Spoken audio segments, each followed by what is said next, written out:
Let us stand up.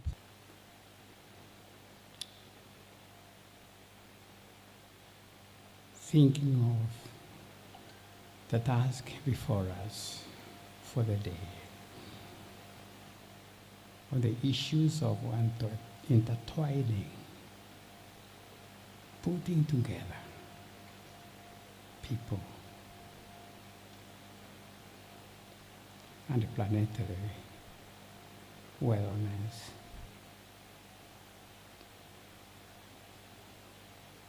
God, we thank you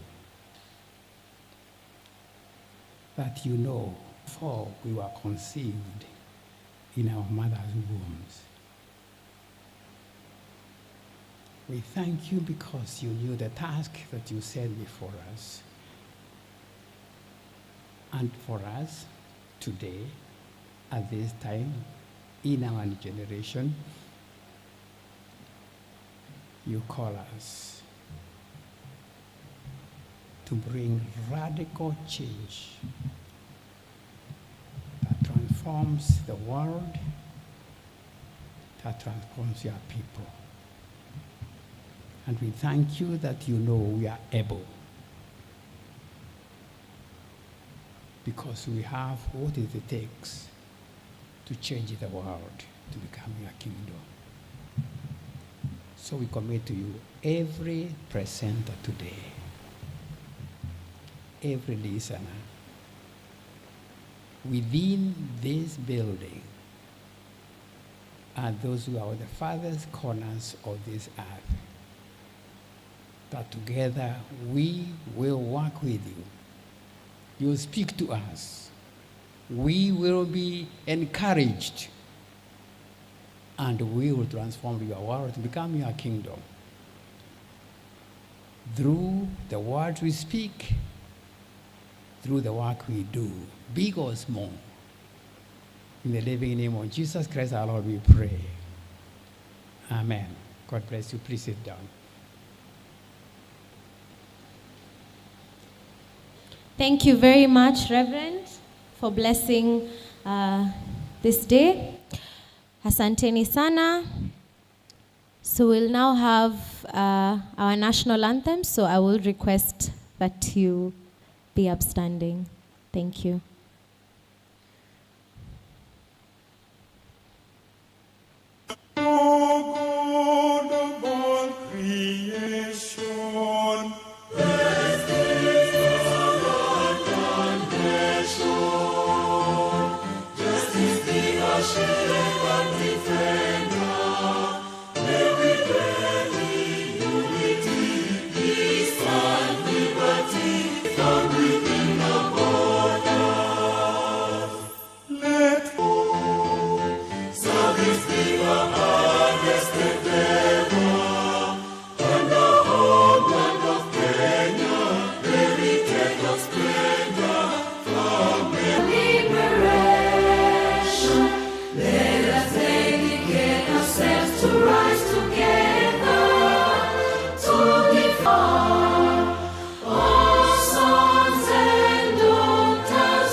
Of life.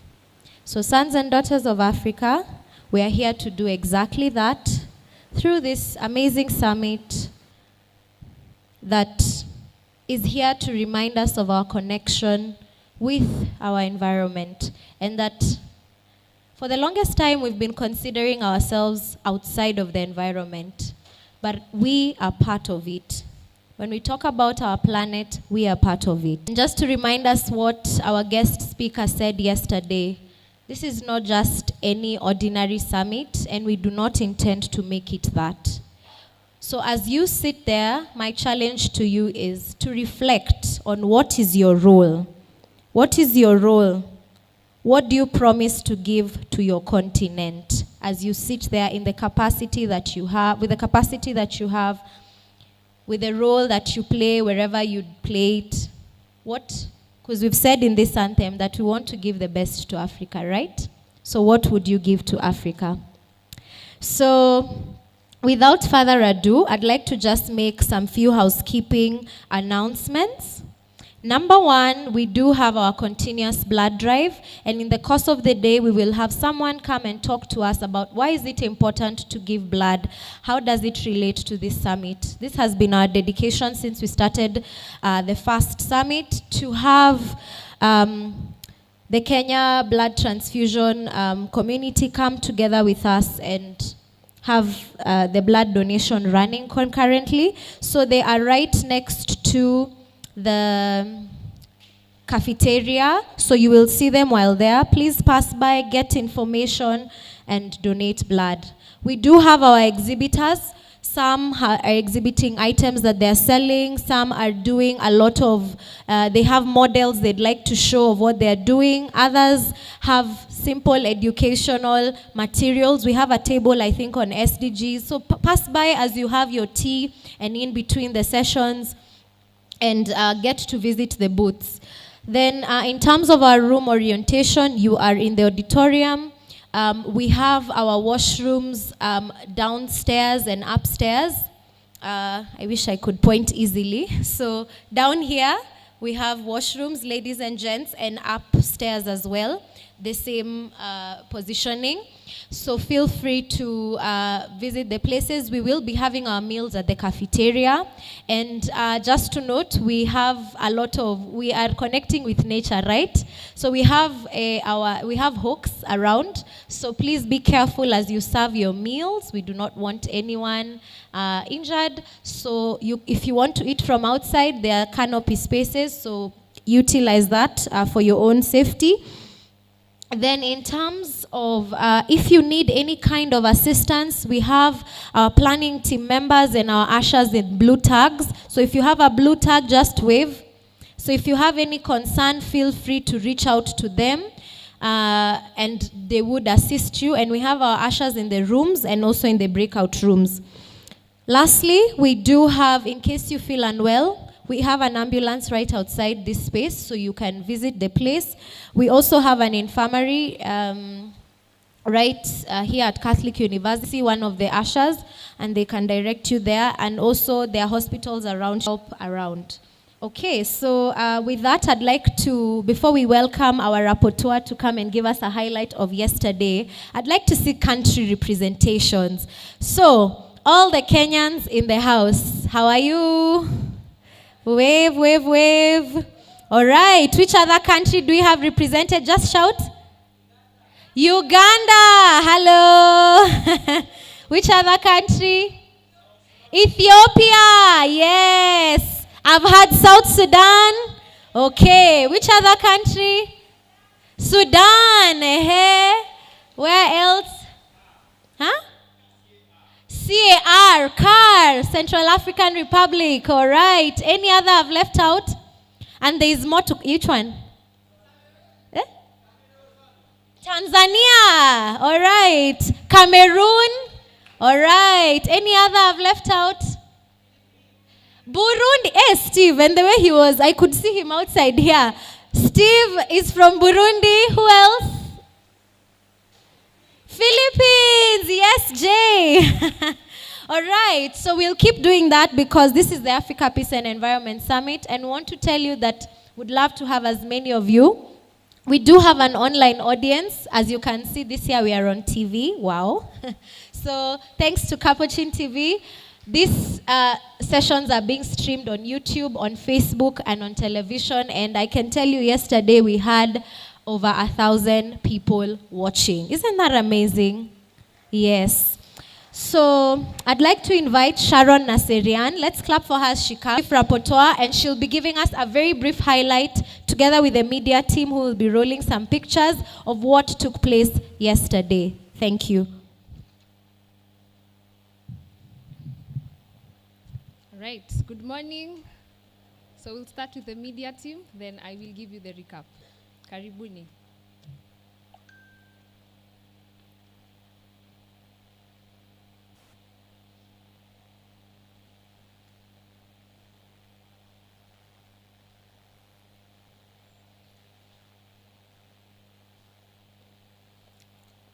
All right. So you can just look through and Aaron Nasirian, I am the lead rapporteur for the Africa Peace and Environment Summit, and I'll be taking you through what we did yesterday. So day one of our summit began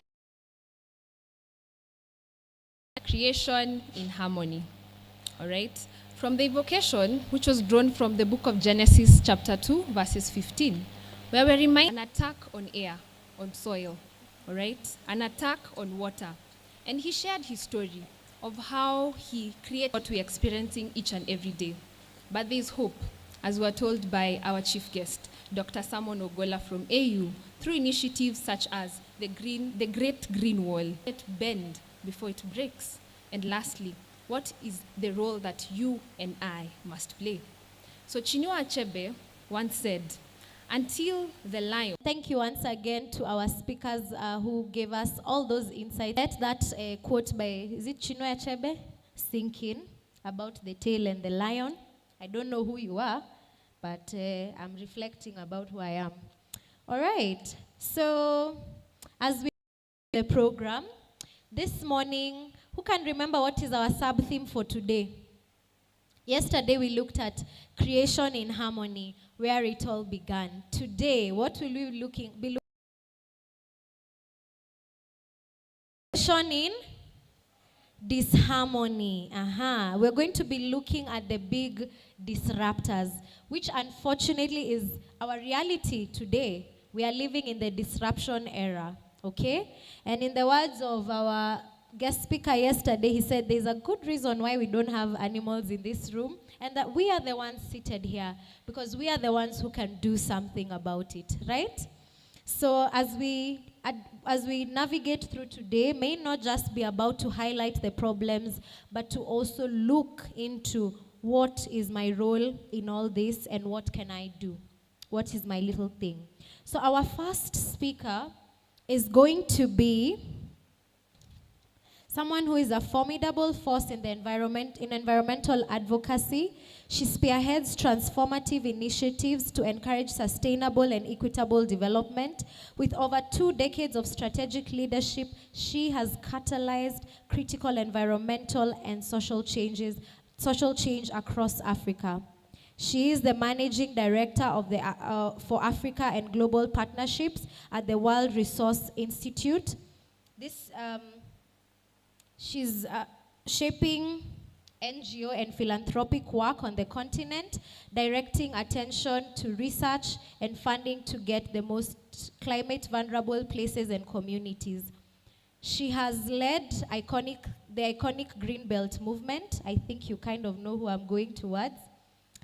In Kenya, as the former chair of the organization of her mother, Wangari Maathai, who is the Nobel Peace Laureate. So, ladies, gentlemen, sons and daughters of Africa, help me welcome none other than Miss Wanjira Maathai, who is not able to join us today, but her heart is here with us. And she said she must speak to this. So, let's take the next few minutes to listen to her reflections. Thank you. Good morning, everybody, and welcome to the Africa Peace and Environment Summit, Day 2. I hope you had a wonderful Day 1, and I'm so sorry not to be with you in person. I would have loved to, but know that I am wholeheartedly there with you virtually. Amani Communities Africa, the Center for Environmental Stewardship, Mother Earth Network, Catholic University of East Africa.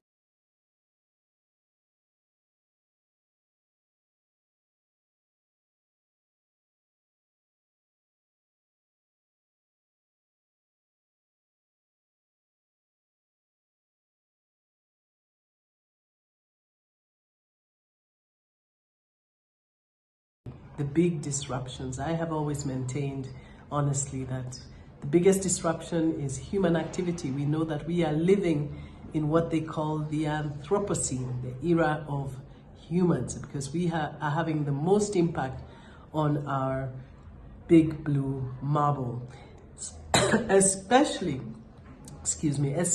those in the global north who are responsible for 80% of global emissions. 20 of the largest global economies responsible for 80% of global emissions. So for us on the African continent, we know that what this means is we have to build lasting resilience, we have to invest in adaptation strategies, because we will be affected regardless of our very minuscule impact on emissions. Less than 3%, less than 4% of global emissions are here on the African continent. So we know that we are not responsible, but we are disproportionately affected. So distinguished colleagues, friends, and fellow stewards of creation, as we gather here on this second day of the Africa Peace and Environmental Summit, let's begin by remembering the original harmony that has always been bound and bringing and binding all of creation together. Humanity,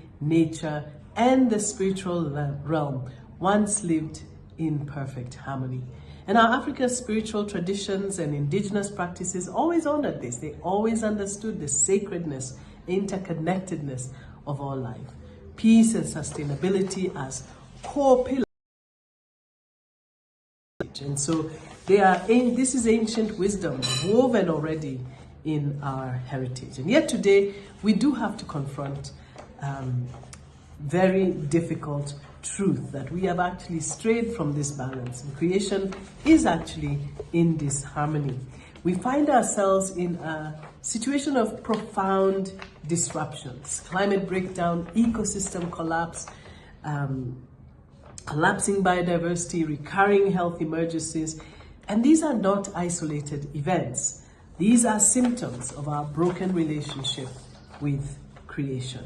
And so we see clearly how these disruptions connect. The climate crisis is not just about the weather, and yes, it displaces millions and fuels conflict, but it is about the activity that we are doing and driving that weather disruption. So pollution is not all about the trash that we see that poisons communities and harms the most vulnerable. And then, of course, the loss of biodiversity is not only a scientific concern, it is a spiritual wound that tears apart life's sacred fabric. The health crisis, from pandemics to hunger, are inseparable from the degradation of ecosystems that once sustained us. And I'm really proud that at the World Resources Institute, we continue to invest in nature as a core pillar of our work. We know that if we bet on the protection of nature to ensure that the green spaces we have, like Karura forests, the green vegetation, we will begin to build the cushion that we need to adapt and build lasting resilience. We've got to also produce our food completely differently and produce food in ways that are more regenerative, using we need by producing, protecting, reducing waste, and restoring. So let us not reduce these realities into statistics. Homes have been washed away by floods, and in a situation like that, they cannot get their hands on the food they need. Peace is disrupted. There's a lot of conflict, there's a lot of pain, and there's a lot of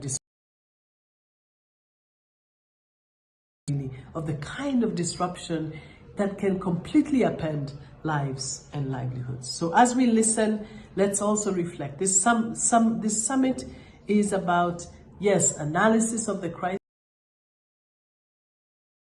We must prioritize as Kenyans, as Africans. It's about reimagining our future. What would it mean to rebuild our societies on the foundations of respect, justice, and reconnection, and with each other and with nature? How do we actually return to that harmony? Not as memory of the past, but as a vision of the future. So I invite you to the World Resources Institute's 4-pillar strategy around nature. We must produce our food differently. We must protect all the nature and natural resources we have, restore where it is degraded, and reduce, restore. And let's remind ourselves that we are not separate from creation. Their tag. This is written Dorcas. Kindly see me for your tag. And let us remember that this tag is going to assist us move around for access. Please don't lose it.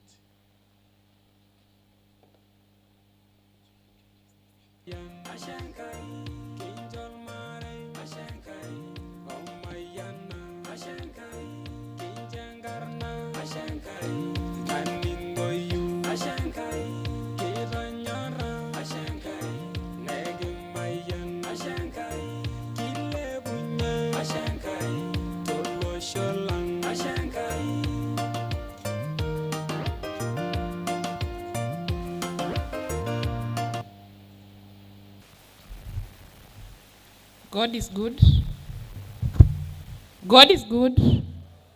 And all the time, it seems that you're so bored. Is it that you are bored because you are advocating for environmental justice?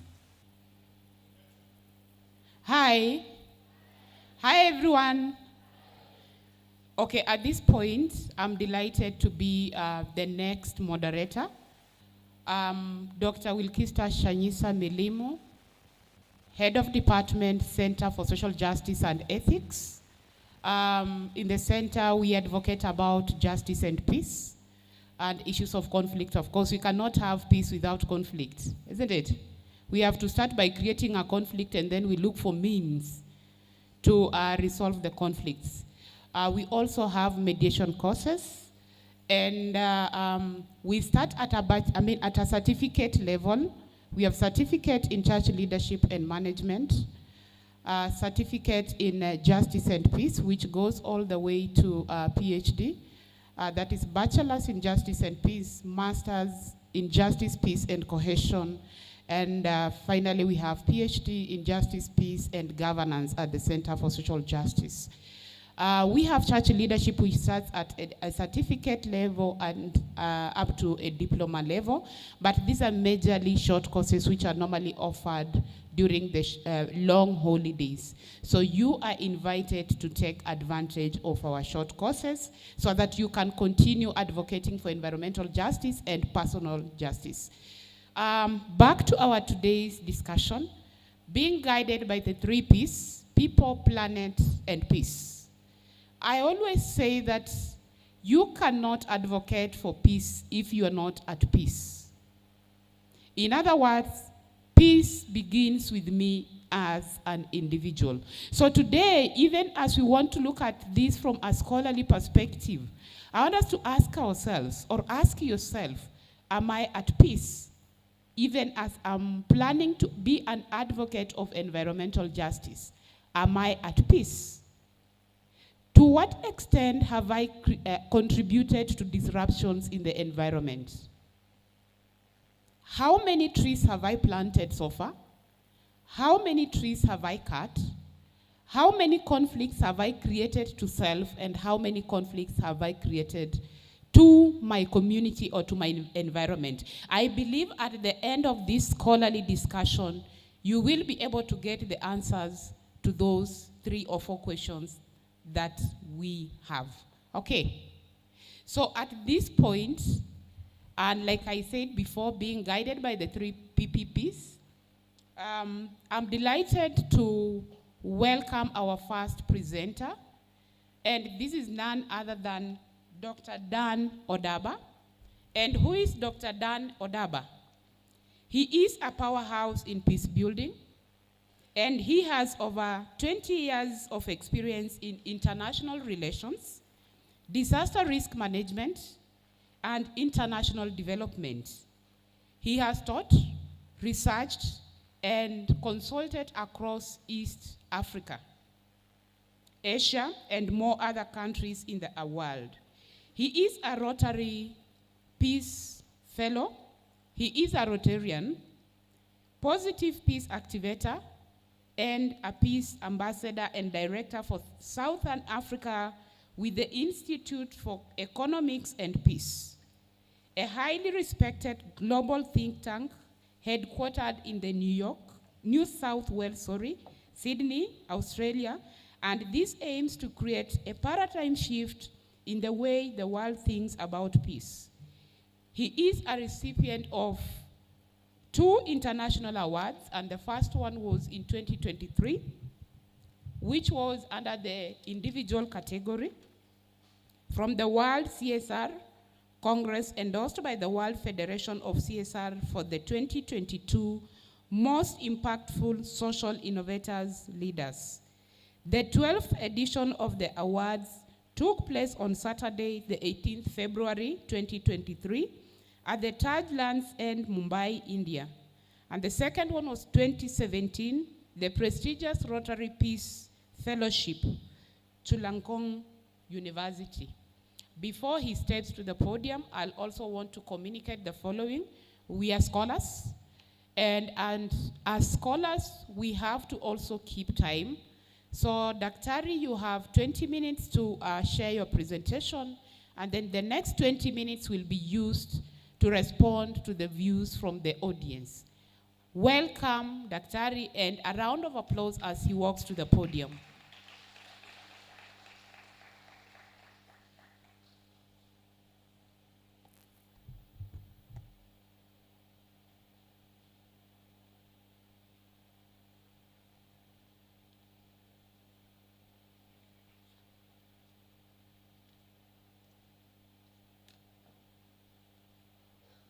All protocols observed, ladies and gentlemen, good morning. Good morning once more.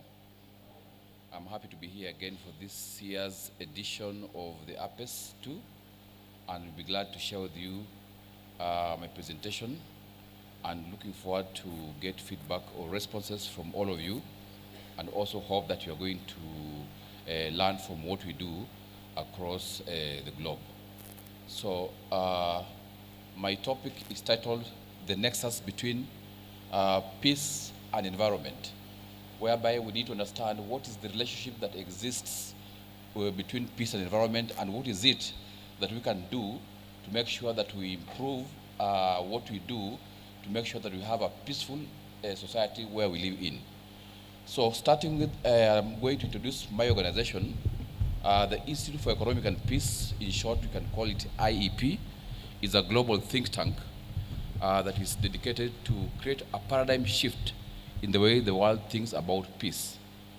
As you heard, we are headquartered in New South Wales, in Sydney, in Australia, but we have regional offices in New York City, Mexico City, Brussels.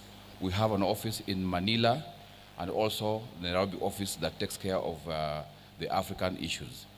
So at the Institute of Economic and Peace, we were founded in the year 2007, and we are renowned for producing what we call the Global Peace Index. We're the only organization that produces the Global Peace Index that ranks 163 countries according to the level of peacefulness. And I want to invite all the delegates present here and online to visit our website to check what rank is your country according to the latest Global Peace Index. Kenya today is number 127. We have dropped down by 1 point, and because of various factors. So check and find out what country is ranked and where you come from. And this also tells you that our statistics represents 99.7% of the global population.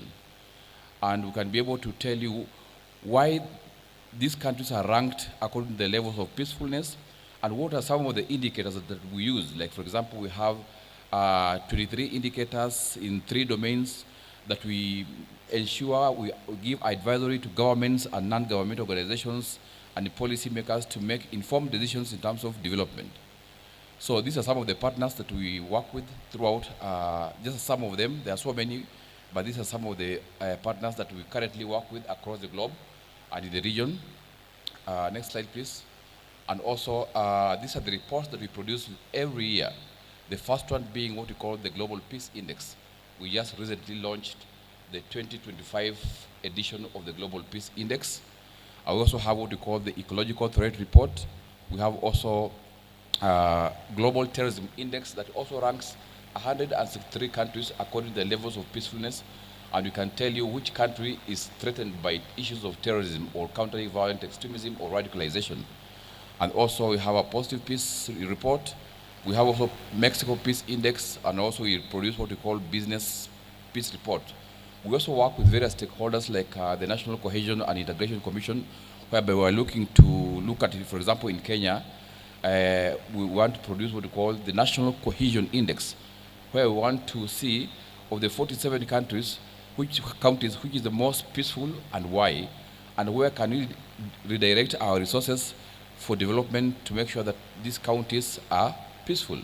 So this is a statistics in terms of media reach. We have 44 billion media reach, 1.5 billion social media reach in 170 countries.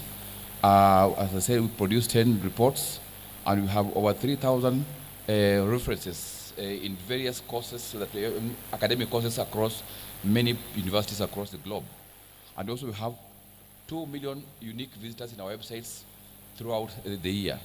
So we also have what we call an ambassador program, whereby we invite people who are passionate about peace building to be able to learn what we call peace and conflict resolution, and we offer a free online course in our what we call our Positive Peace Academy. And I would like to invite all of you to get in touch with the gentleman seated just right here. Please, Barney, wave your hand. You can get the just right here to get your contact and be able to enroll you to undergo through one of our online trainings for free, and get to learn more about what we call peace and conflict resolution, and also become what we call an IEP ambassador, whereby we can use our reports, our presentations to share this knowledge freely from where you come from your communities, so that people can get to learn and get informed decision based on our research. Because we concentrate, as I said before, we want to create a paradigm shift on how the world thinks about peace through training, research, and consulting. So what is the nexus between peace and environment? So as Professor Babu always reminds us, we need not to plant trees, but to grow trees. I hope you get the difference. It's very important for us not just to plant trees, but to grow trees. So environmental sustainability supports peace. How does it support peace? Resource scarcity, access to clean water, fertile land, and food reduces competition and conflict. Also, another reason is about climate resilience, whereby stable environments help communities withstand climate shocks, reducing displacement and social unrest.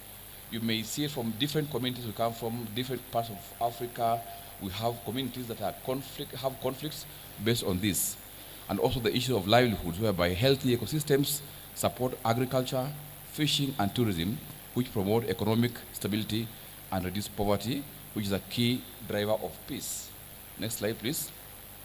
So how about environmental degradation that fuels conflict? This is very important for us to understand that scarcity and competition, deforestation, desertification, and pollution can lead to resource scarcity, sparking tensions. And we need to be able to have measures to mitigate all these issues. We also have what we call a climate-induced migration, whereby disasters and climate change force people to migrate, sometimes leading to conflict, especially in pastoralist areas. We have seen this in various parts of the world, and I'm going to show you some examples on how this happens. Next slide, please. So peace enables environmental protection. How? Governance and cooperation is very important for peaceful societies to invest in protection and enforce laws, and collaborate across borders and all partners and stakeholders involved. Community engagement is very crucial because peaceful settings foster participation in conservation and sustainable development.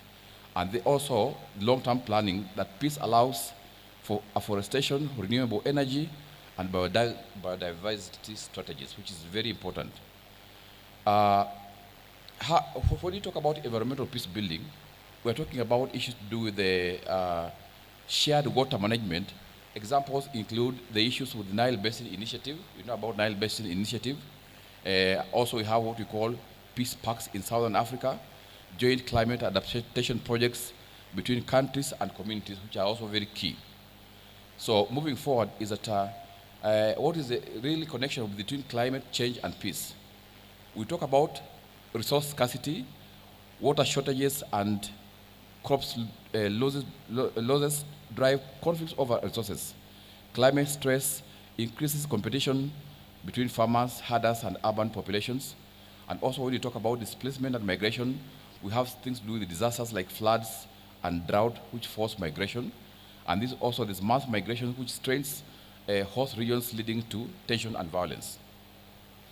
So let me go to the next slide again, please. Next slide.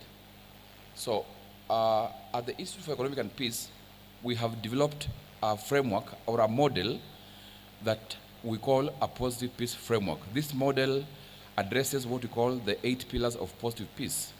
So next slide, please. So some of these case studies, just examples, are like, for example, in the Sahel region, We have issues of climate, rising temperatures, erratic rainfall, and desertification. We have conflicts clusters between farmers and herders, which are in the Sahel region. How about also Lake Chad Basin? We have issues with climate.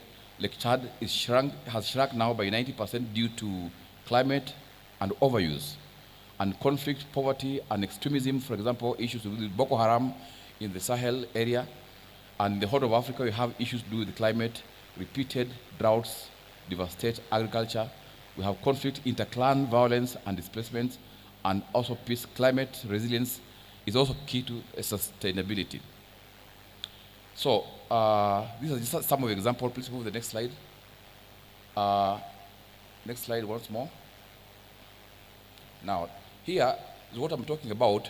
Through our research, we have developed this model. We call it a positive peace framework, which is embedded. You have what we call 8 pillars of positive peace. You can see all these 8 pillars are all interconnected or intertwined. First of all, the first one when you talk about, and this is a call to action to all of us.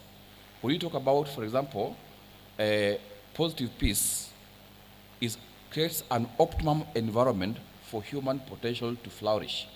And what is positive peace is embedded on these 8 pillars.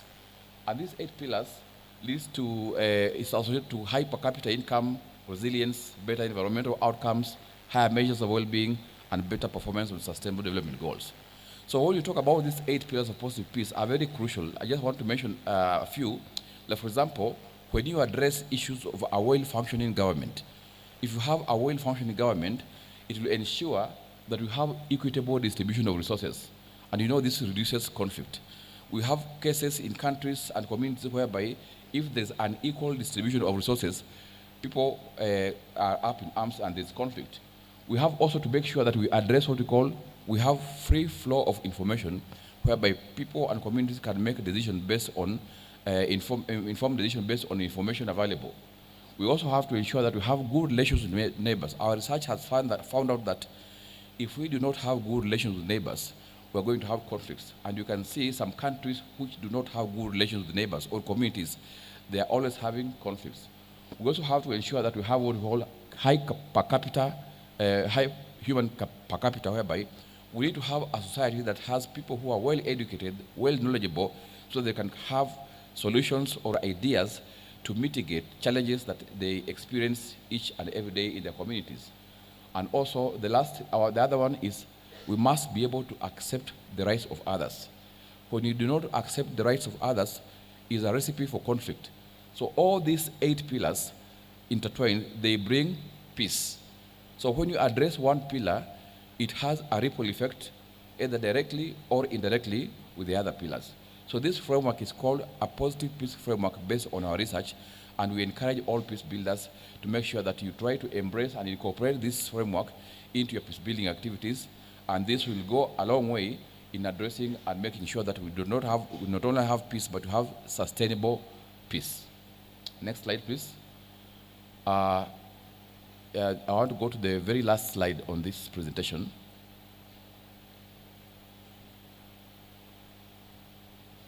The very last one. So, as I said before, if you visit, where the lady is standing over there with the camera, behind her there is a banner there that has all those 8 pillars also, and there's a website there. There are 2 websites there. One is called visionofhumanities.org and also economicsandpeace.org. You can feel free to log into those websites and also register or enroll to be an ambassador from the Institute for Institute on Economic and Peace, and also enroll into our Positive Peace Academy to learn our online course for free about peace and conflict resolution, and be able to help your community in one way or the other positively by incorporating all this framework into what you do in peace building. And with those very few remarks, I would like, because of time, I want to stop there and welcome questions as guided by the moderator. Thank you very much.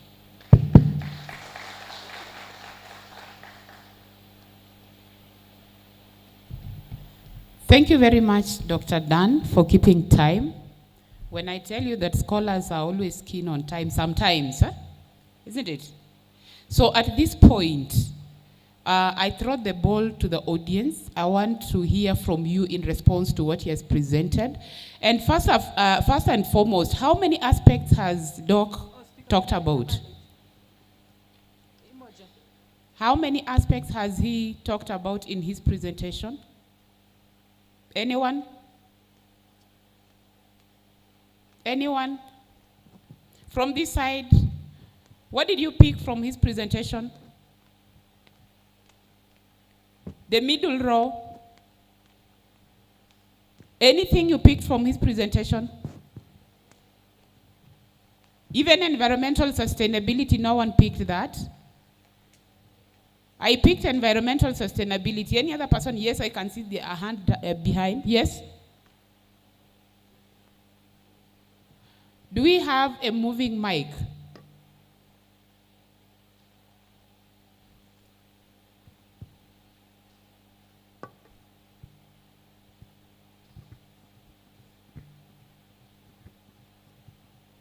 Good morning, everyone. Morning. From his presentation, I managed to pick the fact that environment degradation over time could lead to conflict, and that is because when there is scarcity of resources, you find that people will begin scrambling for the resources that are very limited, and that in turn I think would lead to conflict. And if we ourselves as peace builders do not manage to work out a system whereby we're able to manage our environment so that these resources are not depleted, we would be in a bad position when it comes to protecting our environments. Thank you very much for being a very good student.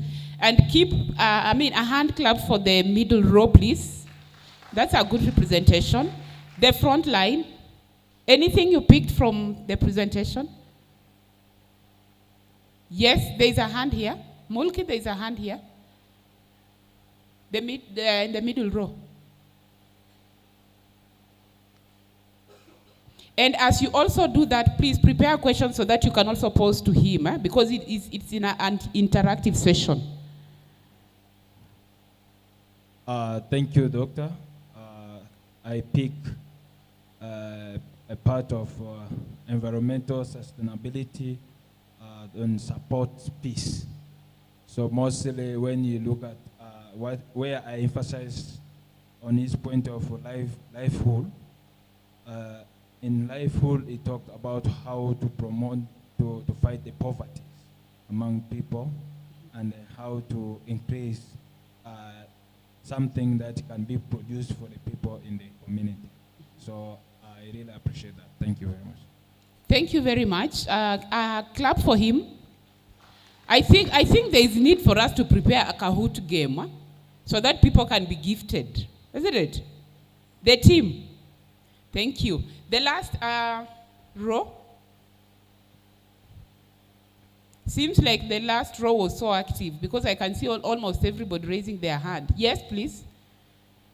Yes, the doctor also spoke about peace enabling environmental protection and also leading to community engagement. Mm-hmm. It also made me reflect back on my country in Cameroon, where there's a little bit of political conflict and a lot of people go to the forest in search of shelter and everything. So it's good that there should be environmental peace so that there can be peaceful building, not just within the country, but between countries and communities. Thank you, Doctor. Thank you. A clap for him.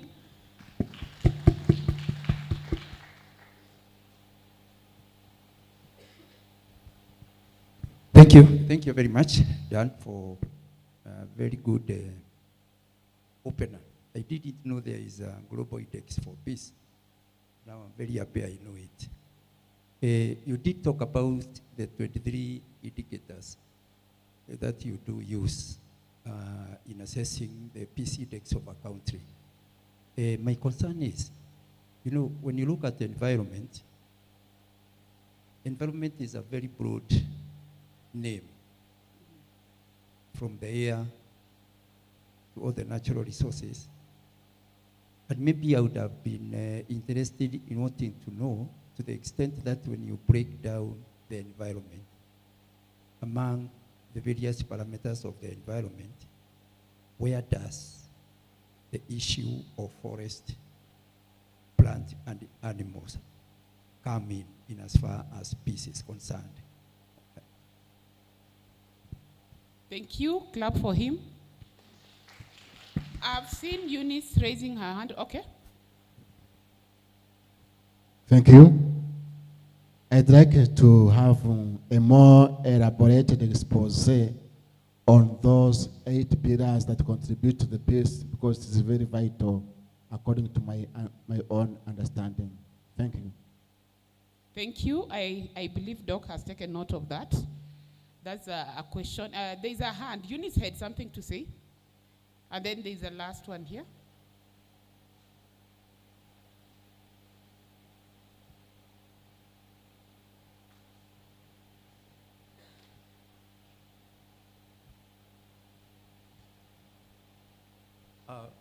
Thanks for the chance to speak here, and thanks, Doctor, for the very elaborative presentation.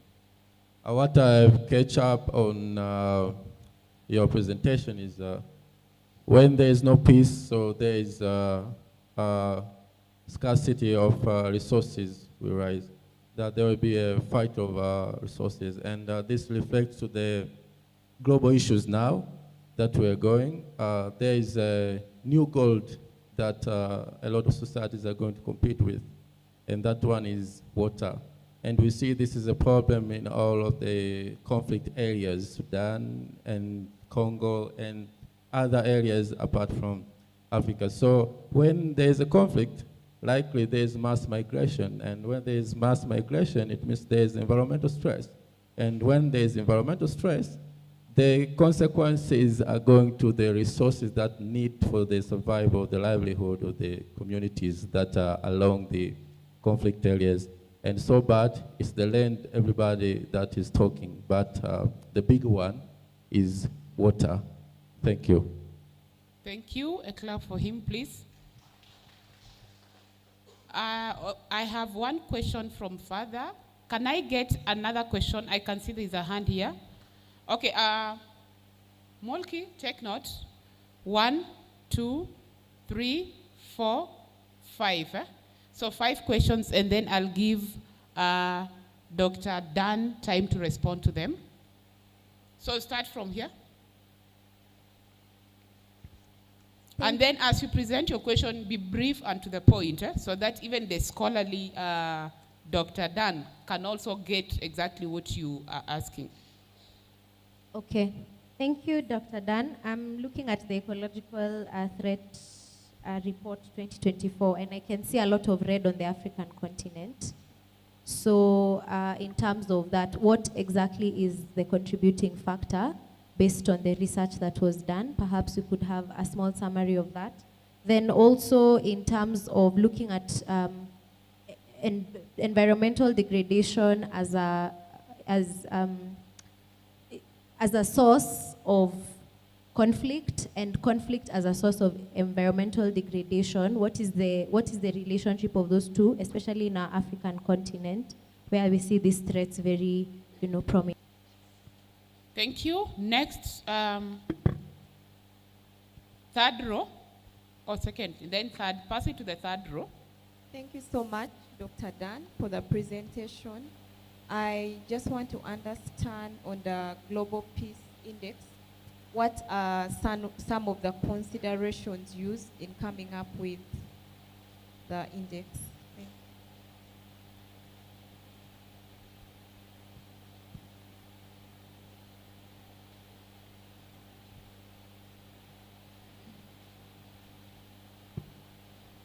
Yeah, thank you, Dr. Dan. My name is Chris. So I've learned a lot through your presentation, and my question goes to the youth involvement in building peace and the intertwinement between peace building and youth involvement. In your programs, do you have a package that targets on youth, especially those who are already doing something to support peace and degradation measures at the grassroots level? From your presentation, you have quite a wide coverage globally, but I'm just wondering, where is the space for the young people in all that you do? Yeah. Thank you. Next. Thank you, Dr. Dan. My name is Emma. You've spoken on the 23 indicators across different domains. So I'm just wondering, the indicators, are they qualitative or quantitative? And what are they exactly? And also, what are the major determinants? Thank you. There is the last hand. Oh, okay. Thank you, Dr. Dan. Very interesting presentation, and I think some other speakers and questions have sort of touched on my question, but I'm very interested in knowing what you think is the primary environmental degradation, active environmental degradation that is leading to conflict. Some previous research also would include land disposition in Africa by major corporations, land agglomeration as a form of environmental degradation that leads to conflict. I'd like to understand if that, your opinion on the matter and if your research includes that. I request to take the very last question. There is somebody who has been raising his hand. That will be the last question, and then because of time, then I'll allow Dr. Dan to respond to those issues. Now, those who are raising their hands, if at all your issue will not have been addressed, you can forward.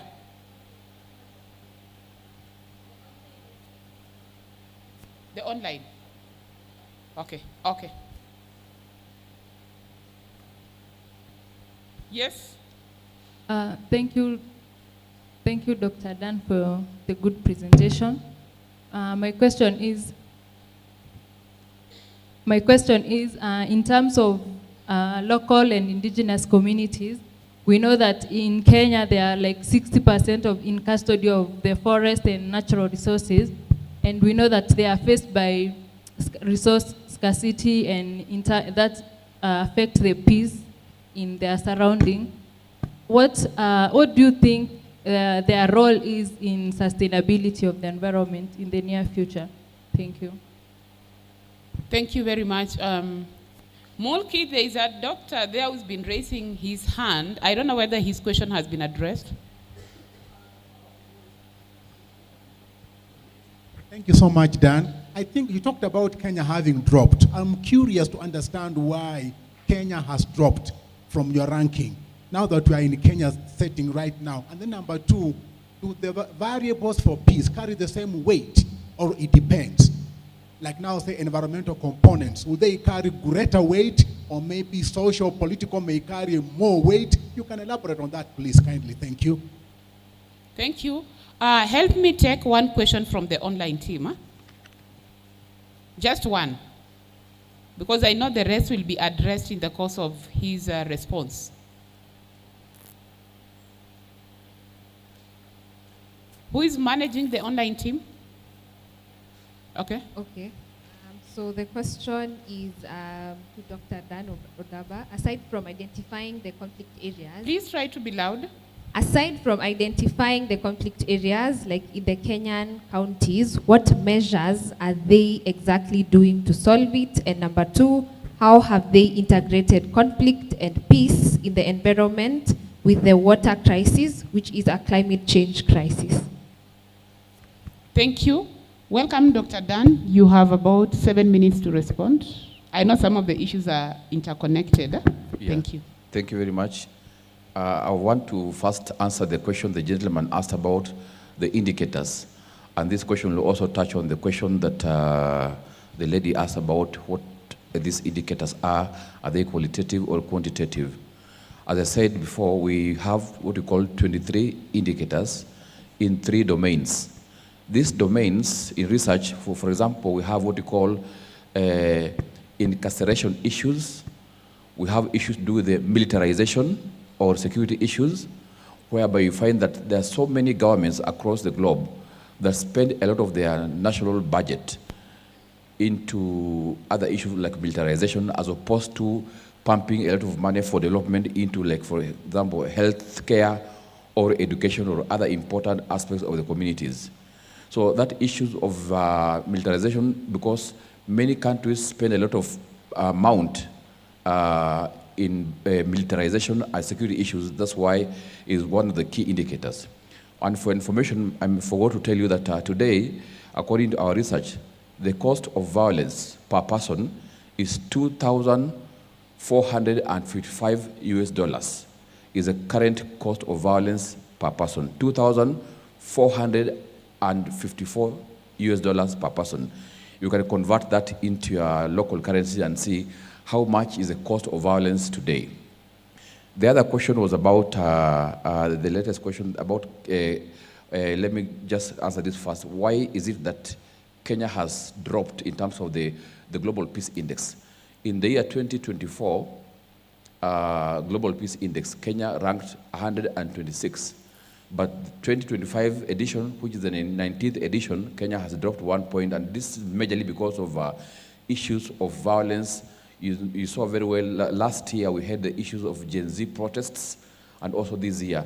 Those are some of the issues that has led to Kenya dropping, especially on the issues of abductions, issues of violent extremism, issues of radicalizations. Some of these are factors that has led Kenya to drop by 1 point to that number. And one of the most improved countries in our latest edition is Uganda. Interestingly, Uganda has improved in terms of, is one of the countries that has improved in terms of peacefulness into our latest rankings. And this is majorly because Uganda has increased their budgetary allocation to military, peacekeeping missions, and also the number of deaths caused by, has also reduced as in 2024-2025 as compared to 2023-2024. So when you talk about the indicators, they are both quantitative and qualitative. And you look at, for example, homicide rates as one of the indicators. We look like also incarceration rates, how many people are arrested, how many people have committed suicide, etc., and many others. And I would like to advise you, just take your time also and just visit that website, the Vision of Humanities, which has all our reports, whether it's a Global Peace Index report, Global Terrorism Index report, Ecological Threat Register report, that has all the answers that you may ask, because we may not have enough time to answer all those questions. But when you get time and also do some little research and read those reports, you'll be more informed to get more information, more data that is freely available for you to download and get more information, whether you want it on PDF or PowerPoint, that you can also use to educate and share with the people from communities where you are coming from. The other question was also about the Kenyan context and what strategies are we trying to use. Most importantly, we're encouraging communities to enforce, to create laws or create policies that are friendly, that communities and counties, communities, organizations can be able to enforce these laws and implement them to make sure that environment issues are taken care of, the ecosystem, ecological system is also taken care of, to be able to address, because these are drivers of conflict. And when you address them through legal mechanisms, is going to address it in a long way to make sure that we have sustainable peace, and also take care issues of environment, and also take care issues to also drivers, key drivers that can drive to make us have all these issues. I don't know whether there's anybody I've not answered, but I'll still be around. I'll be looking forward to indulge, and please feel free to visit our website and get to go through those reports. They're very interesting reports that can help you academically, even in your research, and we're glad to get in touch through our social media. We can feel free to subscribe to, we're on Facebook, Instagram, we're on X, and also on LinkedIn. Be able to interact with us, and we'll be able to get back to you and share any information that you may want that can help you to advance your agenda. Thank you. Thank you very much, Dr. Dan. I've not requested you to clap. Why are you clapping? Follow instructions. Now, there is somebody who is normally very good in appreciating. So at this point, allow me to invite Father Mbaru to appreciate Dr. Dan for that vast knowledge in terms of the 3 Ps. See, we've received a lot from him. A clear, comprehensive summary in relation to planet, peace, and people. So Father Mbaru, you have a minute to appreciate our presenter. And then as he's doing that, allow me to call upon Dr. Mary Rotich to come and also present something small to our presenter, so that as he goes, he will be remembering about this second day of our Apes second conference. Welcome, Father. Thank you very much. Can we all stand? Because the standing is also a part of appreciating what Dr. Odaba has been able to share with us. And that's quite impressive, impactful. Just tell your neighbor one word, just one word of what you have experienced through his presentation. Just one word. I've said, for me, impactful. And you? Just tell your neighbor one word, don't explain why you have said it.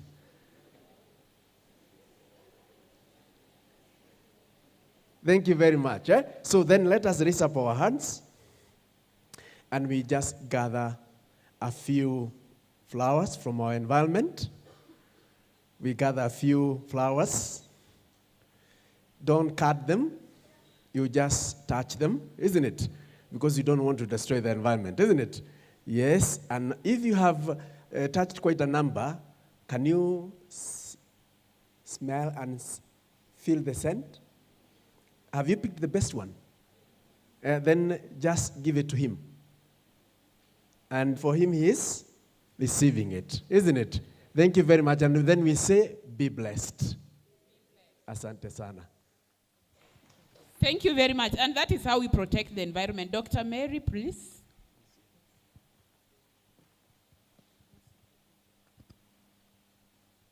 Diana?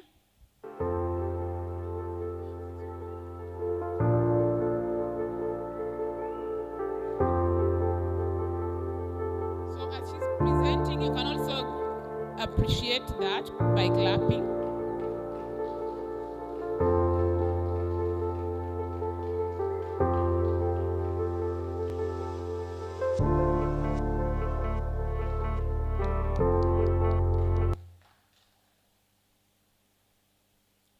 Thank you very much, Dr. Dan Odaba, for that wonderful discussion.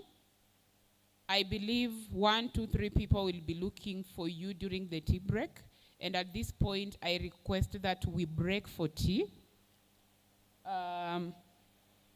And our MC will guide us on how we are going to move for that particular moment. Karibu sana, Mr. Makinda. Thank you very much. Let us give a round of applause for our moderator.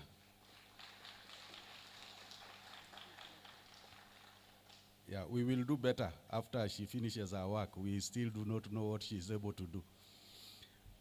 Right, we now break for tea.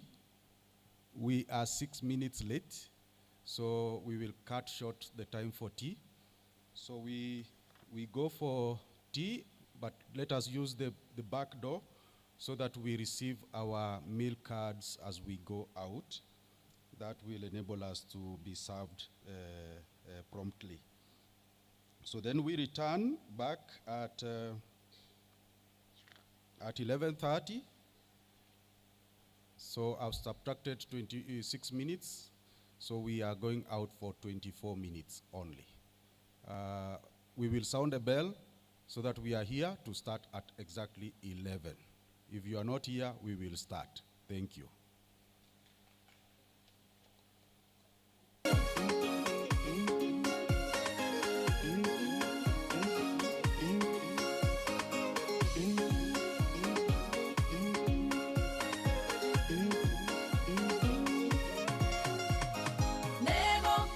Nego kena, nakoga sai.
No de na mamwa bereria wa wero yo danogagio nenie yo ego gake atea no de na mamwa bereria wa wero yo danogagio nenie nego kena nakogosa idarere amore maede matana noga nego kena nakogosa idarere amore maede matana noga emanene maodo matare mono mwadhani munene nemanekete manene emanene maodo matare mono mwadhani munene nego kena nakogosa idarere amore maede matana noga nego kena nakogosa idarere amore maede matana noga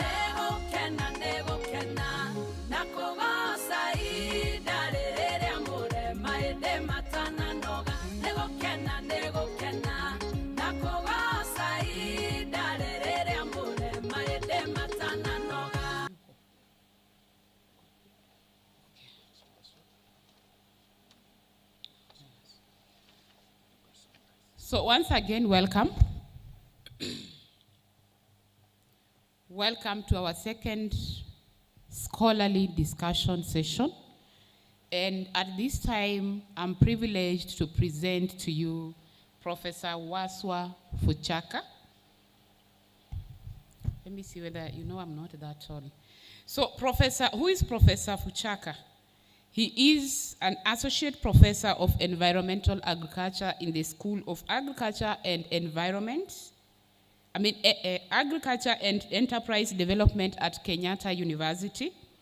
He is an expert in agricultural land and water management, food security, planning and environmental impact assessment and auditing, which are the subject themes that he teaches. He is also an expert in leadership education, specializing in organizational development and change management in higher education. He has been associated with university education and development research for over 20 years.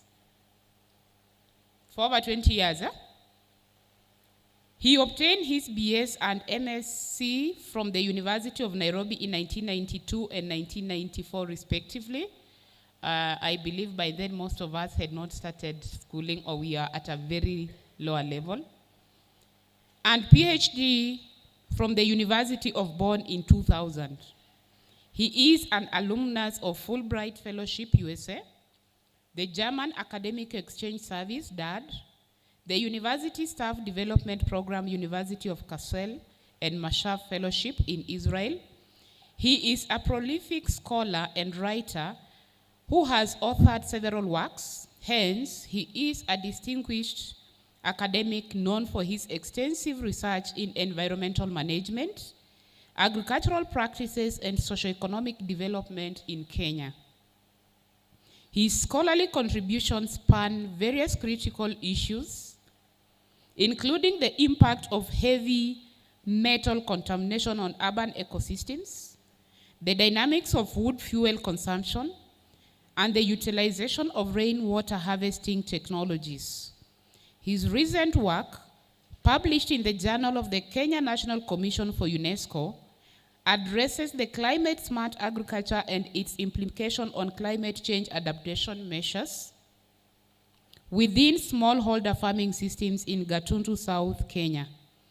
This research highlights the environmental challenges faced by urban and offers insights into potential mitigation strategies that need to be adopted to ensure environmental justice. Up to this point, And in a special way, let us welcome Professor Fuchaka and allow him at most 15 minutes to make his presentation, and then he can also allow us time to question what he has shared with us. A round of applause as he walks to share what he has. Welcome, Prof. Once again, I thank you for being there. My job today is quite simple, really. And I think I want to make reference to my sister here. We went talking about climate justice as we took our walk. But she also brought in another dimension, I hope you can remember, environment justice. See, these are two things that we can now put parallel. Climate justice, environment justice. Then our last speaker, before we broke for tea, talked about a shift in paradigms. You know, a paradigm is a school of thought, a visualization. And I think at the end of my presentation, I'll have provoked you enough to understand that nothing is cast in stone. That what is has been, and what will be is even today. And therefore, we have the liberty to rethink and to reimagine concepts and ideas and the narratives, because they shape perceptions and actions, so that we adopt what may work for us and not what necessarily is being pushed by the world, as it were. So, as you can see, I'm talking about Climate Smart X. You can fill in the gap at the end of this discussion. Climate, I'm using that as a case study, by the way, Climate Smart X to Environmental Smart X. Because once we understand what I'm talking about, we'll be able to understand what the X may be standing for. Thank you again for allowing me to be here. Now, my first reflection is on what you can see there. I decided to put it this way. People, through partnerships, stewarding the planet for shared prosperity and peaceful coexistence. So you can see the globe over there, people at the bottom, the pyramid, the base, the foundation are people. Then, of course, now through partnerships, you and I working together to achieve something, manipulating the universe or the planet, as it were, the earth, the ecosystems, for shared prosperity. Then when that one takes place, we can now coexist in peace. Because if it doesn't happen, we're going to fight. You know Darwinism, of course. You know, scarce resources. Then, of course, survival for the fittest. And, of course, the fittest will always outlive the unfit. But we don't want to go there. We want to operate from a platform of shared prosperity using a shared or a common resource called the planet. Then, ultimately, we have got peace one with another. In Genesis 1:26, and I'm just asking us, is this what was meant in Genesis, what I've just talked about for that matter?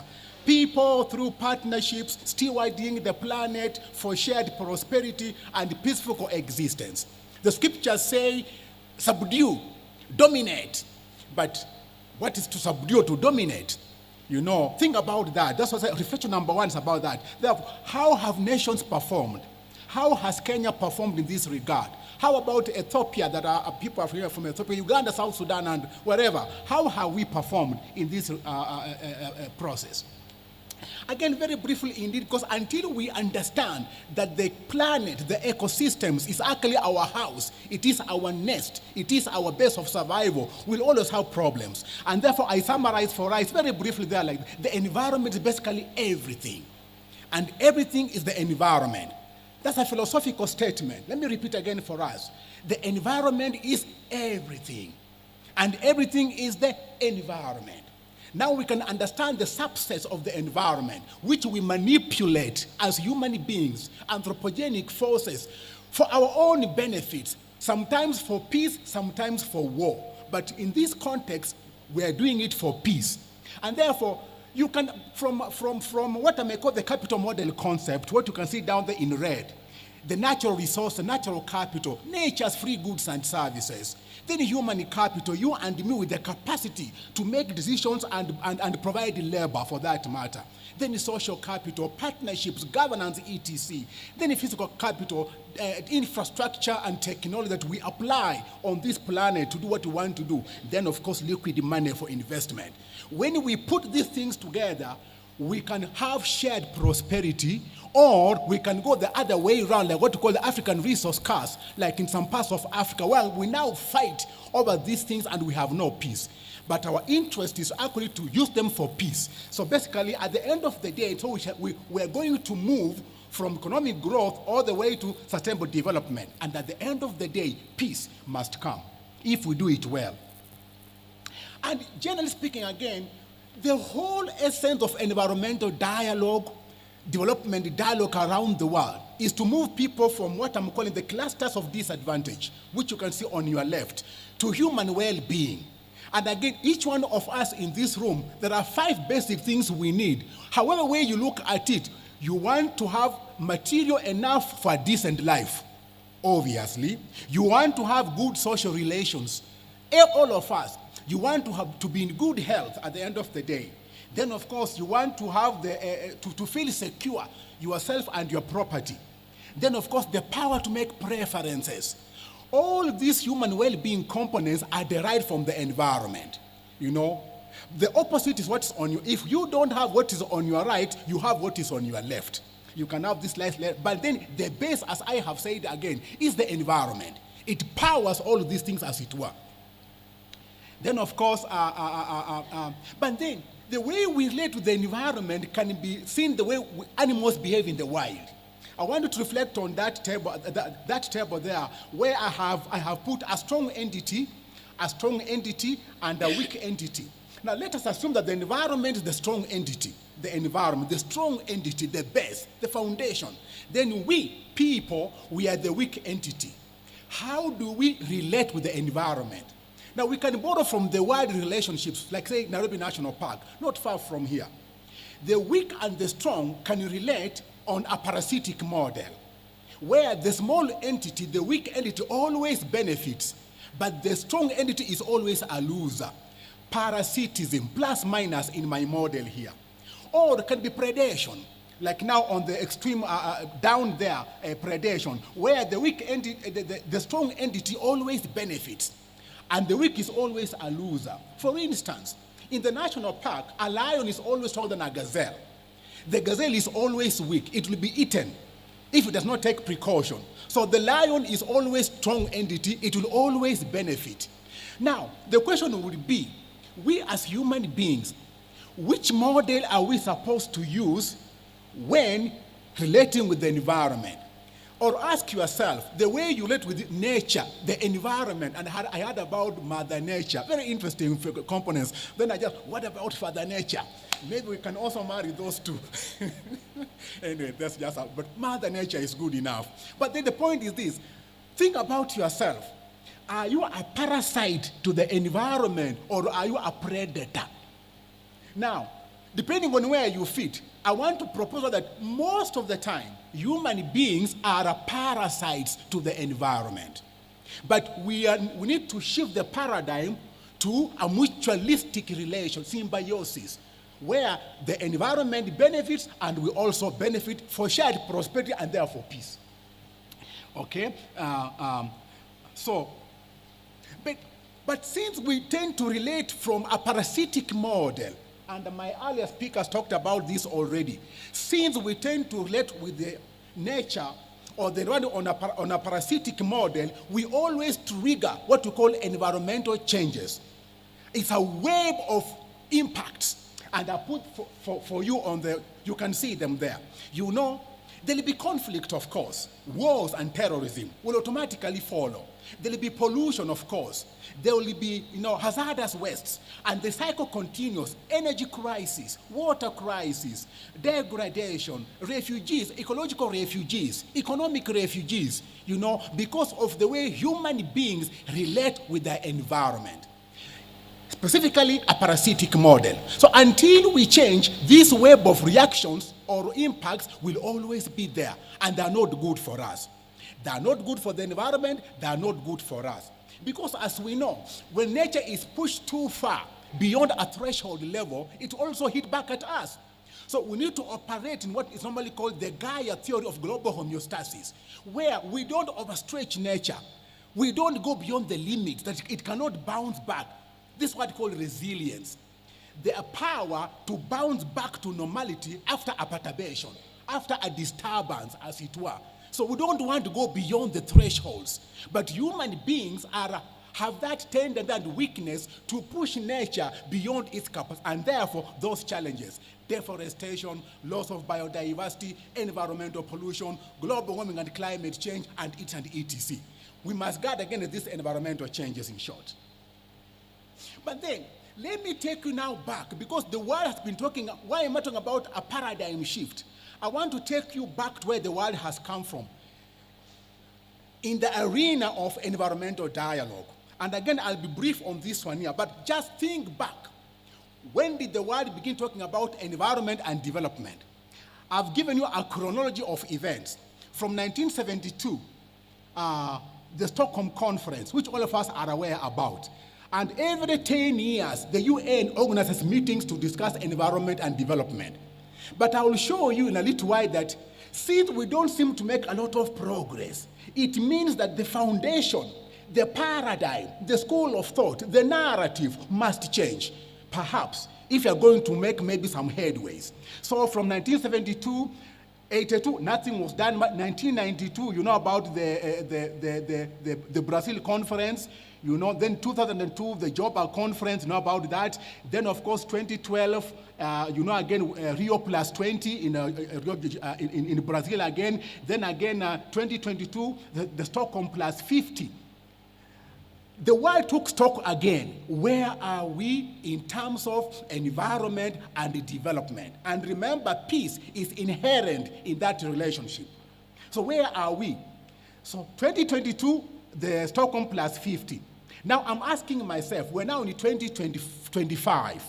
2025, we're now in 2025. Only 5 years to the end of Agenda 2030. Have nations met their targets? I don't know. It is you to judge from your own local space.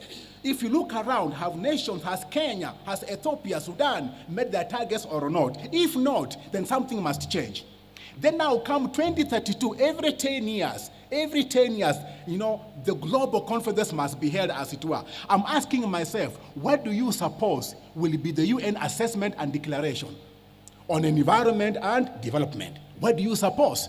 Every 10 years, and you were told by Professor Lumumba yesterday, too much talk, too much boardrooms, too much conferences, too much workshops, minimum action, as it were. So be the judge yourself. Where are we? What can we expect?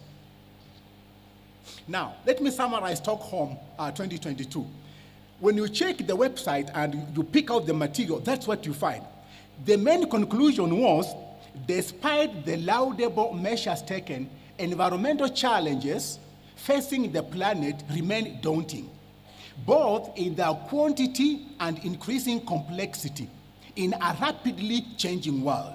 This world is changing very fast. Now look at that conclusion. Number 2, of particular significance was the triple planetary crisis of climate change, biodiversity loss, and pollution.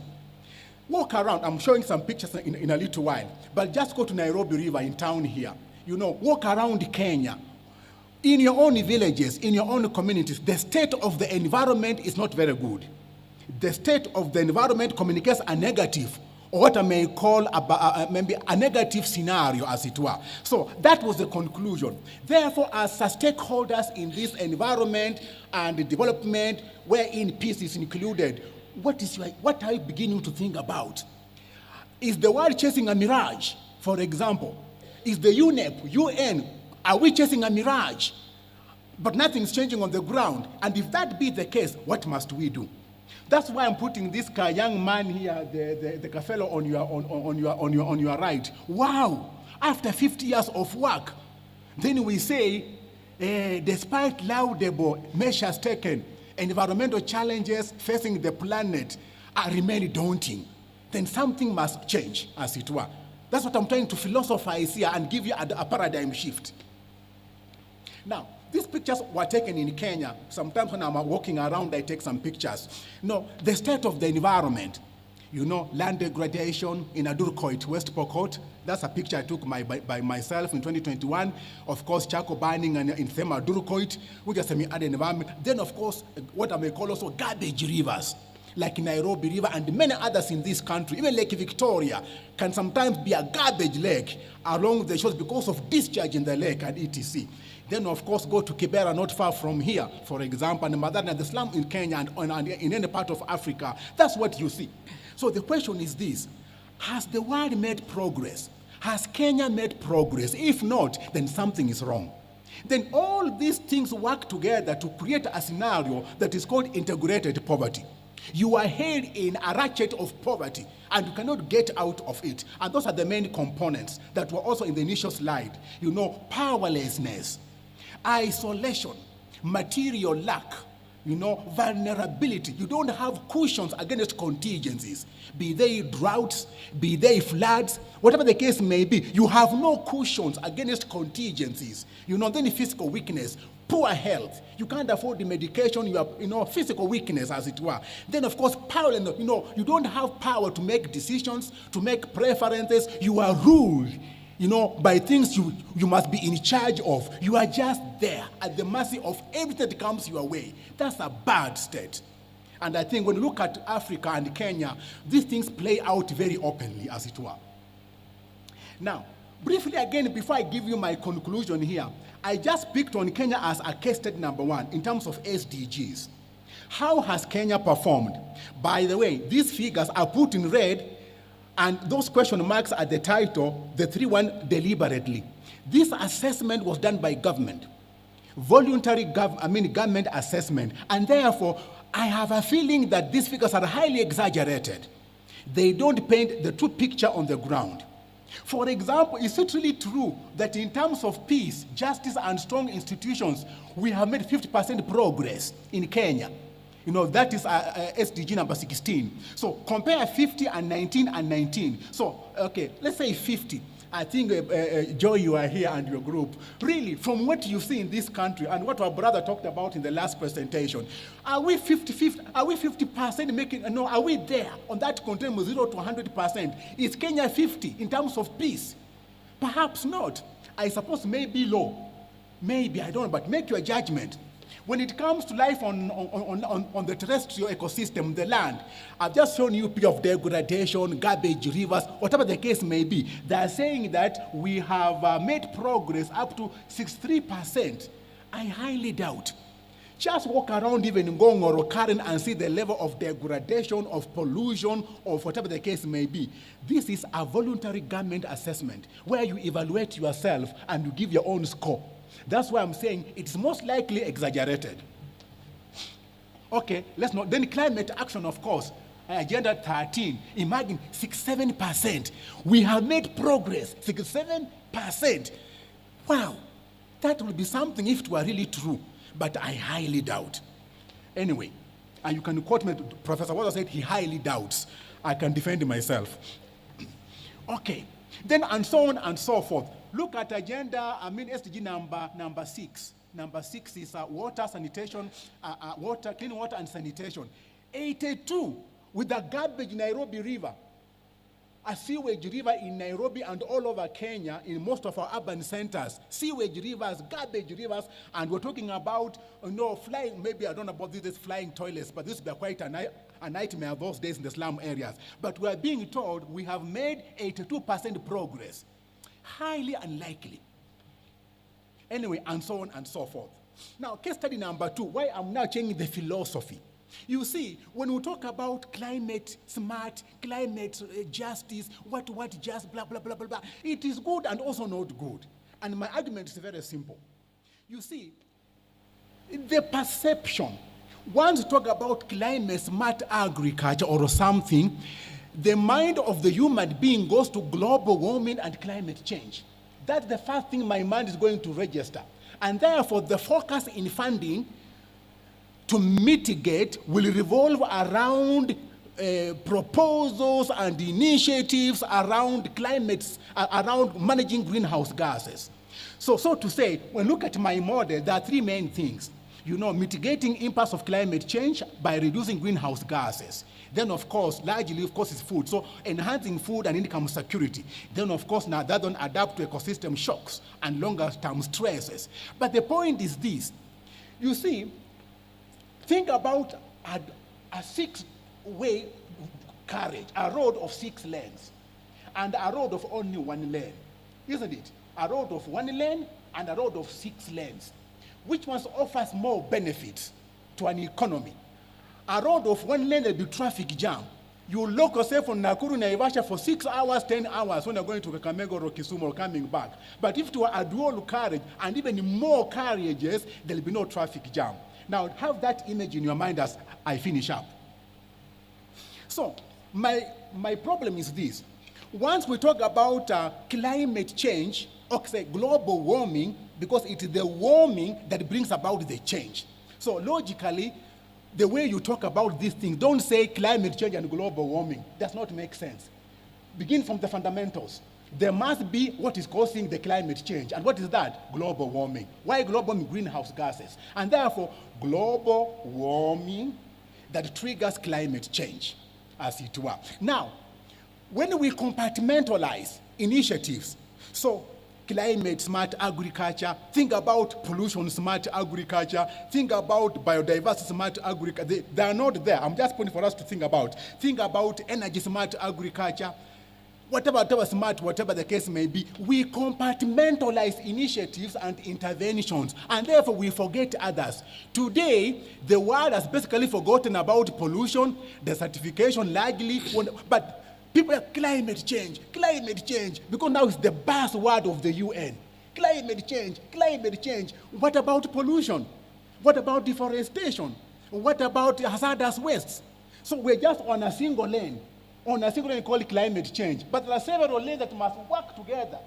The pollution lane, biodiversity lane, the climate lane, the forest lane, whatever the case may be, they must always be taken together. That's why I'm proposing that we need a paradigm shift from compartmentalization to integration. So we talk about environment smart agriculture. Now, when we talk about environment smart agriculture, inherent in that is also climate smart, pollution smart, biodiversity smart, energy smart, water smart, everything smart, because the environment is everything, and everything is the environment. So we are together. Excellent. So, from compartmentalization to integration. So I'm proposing even to the UN, so that when we are allocating money or resources, we don't allocate on a small part of the environment. We allocate on all of them and let all of them be intervened simultaneously. Then, this year we're focusing on climate change. Next, after 10 years, maybe some things don't wait for us. These things are intertwined. They happen together because anthropogenic actions affect everything about the environment. So I'm proposing that we need to shift the thinking. And therefore, my friends, then of course, once we talk about environment smart agriculture, we shall talk about environment smart development at the end of the day. And then finally, we'll have people, planet, peace celebration, what you're calling harmony. We can now play the tune of that harmony and dance together. The environment is benefiting, and all of us are benefiting. Why are we benefiting? We are mitigating pollution, we are mitigating degradation, we are mitigating all those negative environments at the same time, not compartmentalized, because some don't wait that you finish this one first, then this can come later. No, they don't wait, they happen together, as it were. Now, the debate challenging dogmatic assumptions. The UN has said. Who has said? No. Sorry for interjection, Prof. You have a minute. Huh? Yes, I'm finishing. Great. You see, we have now to begin to think outside the box. In fact, I propose without the box. Many times we are in the box because we want safety and security. So when you jump out and then you jump back. Now I'm proposing remove the box completely and just think without the box on matters environment and development. So the debate has now started. Now you are the first people to receive this presentation in the whole world, as it were. And therefore, you can begin to challenge these assumptions by yourself, that let us look at things in an integrated manner, not in compartmentalized approaches. Thank you so much. Thank you very much, Prof. Some will say from disorganization to organization, but he's now telling us that from disharmony to harmony, isn't it? A round of applause to him. So I request that we take note or we write down the questions that we have, and then we'll raise them after Professor Opongo has made his presentation. And who is Professor Elias Opongo? He's a professor of peace studies, and I'm happy that you're sailing in the same boat, at the Hekima Institute of Peace Studies and International Relations, Hekima University College in Nairobi, Kenya. Yes. Okay. He is the director, Center for Research, Training and Publications at the same university. Professor has a PhD in Peace Studies from the University of Bradford, UK, and MA in International Peace Studies from J.B. Kroc Institute of International Studies, University of Notre Dame. His main research interests include 1, state building and democracy, religious extremism and violence, extractive industries and conflict, author and editor of many books and articles on peace practice, and his most recent book publication include 2022, which is titled Elections, Violence and Transitional Justice in Africa by London Routledge. Welcome, Professor, and share with us what you have on the 3 Ps so that we can move from disharmony to harmony. Karibu sana. You have about 15 to 18 minutes. 18 is a +3. Thank you. So that we can also take questions from the audience. Karibu sana. Okay, asante sana. Thank you, and I'm very glad to be with you here to talk about an issue that I've been researching for a number of years, ecological peace building, looking particularly on the whole issue of cattle rustling, arms, and climate change in Eastern Africa. A few years ago, we did a research at Kima University College looking at 15 studies in 9 countries, and one of those were on cattle rustling and small arms proliferation, and how this was impacting on the state of different institutions worldwide, within the continent rather. And this was in Central Africa as well as the Horn of Africa and Central Africa. But today I'm going to look at how the climate change stress is really having an impact on our societies and communities today. Even though you may not be living in these pastoral communities, you'll also be experiencing in one way or another some of this particular climate stress that we are talking about. So the Summit on People, Planet, and Peace obviously intertwines very well when we look at the state of humanity today and also creation, and particularly in Eastern Africa, where we have interconnectedness between pastoralist communities. And these communities have been experiencing a lot of stress that have led to increased cattle rustling amongst these communities. We are a society that relies on agriculture, as other presenters have already indicated, but there's also the factor of natural resource, that now Africa is one of the primary sources of clean energy, minerals, or what we call the special metals. The US and a number of other Western countries are building what we call, in consideration of building a railway line, they're calling it a Lobito corridor, coming from all the way from Mozambique, Maputo, running into the Copper Belt in Zambia, and with tributaries in DRC Congo, getting a number of minerals also from there, and all the way to Egypt. So if this really succeeds, it'll be one of major post-colonial exploitation that we're going to witness in our modern times. So these situations have also led to food shortages, increased socioeconomic inequalities between communities. They've also introduced a kind of a disharmony in creation. The first social harmony is a breakdown on cultural norms that regulated cattle raiding. It was seen much more as a game, or whenever you wanted to get married and raiding the other community, but there were no human casualties. That has changed today. The second disharmony is ecological disharmony, where we see environmental pressure, such as drought, water scarcity, and loss of grazing land, and increased population as well. So this has completely changed the way we look at our continent today.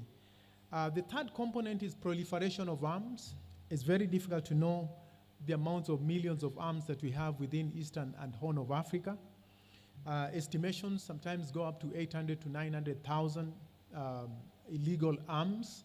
In the research that we did 2016, 2018 to 2019, we noted that in these 15 countries that we had explored, proliferation of small arms was very sophisticated, but also very much present. What we are going to see now at the end of the Ukraine-Russia war, we will see a large influx of refurbished arms coming into our continent. Most of our countries do not buy brand new arms. We buy refurbished arms. And most of these exploded into the continent at the end of the Cold War, the post-1989, when the Cold War ended. There were all these arms that still ended up in the continent, hence the proliferation of these arms. So the question we are looking at is how ecological peace building can help us build these fractured relationships that we've talked about in the previous slide, especially between people, nature, and security. Now, what is the state of our country in terms of our countries, this Eastern Africa, in terms of climate change stress? 1.6 million people already affected. If you just look at figures last year, 528 lost their lives because of climate change impacts. More than 480,000 people displaced as well. And we're only talking of Eastern African region. And similar trend has continued in 2025. In fact, what we've seen is widespread food insecurity for over 20 million people who are food insecure today, and deaths of more than 13 million livestock. And most of these livestock are actually within the pastoralist communities, and this is the source of their wealth. So you can imagine how stressed these communities are. And we are seeing a contradictory situation where there's a zero-sum narrative in terms of scarcity, and this comes in when we have drought, and hence diminution of wealth also for these communities. Or situations of abundance, which again leads to stress in terms of communities wanting to raid each other, because we are seeing increment of livestock. And most communities will now want to also restock.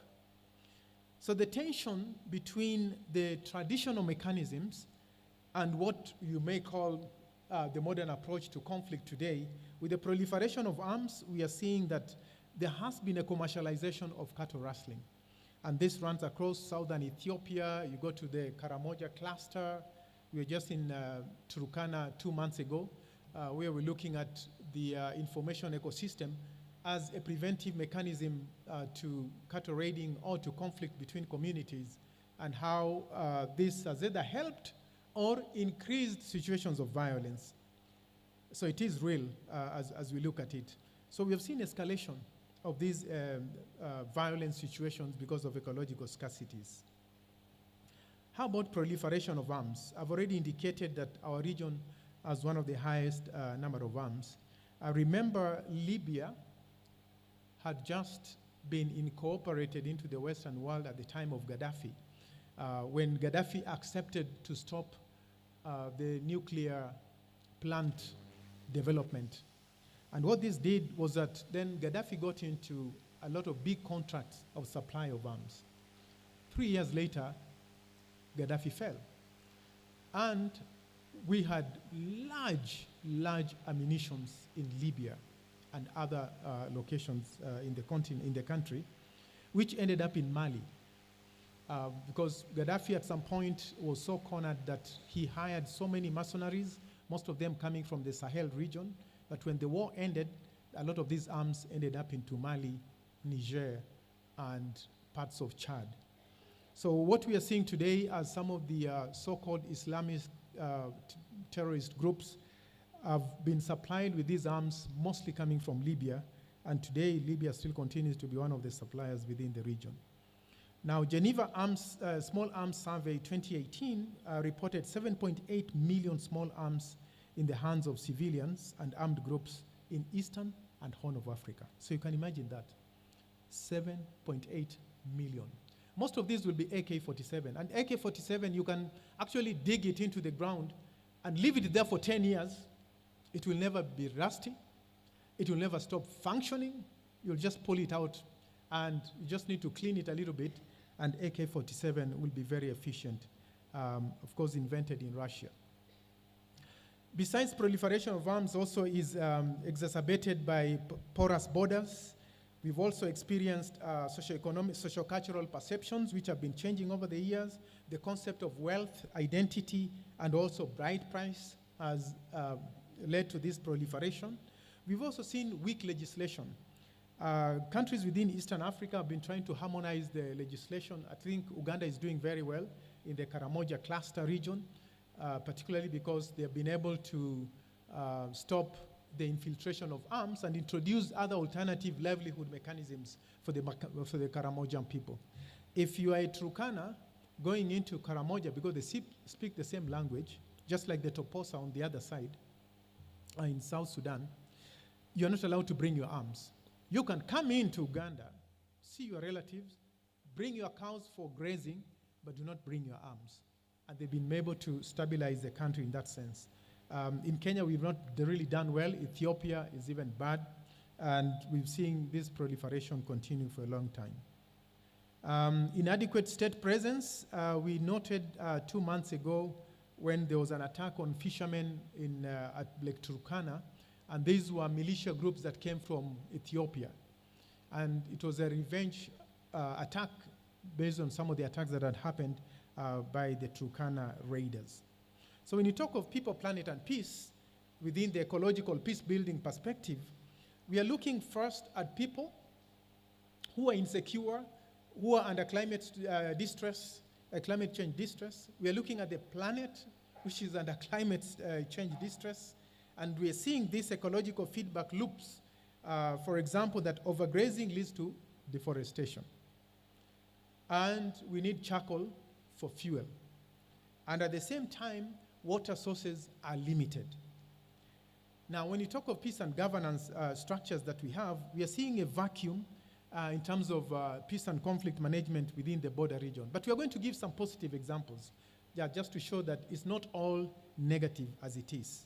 But we need to go beyond the trade and the theft into stabilizing the cattle raiding situation. One, by perhaps looking at how we can enhance the cattle commerce, having abattoirs where your meat is safe and gets onto your table without having to be raided. Because a lot of that meat that is stolen, a lot of those cows that are stolen, end up on your table as a meat from the butcher. We can actually make this to be a much more official perspective. So there are a number of pathways of ecological peace building. First is environmental recovery adaptation. This has been talked about already, I don't need to repeat. But specifically for this presentation is arms control and security governance. There's a project that in the research that we did was, it was under the auspices of Regional Center for Small Arms, that is REXA. REXA has been working on trust building between communities and governments, doing the gun marking, meaning we want to identify guns that are specifically from the state and those that have not been marked as being in the hands of the civilians. The other thing is dialogue and social cohesion, and lastly, justice and policy dimension. And just to mention, when you have arms in the hands of civilians, even if we have a legal system, it's very hard to control the kind of violence, because naturally human beings, when you have an opportunity to control and empower a person or power over the other person, you are likely to have more violence. Even countries that have had very good legislation like United States to control arms in their countries. You may guess, for example, you just need to Google from FBI's website, homicide in the United States from gun violence. We are talking of figures close to 40,000 a year of people who die of gun violence. So if you're talking of violence in South Sudan, well, 12,000 people died last year. If you look at figures from the US, you're talking of 38,000 people who died of gun violence. That is legal, you have your arms, but it still leads to insecurity in the country. We have cross-border resource sharing agreements that we can highlight as my time almost runs out. And a number of these I'm just going to highlight. Within the Karamoja cluster, there have been quite a number of peace agreements between these communities, which had been functional. But for a long time, these have also been neglected. For example, the 13 Commandments peace agreement between the Pokot and the Turkana, they put in certain measures that if you do this, the punishment is this: murder, fine of 40 cattle, bodily harm, 20 cattle. And in some cases, the government will come in with imprisonment. But still, we've not seen peace and stability yet. The Gabra-Borana framework of conflict, and also crossing all over, because we also have the Boranas in Kenya and Boranas in Ethiopia. There was a sort of a moral consensus.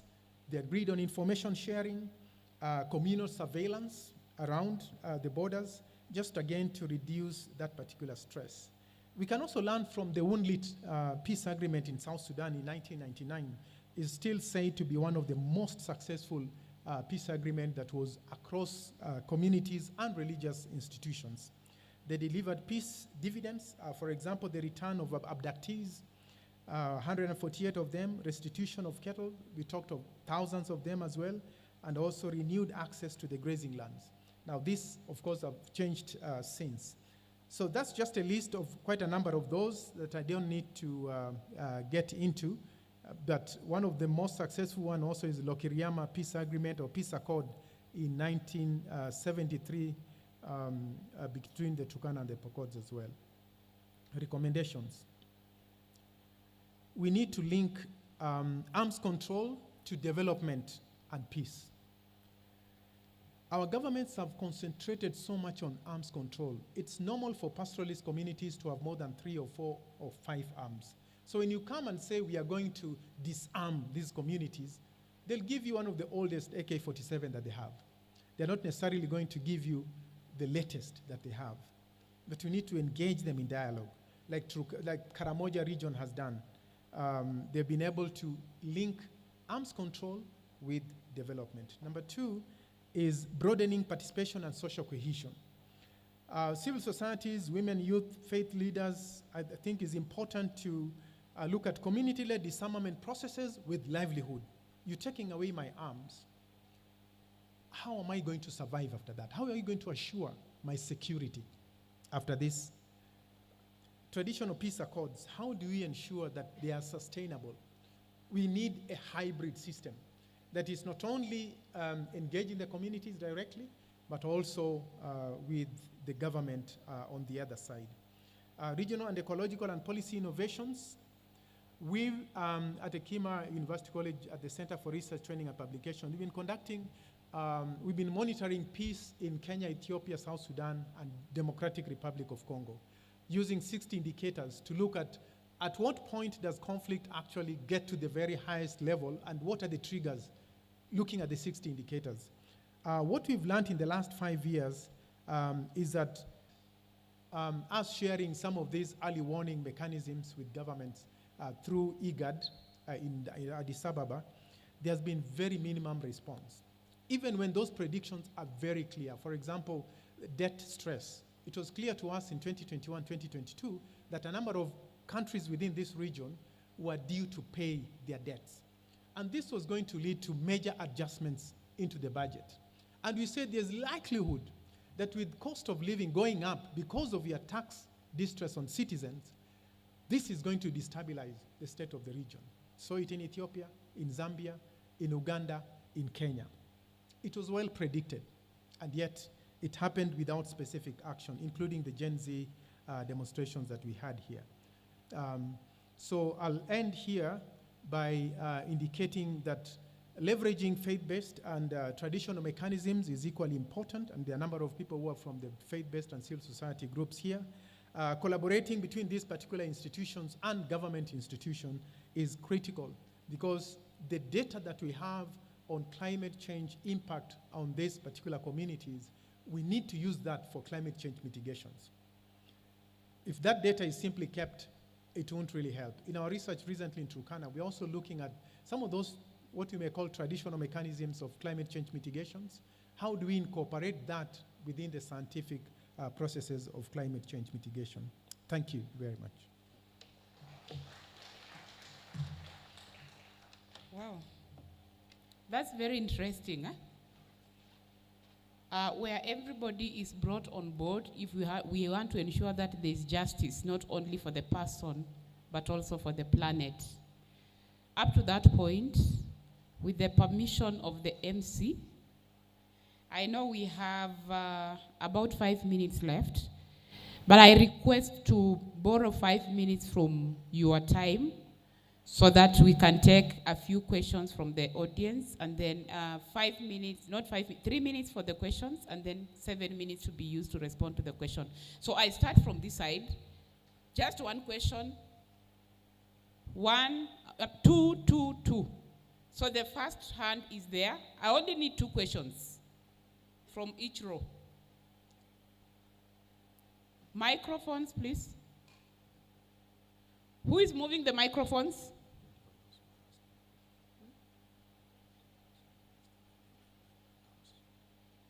The first person to raise the hand was, what is his name? I can't see. Okay, he was the first one to raise.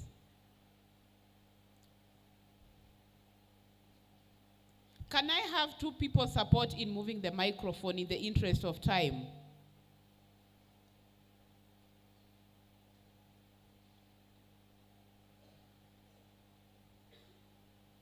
So he'll be the first one, and then who is posing the second question from this row? Okay. So from him? Okay. So first, second, and third. Just one question, please. Don't say first part, second part, just one part. Thank you. So, thank you again for such interesting lectures. My question on arms control and the polarization of rural communities. Regarding arms control and the convincing rural pastoralists to give up their weapons, have you noticed an increase in hostility towards the Kenyan government or central governments in Africa, or what kind of cooperative links? How do you build trust with these communities in order for them to reduce their weapons control arms? Thank you. Thank you. You're posing the question to Professor? Okay. The second question was here. Be specific to whom the question is being posed to.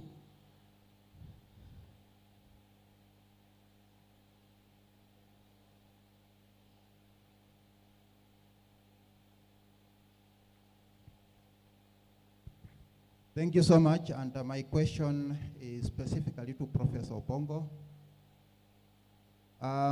In those pastoral communities, I think we have youth who can still be used in order to bring change, and maybe try to terminate this pastoral rustling. How will you be able to advise those communities so that they can be able to engage the youth? Thank you. Thank you. Last question to him. We only have one microphone in the room. Huh? Diana. Thank you. My question goes to Professor Waswa. First of all, appreciation to the in-depth analysis you did, and also sharing the self-evaluation results. So my question is, have you also done the comparative analysis to show the specific context of the findings at the urban setup versus the rural setup, and also on the status of the carbon sinks? Thank you. This row, 3 questions. Flavian was the first one to raise up the hand. If you've asked a question in the first part, please reserve space for others. Huh? So I'll take Flavian, I'll take her, and then I need one guy for gender purposes. If you have already raised a question, I'll not take your question, unless if there is time. Can I take a gentleman from the back? Any gentleman from the back, in the middle row? Okay, I give you the opportunity. So you have 1, 2, 3. Thank you. My question goes to Professor Okongo. on the issue, I don't know if there has been any study in terms of the animal migration and how it leads to the increasing cattle rustling, because from where I'm coming from, there's particular seasons or peak seasons where we have thousands of animals migrate, and when you have the migration, then the pastoralists in that sense are thinking of raiding, which they do, and then definitely in that you have the arms also. So I'm just wondering if there's studies or research that has been done in terms or in regards to that.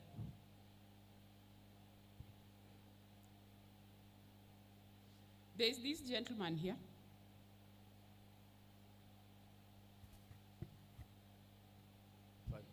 Okay. My question goes to both professors, Professor Waswa and Professor Opong.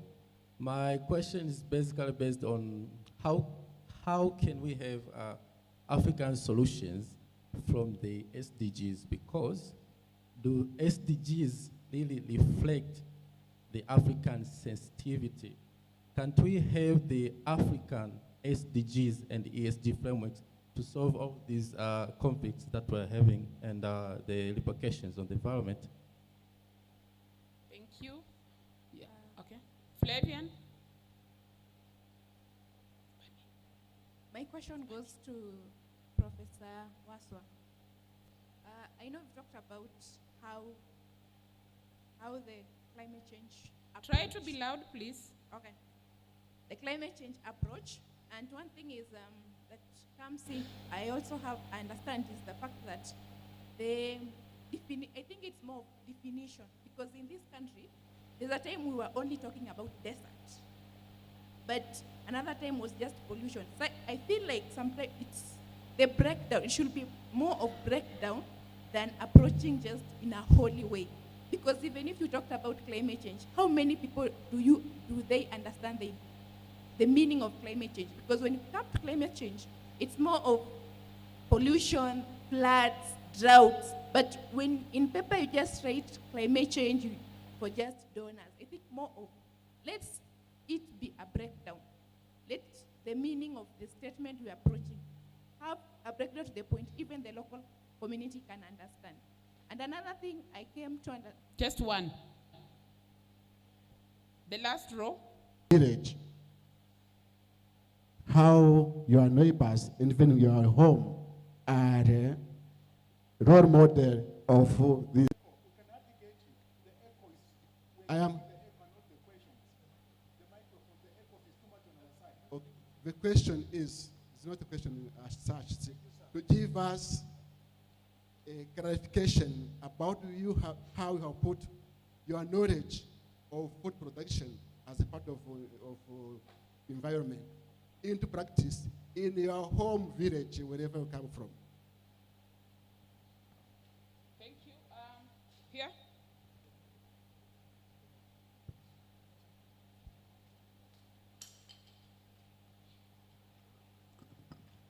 As Father is speaking, Diana, please pass the microphone to her. I'm taking the last question from her. Thank you, Professor. This goes to Professor Waswa. To be practical, I love your conclusion of compartmentalization, changing the paradigm to integration. I loved it very well. I loved it so much. But now, to be practical, issues of action, implementation, how do we go about it? Yes.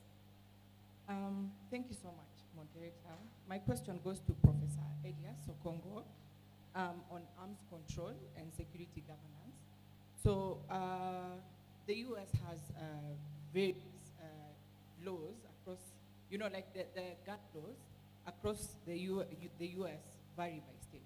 We have a state like Alaska, which really doesn't have regulations. Civilians can own guns either openly or concealed. It's, I think, only in California, which at least is governable. And in your presentation, you clearly mentioned that our region has the highest implications in terms of, in respect to gun laws. So I didn't really quite get that. Would you kindly clarify and give us more insights? Thank you. Thank you so much.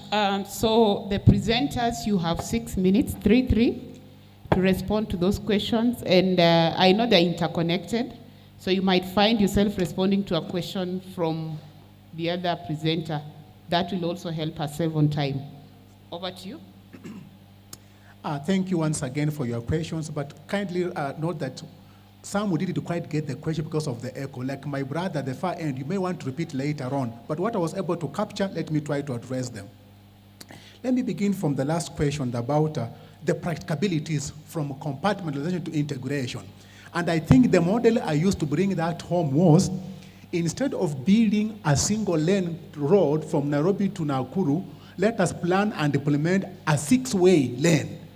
So the idea is the practice of managing climate change, biodiversity, and all those are there and they are good. My contention was that we tend to focus on one and then we marginalize the others. Then at a later time, we now go back to what we left behind. So my proposal was, let us implement them together. And we have the blueprints already to do some of these things around environmental issues in Kenya. We have the blueprints already. So let us implement them together, not one at a time. That's the whole idea, my brother.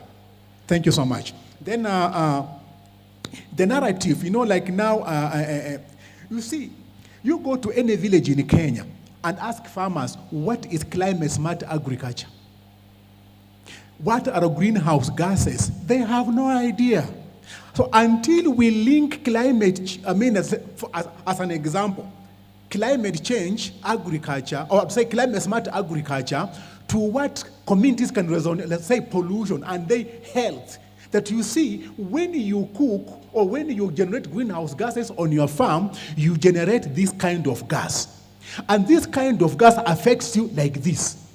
So when a farmer understands that this kind of gas is going to injure me, and therefore I need to get rid of this gas, and that gas is coming from the land system, they'll appreciate it.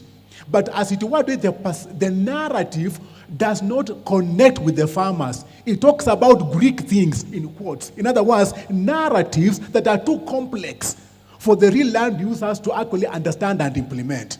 So we can repackage the knowledge and make it very simple to what really affects me and affects that farmer. Not generally, the temperatures are rising globally. The farmer has nothing to do with that in real life. But is it affecting my health? Is it affecting my breathing? Is it affecting the way I'm going to work tomorrow? Something like that. Then they will understand and maybe be part of the solution. African solutions to SDGs. As I've already said, we have got blueprints already. Kenya and African countries are known for wonderful documentation. Implement policy, legal, the point is let us implement them. And actually they fit in the global agenda at the end of the day.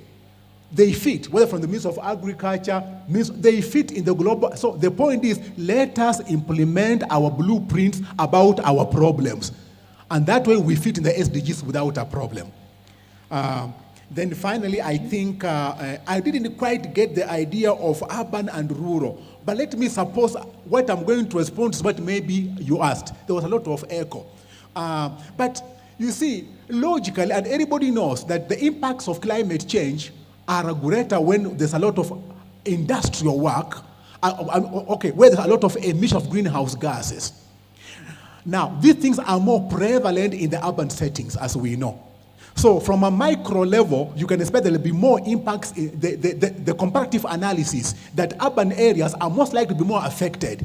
One, too many people, a lot of combustion activities, a lot of building, and whatever the case may be. But in the rural areas, we live simple lives. We blend with the nature most of the time.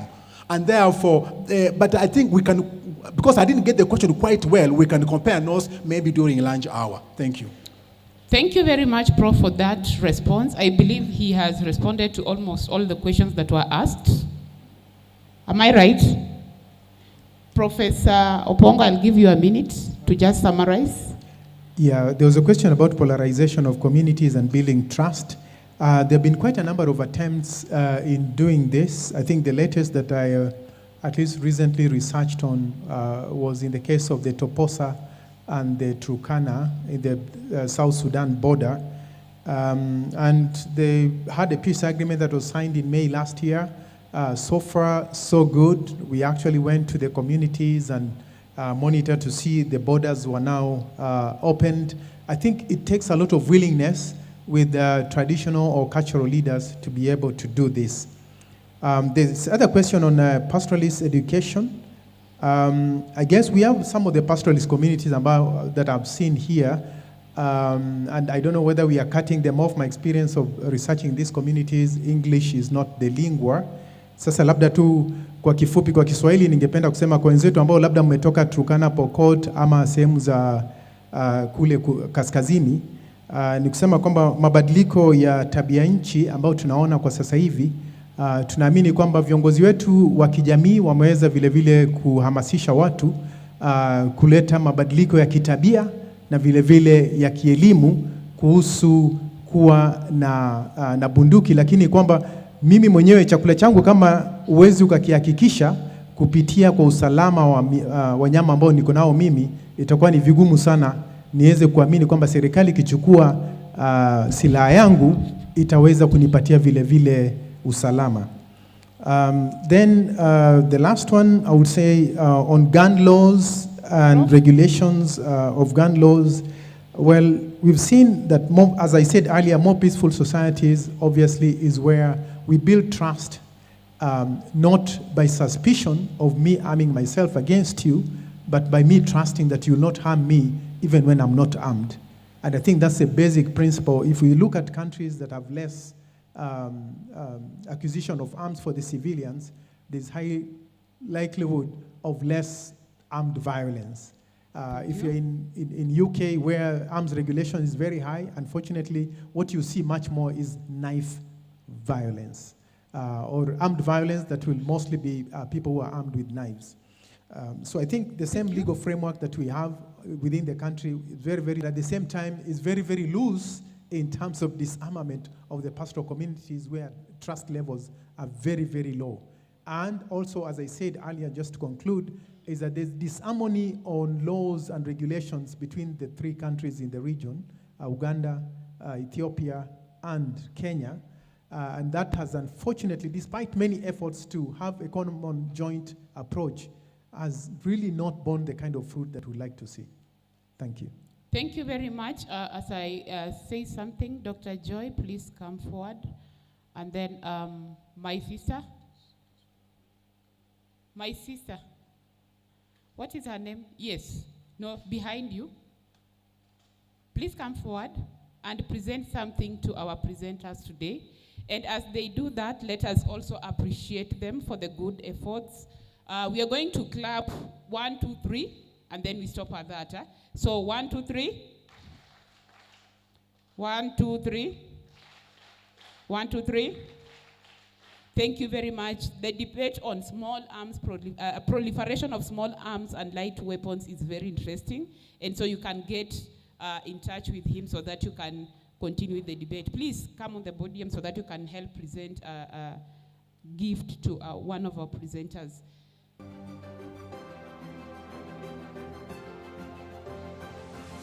Please present. Oh, Dr. Joy has presented on your behalf, but that's okay.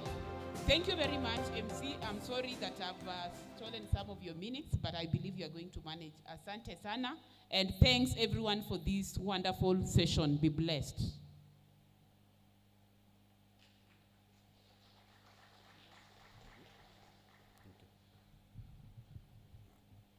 I wanted us to appreciate the moderator very well, but she did not keep time.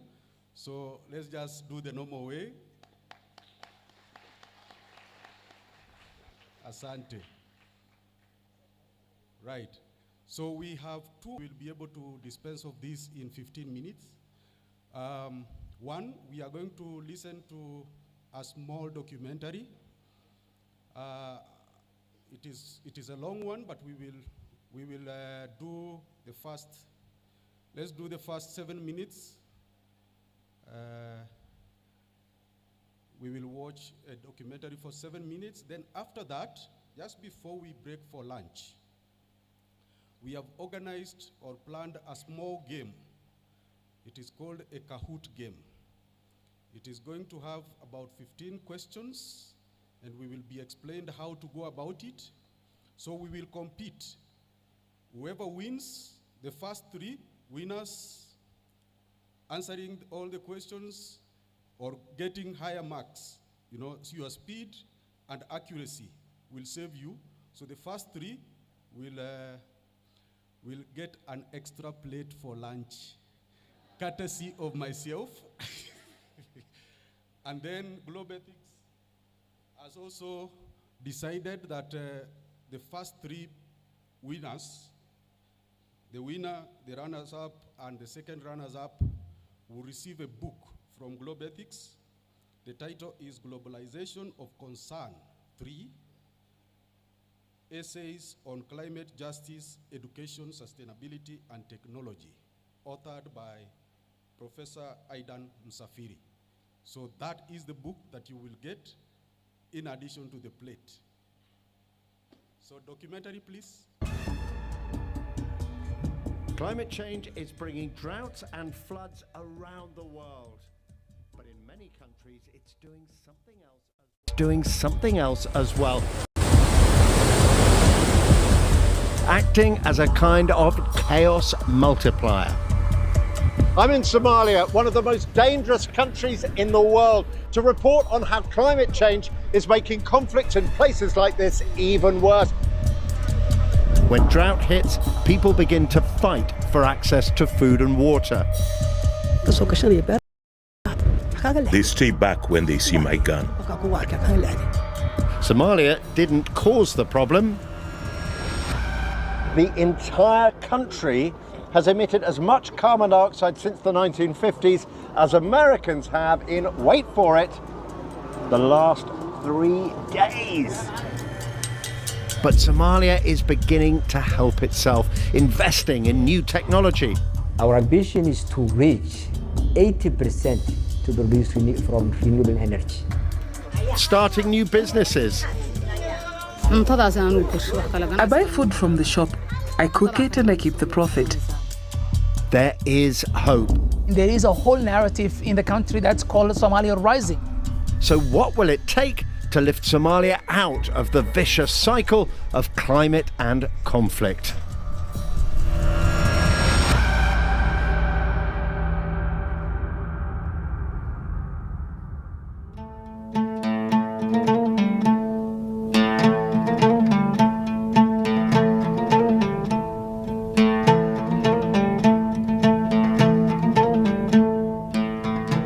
It isn't easy traveling in Somalia. This is one of the most dangerous countries in the world to be a journalist, or for anyone else for that matter. We're with the Red Cross, and to ensure the safety of the team, we've got to bring along some pretty serious security.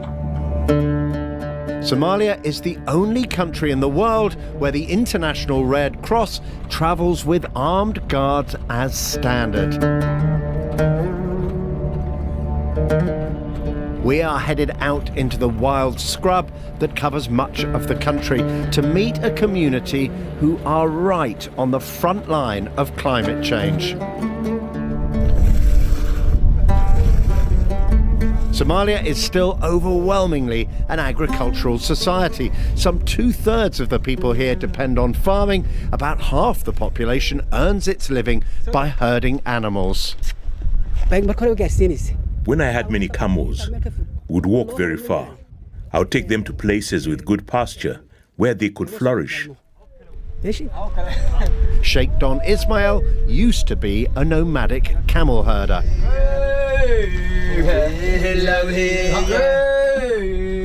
The herders sing traditional songs to soothe the animals as they scoop water into the camel's trough. The climate has always been harsh and variable here, but for thousands of years, people have been able to eke out a living by moving their animals from one pasture to the next in these dry lands. But the patterns of rain that make that possible seem to be breaking down. We used to have a good life, but recently the droughts have become more frequent. The rains in Somalia usually come twice a year, but between 2020 and 2022, they failed 5 times in a row. It caused Somalia's worst drought for 40 years and pushed the country to the edge of famine. There was nowhere to go to. The well became dry and there was no pasture. And then the animals began to die. Scientists estimate human-caused climate change made the recent drought in Somalia 100 times more likely. I'm amazed at how productive it is. Sheikh Don was lucky. He has a small farm, but it wasn't enough. We planted maize and grass. I cut it and fed it to the animals. But then the wells became shallow and there just wasn't enough food. Sheikh Don lost all his camels. He says there isn't enough food for the family now. Most of us don't have water. So the life we live now is really bad. Really bad. Tensions have risen in the community, he says. When drought hits, herders compete to get pasture and for water. They sometimes invade farms to feed their animals, and it can get violent. There's no respect if you don't have a gun. The herders who lead their animals into the farm stay back when they see my weapon. They get scared of you. These localized disputes can rapidly spiral into full-blown battles, and not just in Somalia. These fights for access to resources are a key driver intensifying conflicts across the whole of North Africa, says the head of the International Red Cross in the region. Access to borehole, access to pasture land are more and more difficult to find or to get, and so population living in similar areas might end up competing for those resources. And sometimes it goes to people shooting at each other. Somalia is on the east coast of Africa. Its population is split into a series of clan groups, which are a key source of identity for Somali people. And now to British Somaliland, a company of the Somali Camel Corps in training. During the colonial era, the clan territories were merged into 2 colonies, Italian.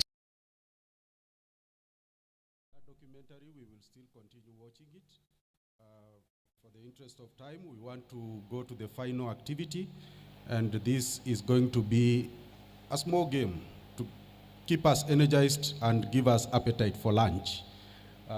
So I'm going to ask my colleague here, Bramwell, to guide us through. We need bundles on our phones. The questions will come to your phone. You will answer the questions. The faster you do, the more marks you get. And we will see the winner on the screen. No rigging.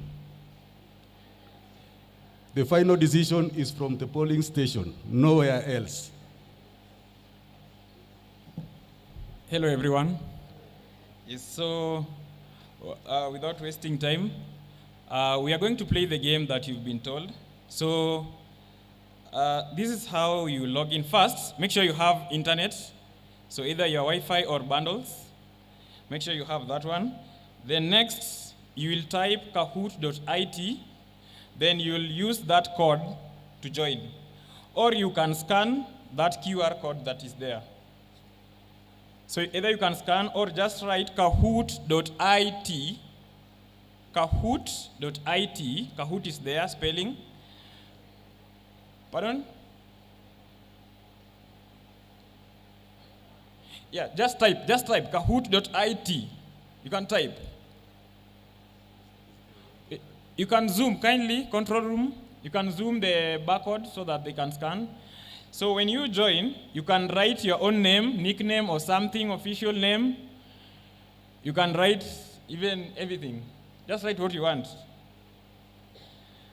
Then as you are joining in, I can see people have already joined. Charlotte, Anbesa, Miki, people are joining. Kindly make sure you join. Then the instructions are, read and understand the question. So, read and understand the question. The questions are, you have options, so you'll just type. You have multiple choices, so you'll just tap the question you feel is correct. Something to note, the question will be correct to you, but might be wrong to our system. Sindio? So we are going to start without wasting time. Just a minute, don't start. So I want to be sure that everybody has joined. So when you join, that is how you appear. Whichever name you have given yourself, that is what is going to appear on the screen. The first three will be appearing there, and it will keep on shifting as we progress until we reach the end. There are 15 questions, multiple choice type of questions. Many of them, about 14 of them have multiple choice, and one of them is true and false. So you will choose the correct answer. And the faster you do, the more marks you get, and the closer you are to the gift here. So are we ready?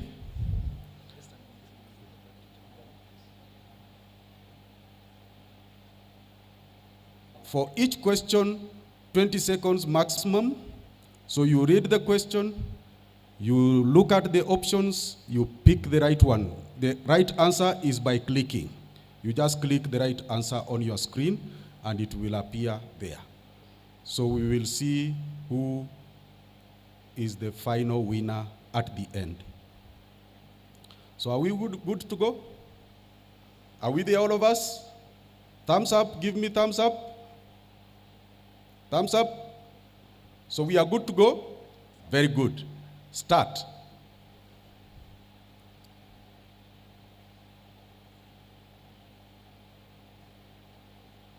Three seconds, 2, 1. First question comes. Which of these environmental problems is causing major disruption in Africa's forests and wildlife? Just click the right answer.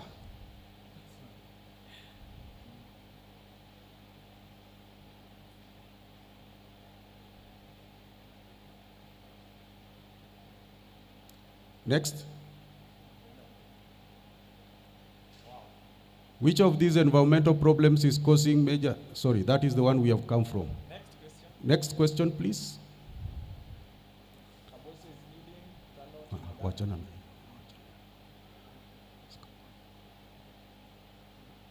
Climate change is increasing the frequency of droughts and in many African countries.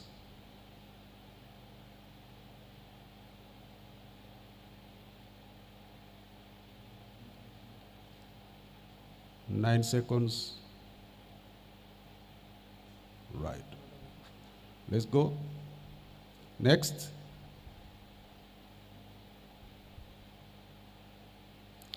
Which is a common cause of social conflicts related to environmental issues in Africa?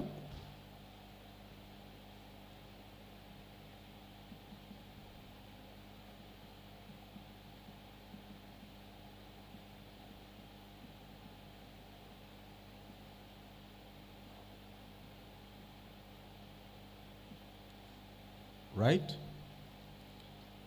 Next.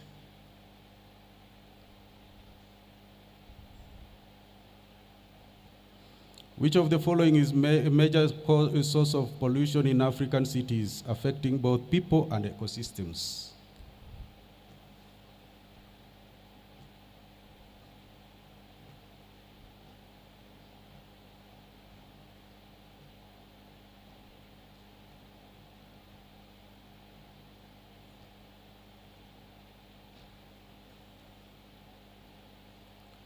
Next.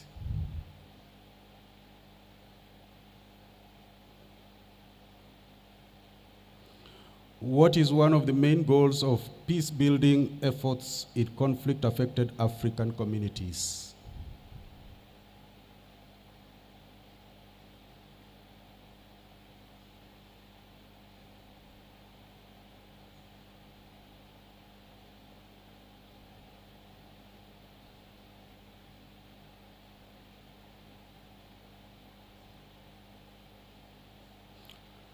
Next.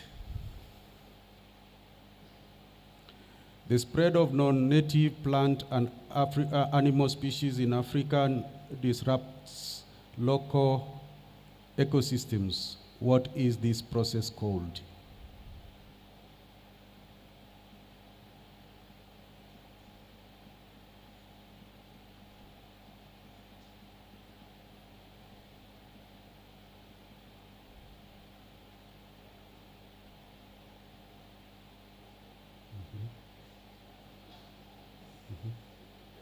Next. Rapid urbanization is, in Africa often leads to which of the following environmental challenges?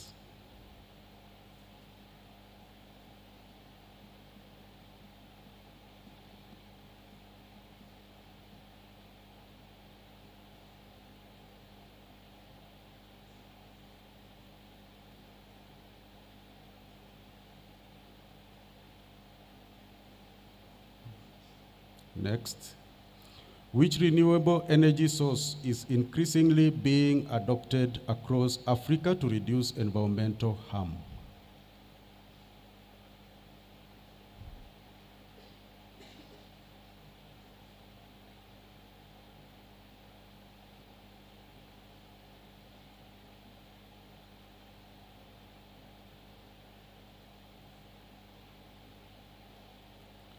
Next. Armed conflict can worsen environmental degradation by destroying ecosystems.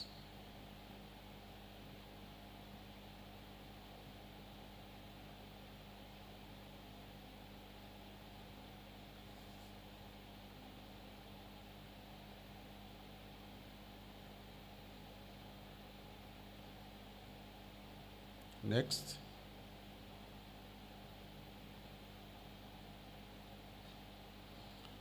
Who is Wangari Maathai, a notable African environmentalist and peace advocate?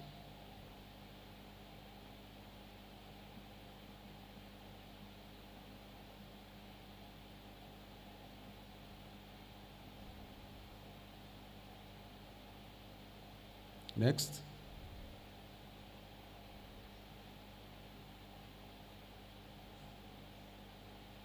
Which approach helps communities living in conflict areas to manage shared natural resources peacefully?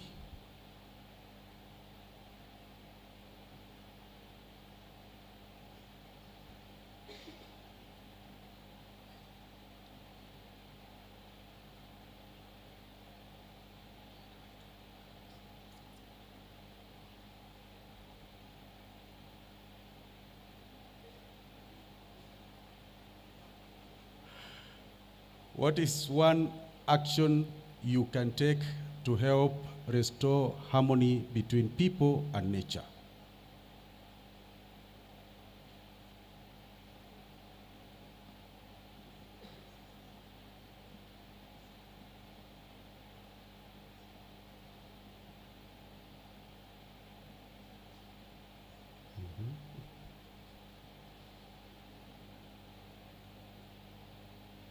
Next. What is the national bird of Kenya?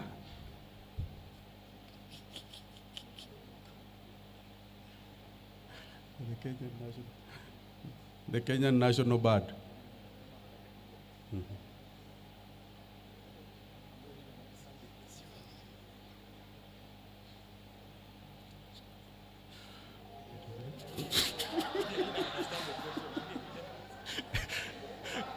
You are to read and understand the question. Let's proceed.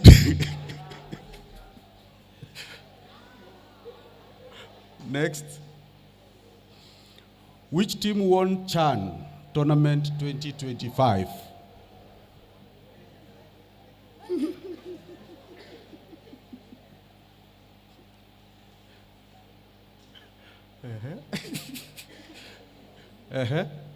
Let's proceed.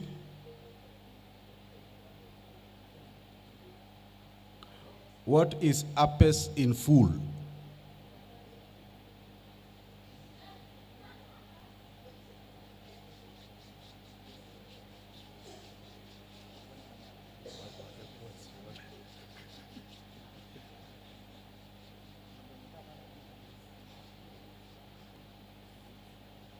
Yes, you see? The final.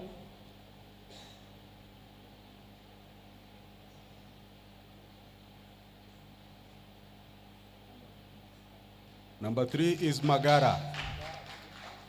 Who is Magara becoming? Susie? Millennial. Those are the winners. Where are you?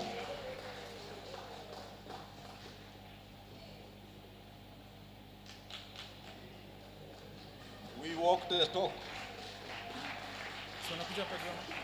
You come with your phone, you show us that that is your real name.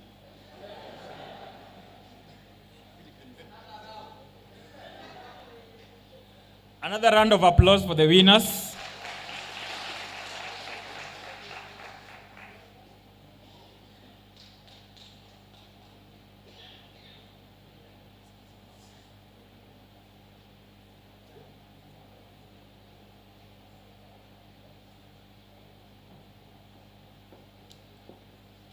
This was a fun game. Don't feel very bad. Tomorrow we have another one. You don't know what the gift will be, but tomorrow, make sure this hall is full so that we have another one with bigger prize. So who is this? This is Magara. Very good.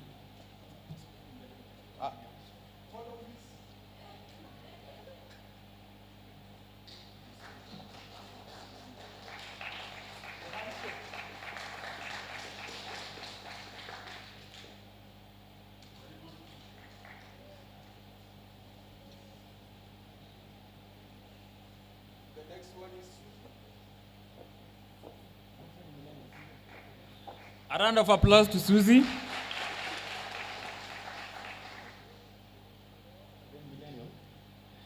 Then we have Millennial, number 1.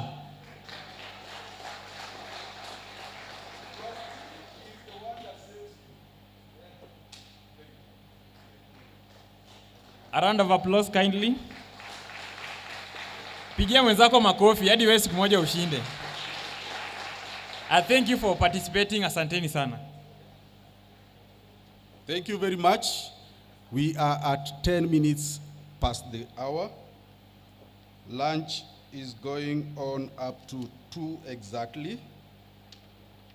So you see, if you keep time,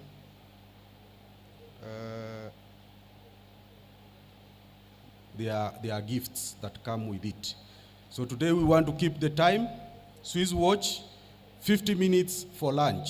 Kindly let us go, have our lunch, go around the booths, visit those booths, and then come back at exactly 2 p.m. we start. Thank you very much. Before we leave, I will ask one of us to pray for us for lunch. Somebody to bless the meal. Father Peter, come and pray for us.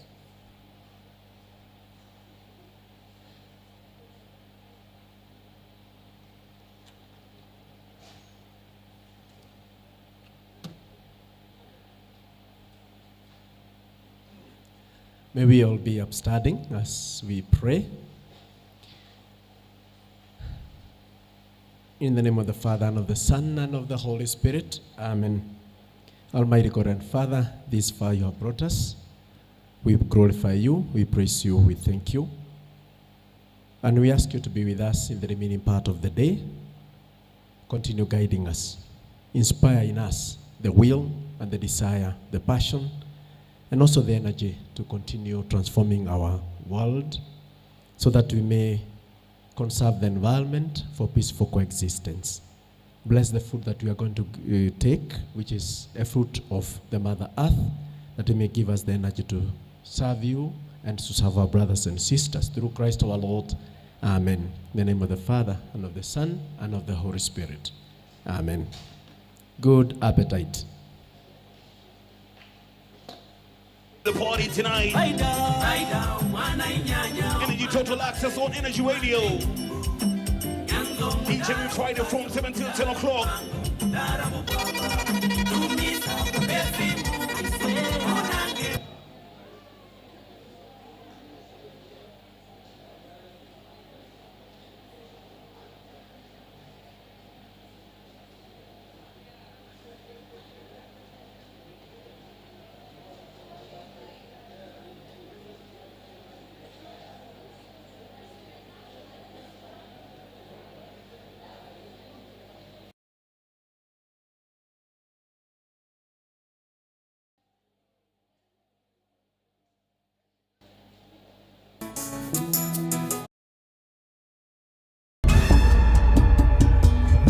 Climate change is bringing droughts and floods around the world.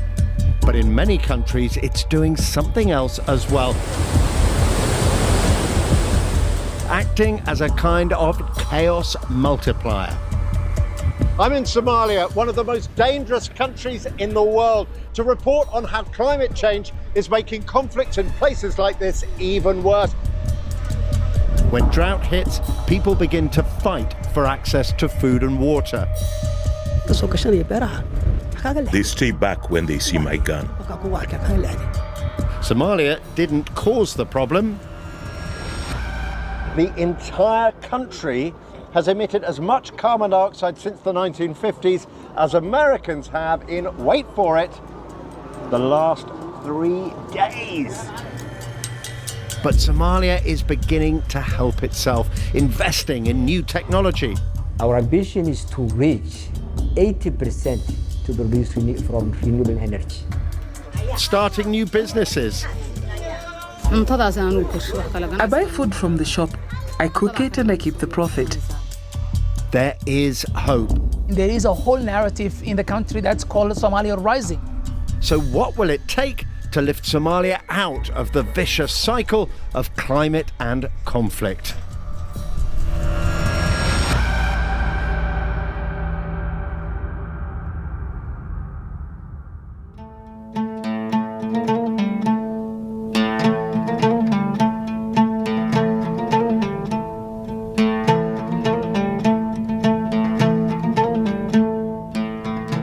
It isn't easy travelling in Somalia. This is one of the most dangerous countries in the world to be a journalist, or for anyone else for that matter. We're with the Red Cross, and to ensure the safety of the team, we've got to bring along some pretty serious security. Somalia is the only country in the world where the International Red Cross travels with armed guards as standard. We are headed out into the wild scrub that covers much of the country to meet a community who are right on the front line of climate change. Somalia is still overwhelmingly an agricultural society. Some 2/3 of the people here depend on farming. About half the population earns its living by herding animals. When I had many camels, we would walk very far. I would take them to places with good pasture where they could flourish. Sheikh Don Ismail used to be a nomadic camel herder.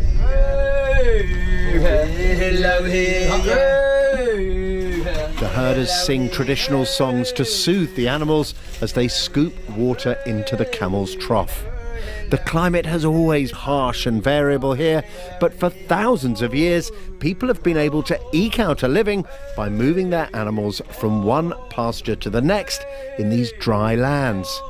But the patterns of rain that make that possible seem to be breaking down. We used to have a good life, but recently the droughts have become more frequent.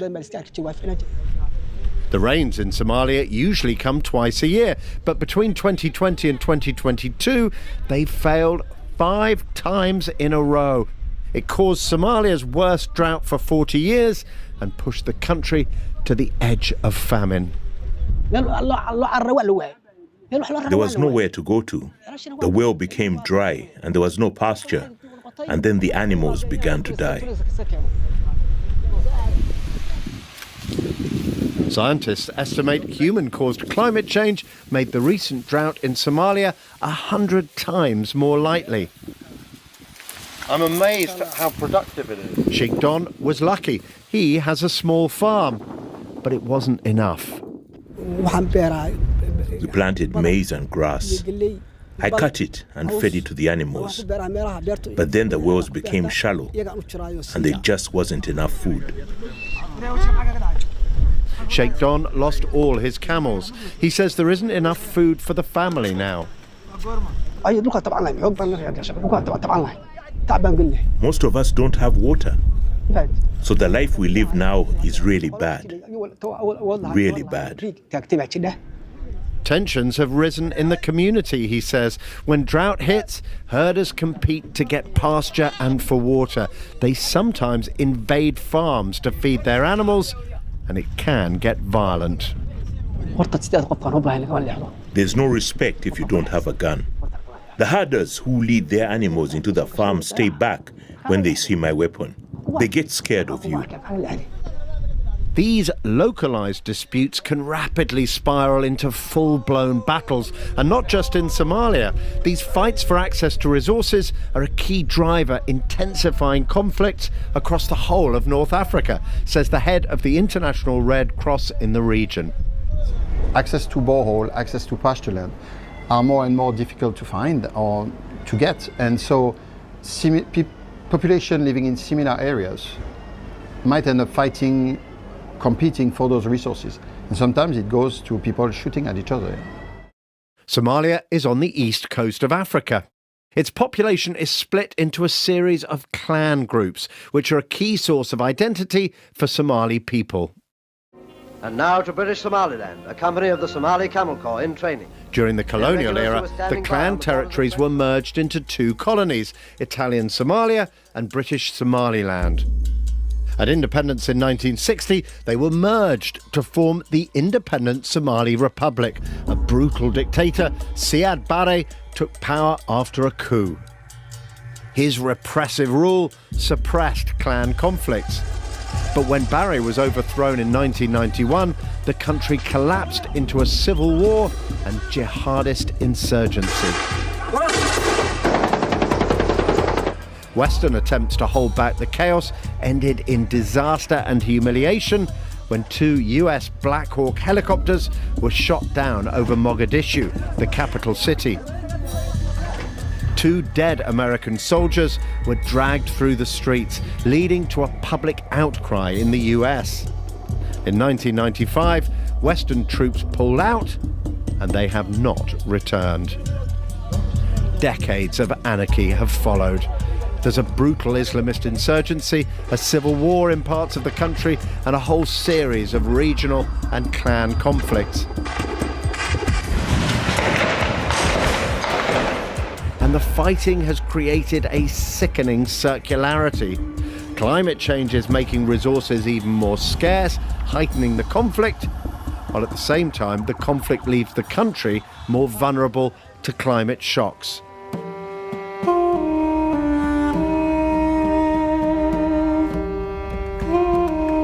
And Somalia doesn't just face drought, it is dealing with a weather and climate double whammy. We have come way down to the south of Somalia. This place, Kismayo, is a port town. It has been bitterly fought over. At one stage, Islamist militants from the lethal Al-Qaeda affiliate Al-Shabaab overran the place. It was retaken by the Somali army about a decade ago, but the threat hasn't gone away. Al-Shabaab forces still surround the town. The front line is just 60 kilometers away. It means the town is like an island, cut off from the rest of the country, but not from the weather.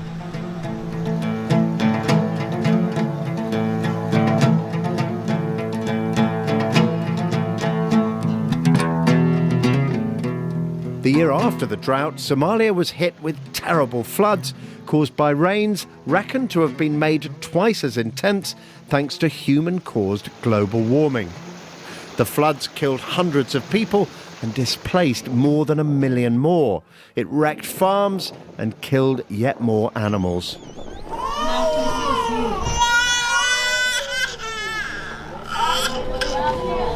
And because the country is divided by conflict, it is even harder to deal with the consequences of these climate shocks. Every day, a steady stream of mothers bring in their sick babies and children to this hospital in Kismayo. Many have risked crossing the front line to get here. All of them are hungry. The UN has developed a special classification for different degrees of hunger. It says 4 million Somalis, 1 in 5 of the population, face either acute or emergency food insecurity. These are two of the highest steps on what you might call a kind of stairway of human misery. They sit just behind the very top step, famine. The UN reckons more than 1.5 million children under the age of 5 are acutely malnourished. It means aid agencies like the International Red Cross are stretched to the limit. Our mandate is to protect and assist people who are victims of armed conflict. By extension, people who are also victims of other situations of violence, which is a lesser type of conflict. But even if we are not specialized in climate change, it's something we have to take into account, because for the last 3 years there were natural catastrophes that are directly linked to the climate change that basically prevented us from doing our job fully the way we wanted to do it, and that also affected very badly the population. Salma Abdul Qadir lives in an area controlled by Al-Shabaab. She was 9 months pregnant when her baby son fell ill. She had to travel for 2 whole days to get to this hospital. It was awful. There was no one else to carry my sick child, just me. And there was so much rain, I had to wade through mud.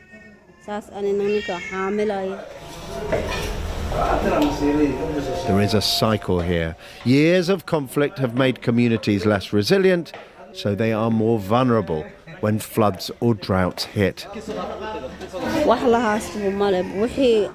The only thing we had was the farm, and it was washed away. We don't have anything now. It can seem hopeless, but Somalis are strong people, and like the babies in this hospital, they can recover. My little baby looked like an inflated sack when I brought him here. You couldn't see his eyes, he was so swollen. Now look at him. Praise be to God. Abdi Hakim Ainti advises the Somali Prime Minister on climate change. So climate change, I would rate #1 over every other challenge that we have in Somalia. Hold on, including the conflict that has raged for more than 30 years now.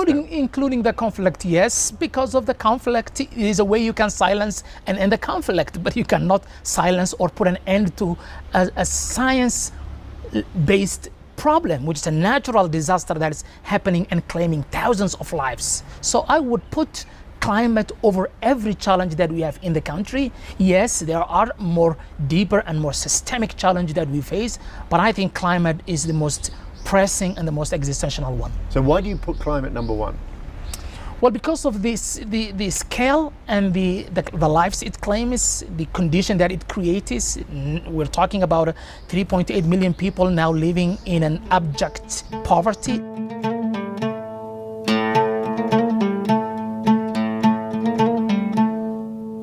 The combination of climate change and conflict has driven millions of Somalis into places like this, vast refugee camps. But this isn't run by an international aid organisation. The residents here have to pay rent for the scraps of land their makeshift huts are on. They get few handouts from international agencies, if any at all. Here, they pay for their food and their water. 1 in 5 Somalis are stuck in camps like this.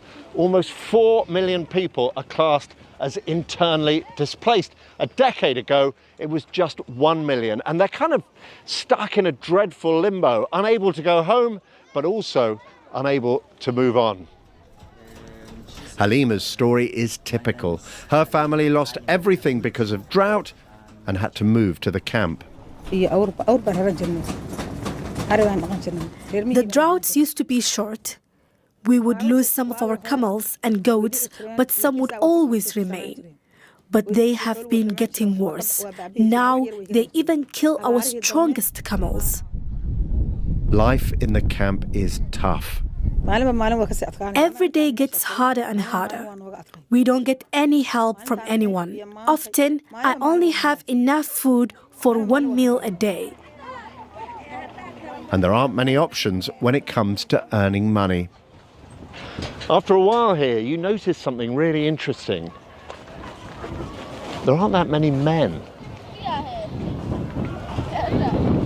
Most of the men have left to find work elsewhere, and the easiest work to get is as a fighter in one of the overlapping conflicts that consume the country. Halima's husband and 4 of her 5 sons have joined a local militia. They are rural people with no skills, so the only work they could get was in the army. They were desperate, and when you are without food long enough and your children are looking at you, you will do anything. Halima's family's story is repeated across the country. The millions of people displaced by climate change create a huge pool of potential recruits for clan militia, regional armies, or the jihadist insurgencies. It helps drive the conflict and perpetuate Somalia's cycle of misery. Kafio's family lost all their animals to drought, and like Halima, her husband felt he had no choice but to join a local militia. He was killed in a gun battle in a local town just over a year ago, leaving her looking after their 7 children on her own. I knew when he joined the militia that he might die or he might survive. When he died, he left me and the children on our own. We don't get support from anywhere, and our breadwinner is dead. Some nights we eat, some we don't.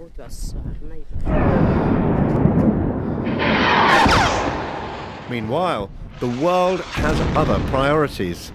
Other wars in Gaza and Ukraine, for example, are where the world's attention and its cash is focused.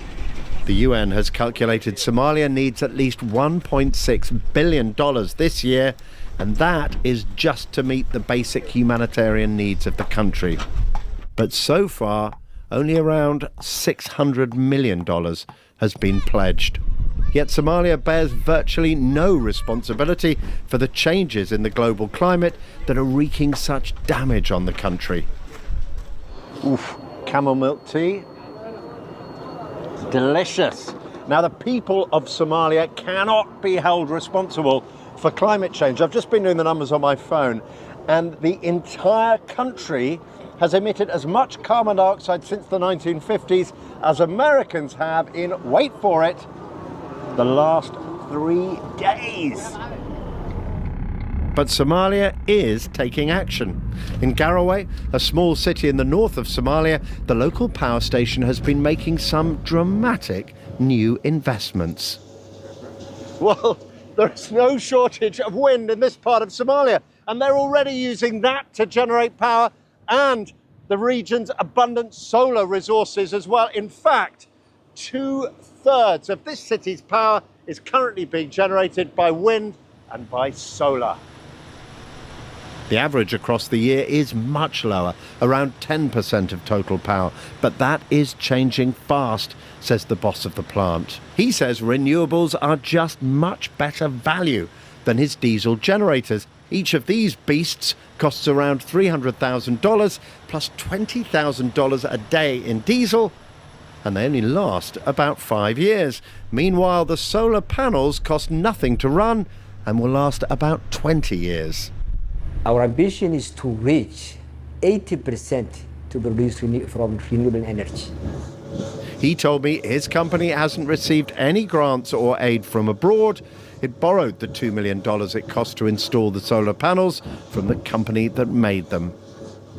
And how quickly can you pay that back? It's 2 years payback loan repayment. And you can pay that back with the revenues from selling the electricity in 2 years? Yeah. That's quick. Yes. That is quick. The plan now is to build a much bigger renewable energy plant. It'll cost $17 million and will be backed up with batteries along with a few diesel generators. The cash will be from private investors, and here's the thing. The costs will be so much lower, Mohammed expects to be able to cut prices for consumers in half. It's cheaper because it has a good lifetime, easy to install, easy to maintain, and now is very cheap, the day after day. But there is a problem. There are virtually no renewable energy engineers in Somalia. Mohammed's answer, his company is training them up itself for free. So I must work as hard, give a lot of effort as can possible, so that it can reach the farthest point. From nearest point to my farthest point, I want to reach that point. So for me, I will depend on my efforts.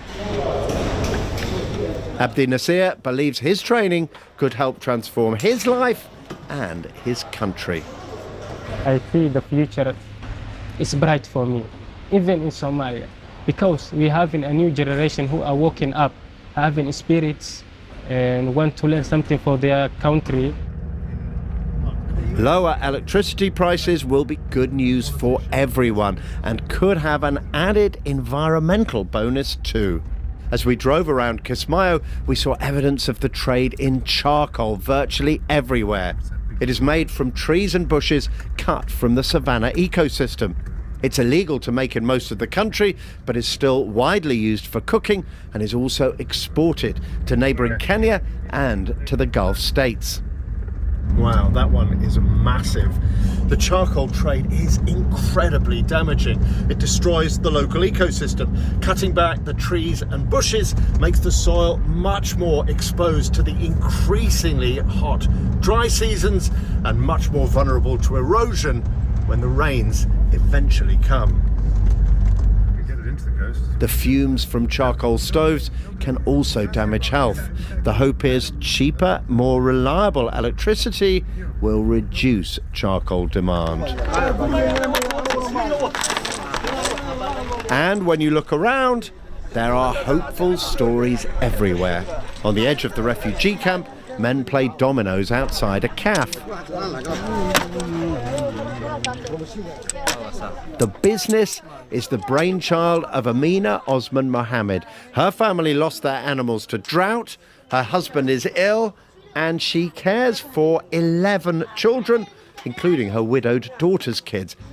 But Amina is determined to improve her family's situation. I buy food from the shop. I cook it and I keep the profit. I want things to be good. I want to get more. It is up to God if I get lucky. Allah makes your luck, but you also make luck too. Yes, you are right. Yes, I work hard. Despite the changing climate, the conflict, the poverty of the camp she lives in, Amina believes in a better future for her family and for her country. And she is not alone. Somalia is a story of a potential, of a promise, and I don't subscribe to the notion that Somalia is unfixable. I think it's fixable, and it's showing a significant progress on pretty much every front that you can look into. But a series of recent bomb attacks shows how much still needs to be done. And with climate change turbocharging the conflict in Somalia, the country will need international support as it tries to bring peace and also to make the investments in long-term development that can help build resilience. It will take time, but as I've discovered on my journey here, Somalis are resourceful, entrepreneurial people, and they have not lost hope.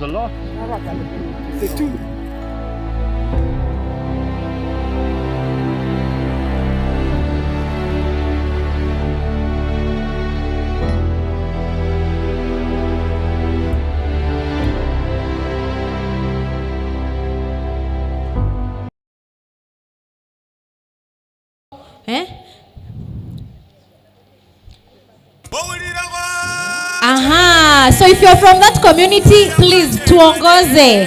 And we know you before we name you. Just show people how to do it. Mko ready? That was a trisex. DJ! Make it loud.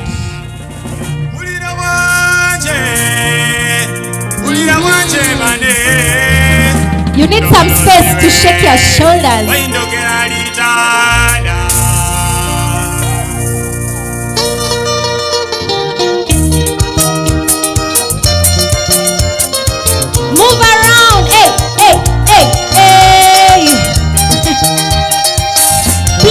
said enjoyment is your business. Please make it your personal responsibility.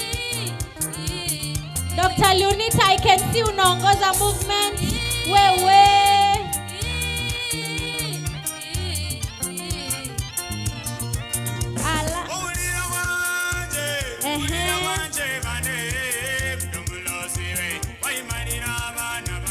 Some of you are not shaking those shoulders. Jack, I can see. Some of you are too stiff.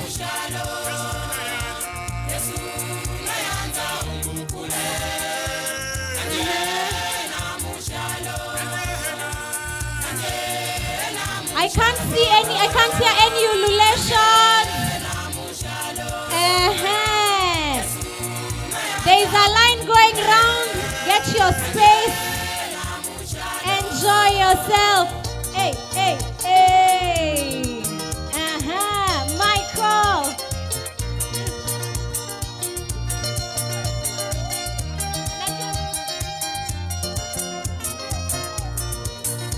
Hey. This one is for crying. You need to put your hands on your head.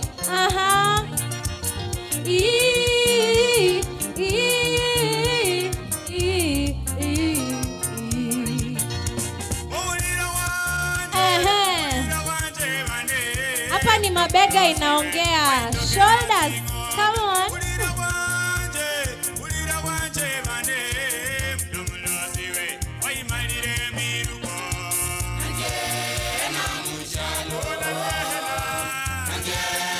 Our media team prepare to switch the gears to another one, another community. We need to at least do 2. Even if it's an Ethiopian dance, give us something.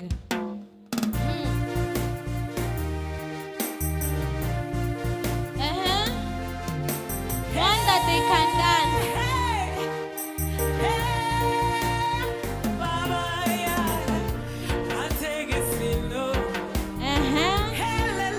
This one you need to have a little bounce. Give it your best. Remember you are on TV.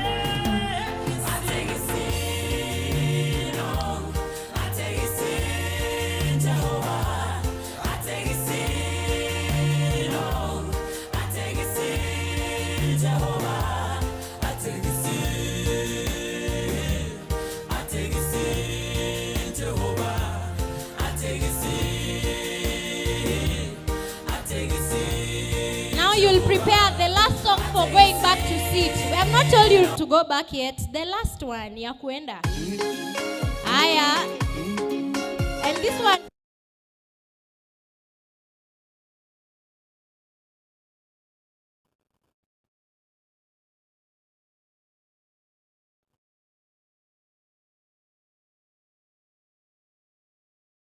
Right.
Alright.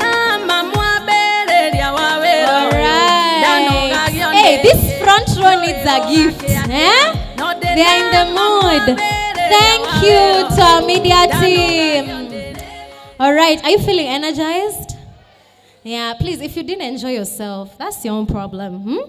Because we said it is your responsibility to fully enjoy yourself and give yourself the best Africa Peace and Environment Summit experience yet. So before we move into the afternoon session, very quickly, I will give 3 minutes to our partners who are running the blood drive.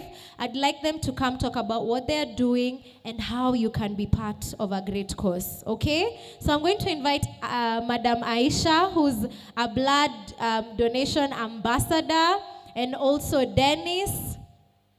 So Aisha and Dennis, please come forward. Let's clap for them. See, they are doing a good job. And if you haven't visited their tent, even just to go, their station, even just to go and find out what's going on, how can I help, please make sure you do that.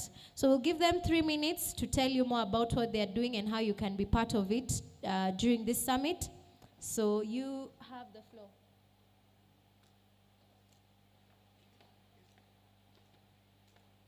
Praise the Lord. Praise the Lord. Assalamu alaikum.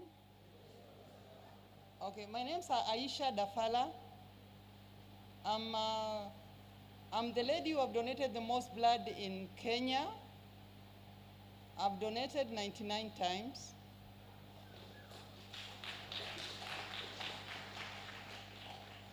And I'm 61 years old. I've been donating for the last 44 years because I started donating when I was 17 years. So I'd like to urge my fellow women to start donating blood or to just to, sorry. Yeah, I normally tell my fellow women, we are the most strong because we see our children, our husbands, our sisters, our brothers dying, and tears can never save a life. But if you are donated, blood, it will have saved a life. Thank you.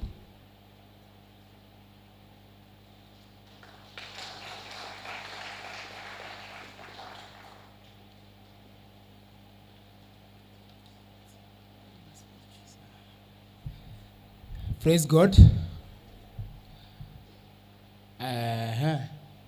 Assalamu alaikum. I don't see you. I don't see you. I need to see you. Why are we not happy? Are we not happy for today? Yes? We should be cheerful, Bana. Life is for free. Life is precious. We thank God for the good life He has given us. So mine is just to give you a word of encouragement. My name is Dennis Odor. I'm the County Blood Transfusion Coordinator, and here also on behalf of Kenya National Blood Transfusion, just to tell you about the benefits of being a blood donor. And I want to say that blood saves lives, and environmental care sustains life. So you see where we are meeting? Yes? So when you donate 1 pint of blood, you can save 3 lives. Yes? And when you plant a tree, what are you doing? Yes? And it is quite ironical that when we were born, the Bible says we were born of clay, correct? And to clay we shall go back. Cindy? Yes, so there is a very big connect between blood donation and saving lives and environmental conservation. Yeah?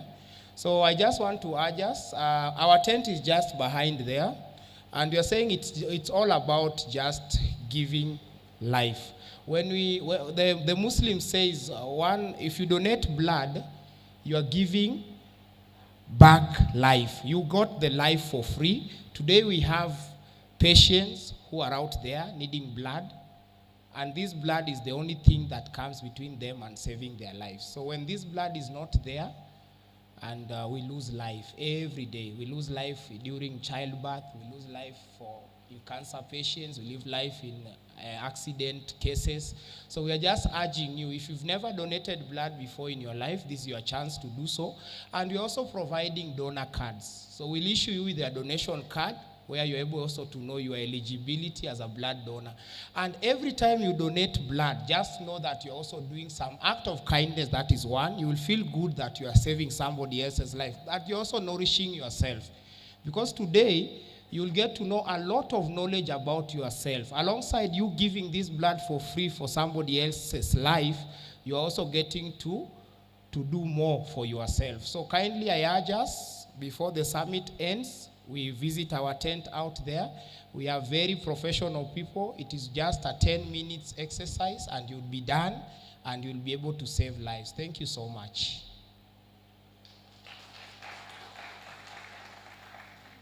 And you can meet me at the tent. We can have more conversation. Thank you.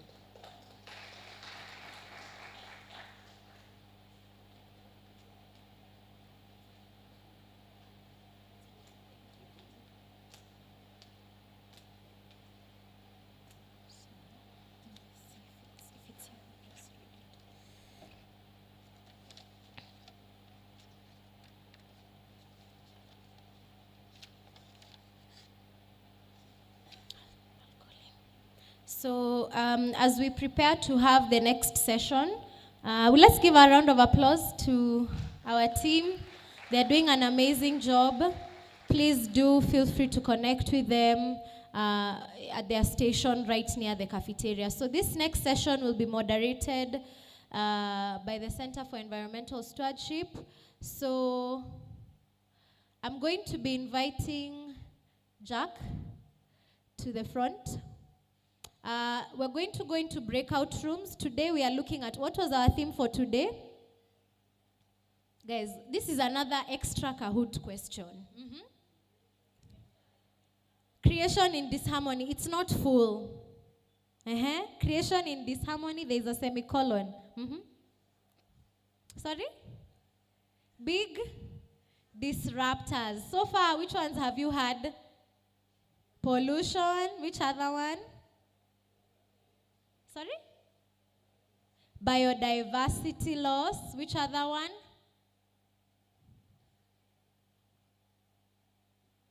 A. Where's Dr. Shanyisa? She's going to really wonder. We heard about conflict, right? Which other one did we hear about?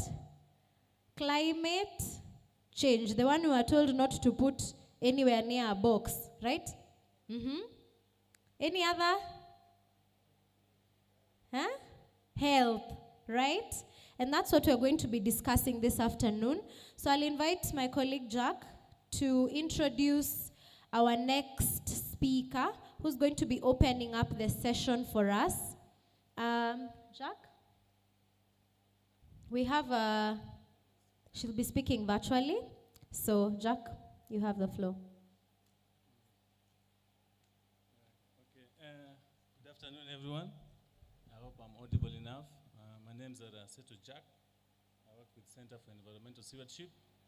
I think I have the privilege of introducing this session today. And it's going to be a very interesting and special session because we were expecting to have Professor Mbote, who works with the UNEP. She heads the legal department, but she's having a series of UN meetings this week. So what she decided to do is record a video, an 8-minute video, introducing the breakaway sessions for the entire afternoon session today. So what you're going to do in the interest of time, basically we're just going to play that video. It's about 8 minutes, and we're going to see exactly how she introduces the entire breakaway session for the afternoon session. So I'm just going to ask my colleagues to play the video. I think after we've played the video, we are going to have another session where we're going to have somebody else speak. So I think that person is going to be introduced by Joy. Yeah, thank you. So can we start? Good morning, good afternoon, and good evening, dear participants. It is a great honor to be speaking to you in this second edition of the Africa Peace and Environment Summit. I want to thank you for inviting the UN Environment Programme to be present today and offer some remarks. The world is undoubtedly facing uncertain times, from extreme weather events around the world to geopolitical tensions to financial constraints. The latest report on the status of the Sustainable Development Goals shows that 18% of the 137 targets have regressed from the 2015 baseline, with only 35% of targets making moderate progress. With less than 5 years to go to the achievement of the SDGs, key interconnected issues remain important to achieve the 3 pillars of the United Nations: peace and security, human rights, and sustainable development. The One Health approach can strengthen health systems, address environmental drivers of disease and mental health, and engage youth in building resilience. Shifting from resource extraction to responsible production and consumption is a pathway to sustainable economic growth. Ocean protection and restoration should be prioritized for the support of marine conservation and governance. With growing temperatures, extreme weather events, unprecedented levels of emissions and waste, biodiversity and forest loss, the time to act is indeed now. More than ever, it is time to recommit to environmental multilateralism and international cooperation. UNEP and its member states have, since 1972, carved out a long history of environmental action that works for people and the planet. For more than 50 years, UNEP has monitored the state of the environment, informed policy making, bridging with scientific findings, and coordinated interdisciplinary responses to environmental challenges. Key initiatives include supporting countries and communities in addressing environmental challenges, for example, through the generation restoration efforts, the Montevideo Environmental Law Program, and the Global Environment Outlook. In December, Nairobi will host the 7th session of the UN Environment Assembly, the world's highest decision-making body on the environment, dedicated to the theme of advancing sustainable solutions for a resilient planet.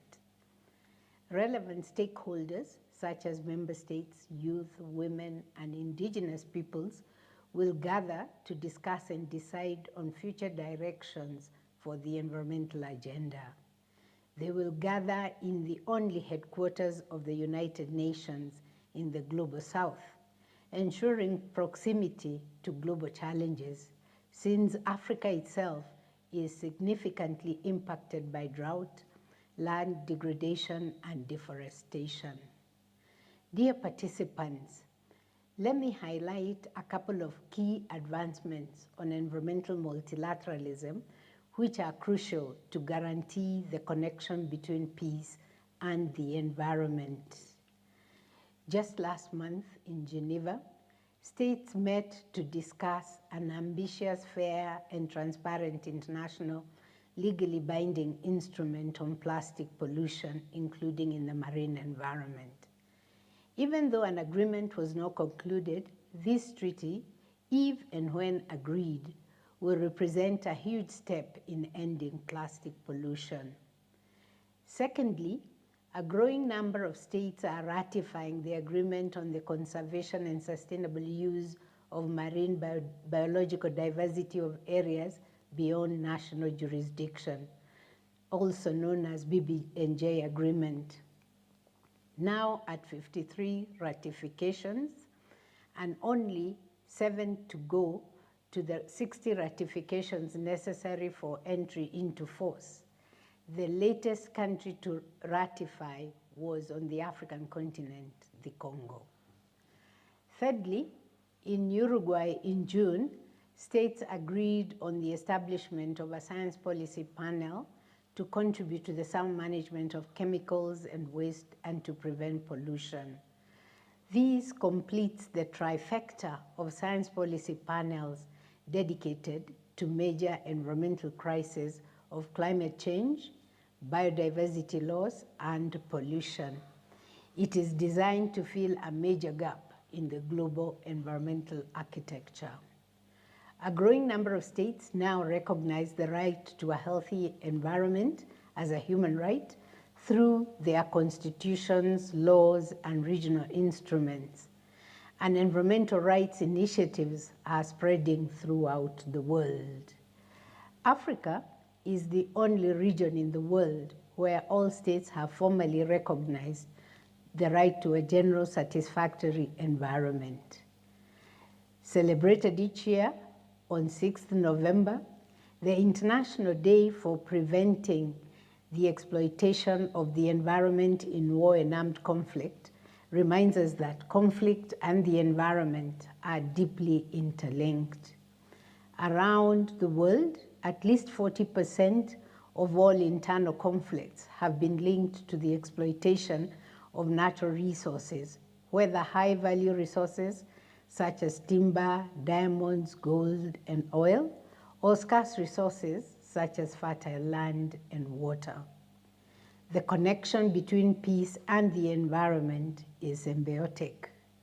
The sustainable preservation and management of ecosystems is a way to reduce conflict over resource scarcity and oil degradation. Peace enables sustainable development, and states and relevant stakeholders are more likely to apply environmental stewardship, invest in green technologies, and promote international cooperation to resolve transboundary environmental challenges. 2025 is a time to renew the international community's commitment to address the 3 planetary environmental crises. The transformative power of the environmental rule of law and ensuring the most affected and vulnerable to environmental impacts, along with states, civil society, and the private sector are at the decision-making table, can provide tangible benefits. UNEP is committed to continue its mission as the leading global authority on the environment and will continue to inspire, inform, and enable nations and peoples working on and for the environment.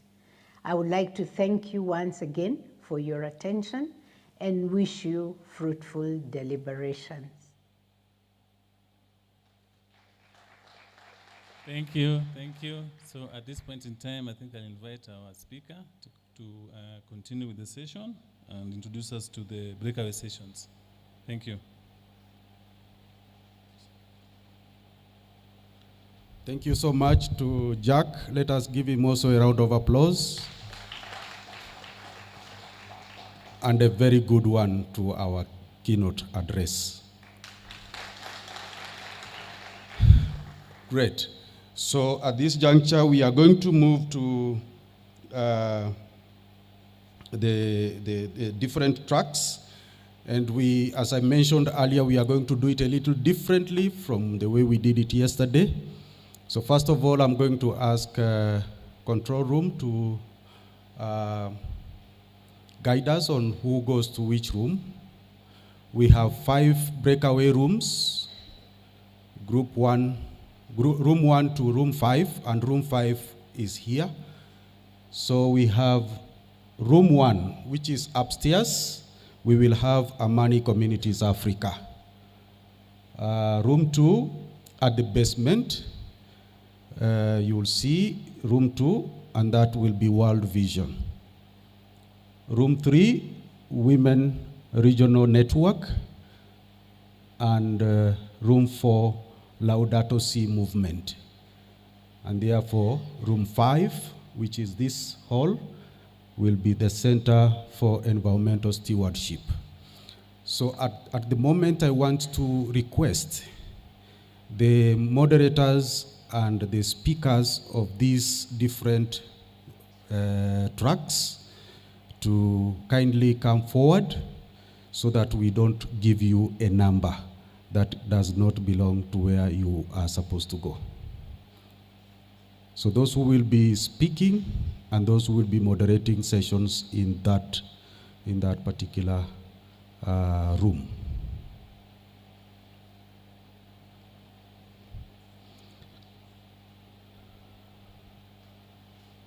So we start room 1. Room 1, just in front of me here, kindly. Room 1, room 2, room 3, like that. So then I'm going to give numbers 1 to 5.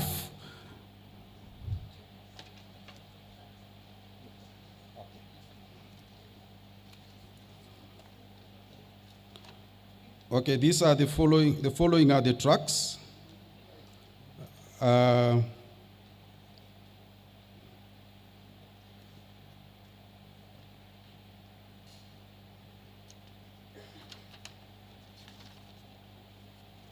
Right. In track 1, we will be discussing conflict. That is Amani Communities Africa. In track 2,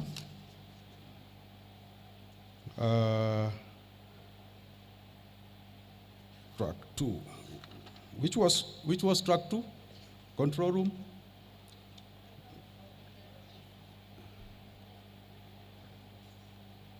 Which one? World Vision. Okay.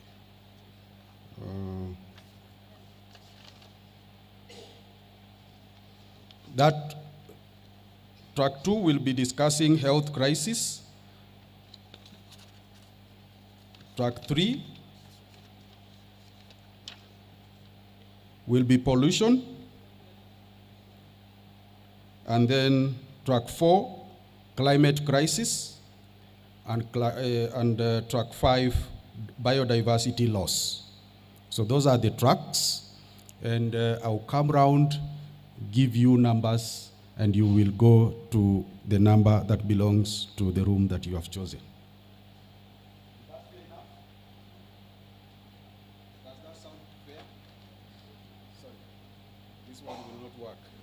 Does that sound fair? Very good. So then we start. We start here. 1, Daktari.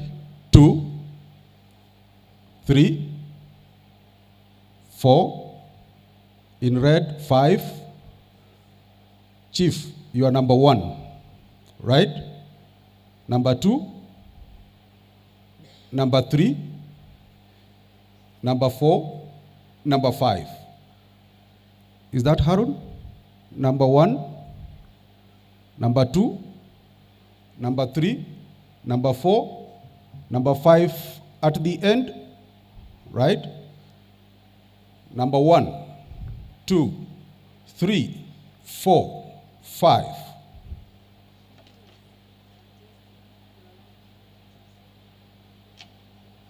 Is that so? I'm advised that people choose where they want to go. Is that okay? Okay. So if you fill one room, I'll come and distribute you. So you go and sit and get a seat in the place where you will go. You now know the tracks. Choose the one that interests you, and then we will try to assist you to be comfortable wherever you go. Is that okay? So then the timing. We are now at 33 minutes past the hour. We were supposed to start at 2:20, so we are 13 minutes late. We are to finish at 3:15, so less 13 minutes. Is that going to be possible? Okay, 3:20, I give you an additional 5 minutes, 3:20, back here. Is that okay? Very good. Thank you very much. I wish you all the best.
A room.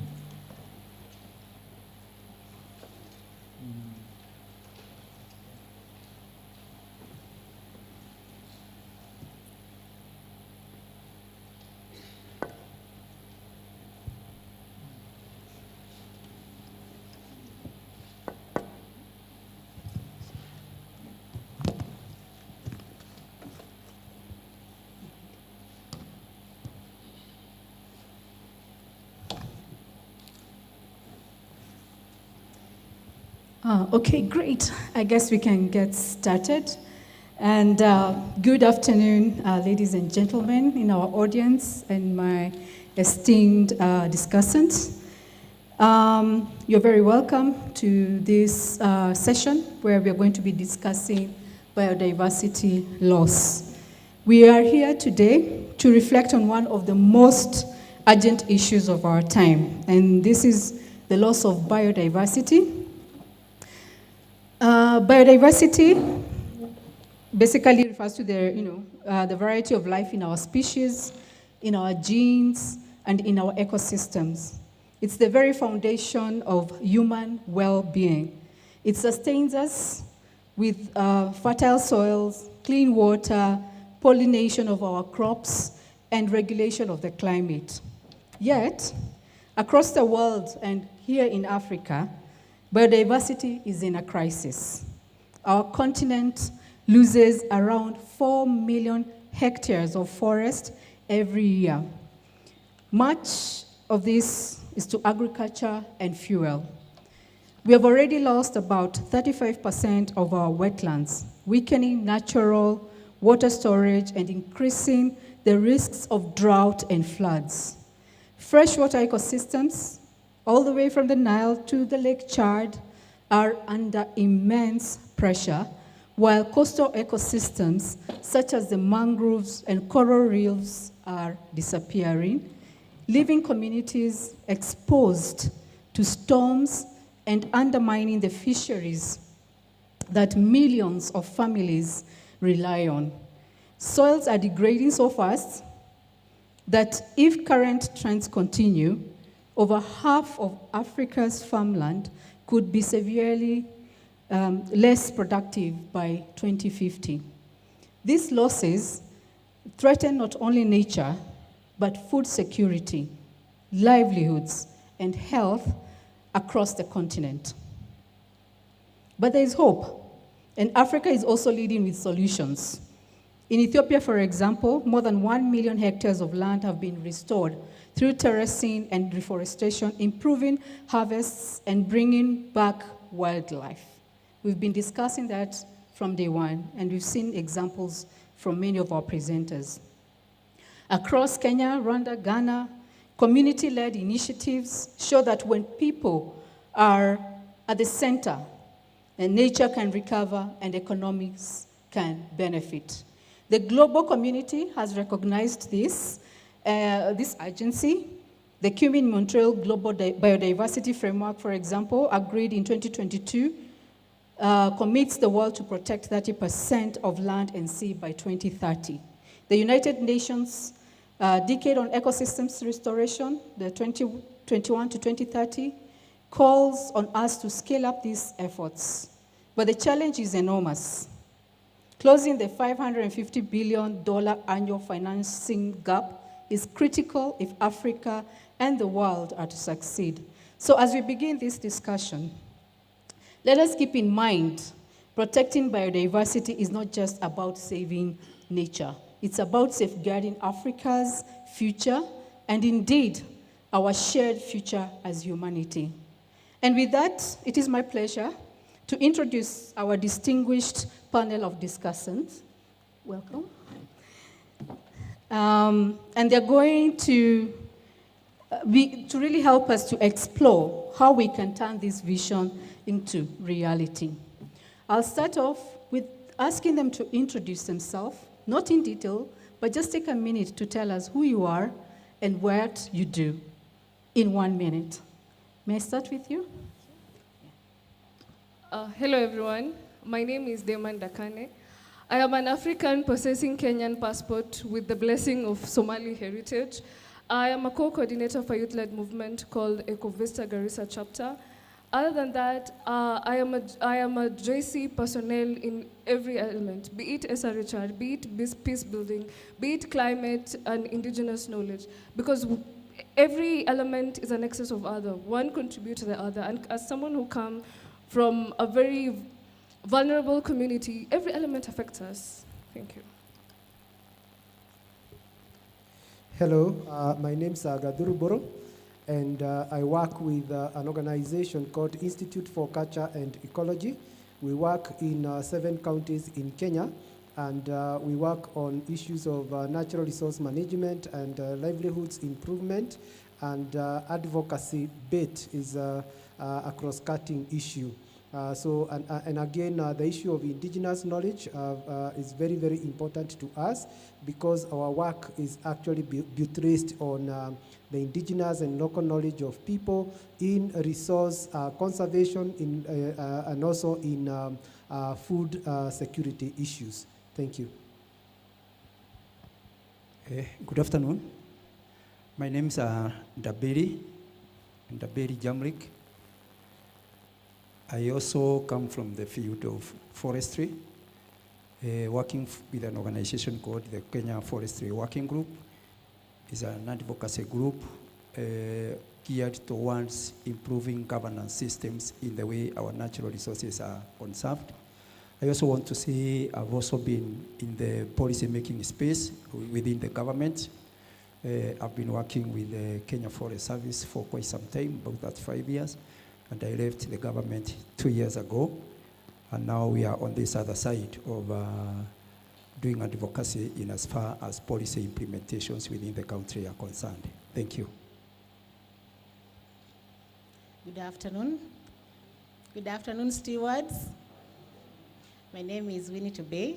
I'm a doctor of philosophy. I'm a lecturer at the Technical University of Kenya, where I do research, and I also teach the people of this great nation of Kenya. I work as a consultant in different sectors, especially in education, in conservation, and largely also in community work. I'm glad to be here, and I'm glad to integrate. Thank you. Good afternoon. My name is Crispin Osunga. I come from Homa Bay County.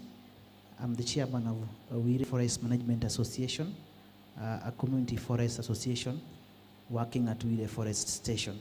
I also represent community forest associations at the Nyanza Conservation Committee that is covering 6 counties in Nyanza, Siaya, Kisumu, Homa Bay, Kisii, Nyamira, and Migori counties. Pleasure to be here. Good afternoon. My name is Monini Motuko, a peace building and transitional justice practitioner. I serve at the National Cohesion and Integration Commission, the NCAC.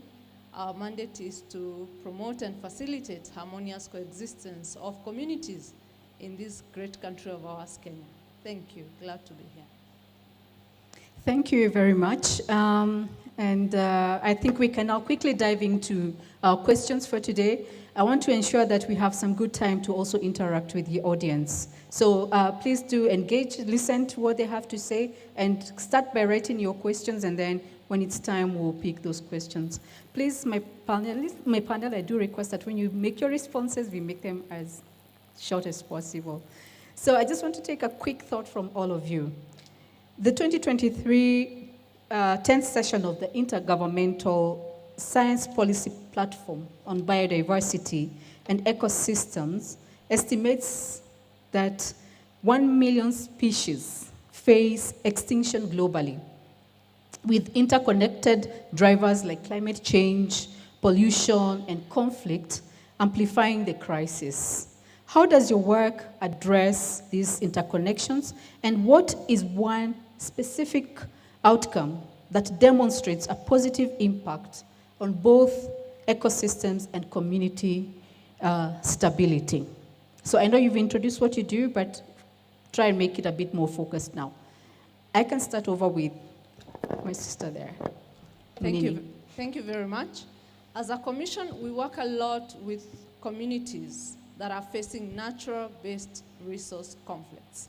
And these are largely those in the northern region of this country. Not the only communities we're working with, but those that are facing the natural resource-based conflicts. And most of the time it's about water, pasture, and land. And as you know, climate change does not cause this.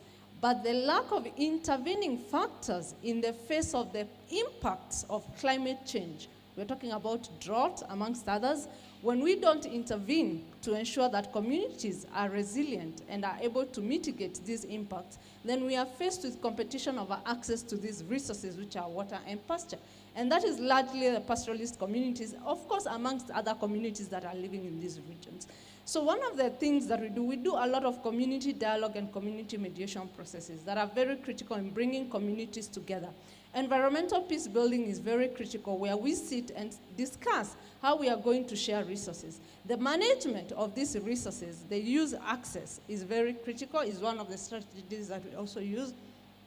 And you'll find that communities agree to come up with grazing committees, water access committees, borehole management committees, so that they are able to access resources that are dwindling in the face of climate change.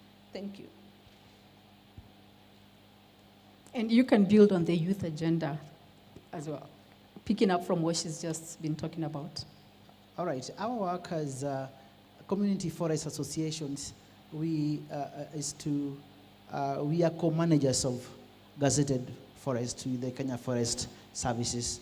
Our work is to sustainably conserve and protect gazetted areas for improved livelihoods. So we have come up with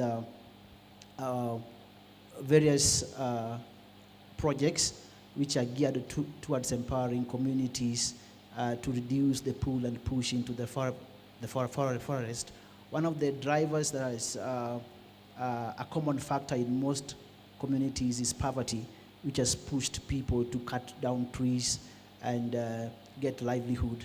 I come from a community whereby people livelihood entirely depended on the forest products, and the interventions that you've brought, like nature-based enterprises, that is apiculture, apiforestry, has helped the community to create alternative source of income so that we can reduce that pull and push into the forest.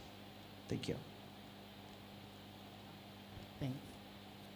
I think I'll just pick up from where my co-speakers have just left up. One thing that comes very clearly is that communities need, there's that cohesion that needs to come about for us to even actualize any solutions we want to have. Communities already have their own solutions. We cannot bring any solutions to them.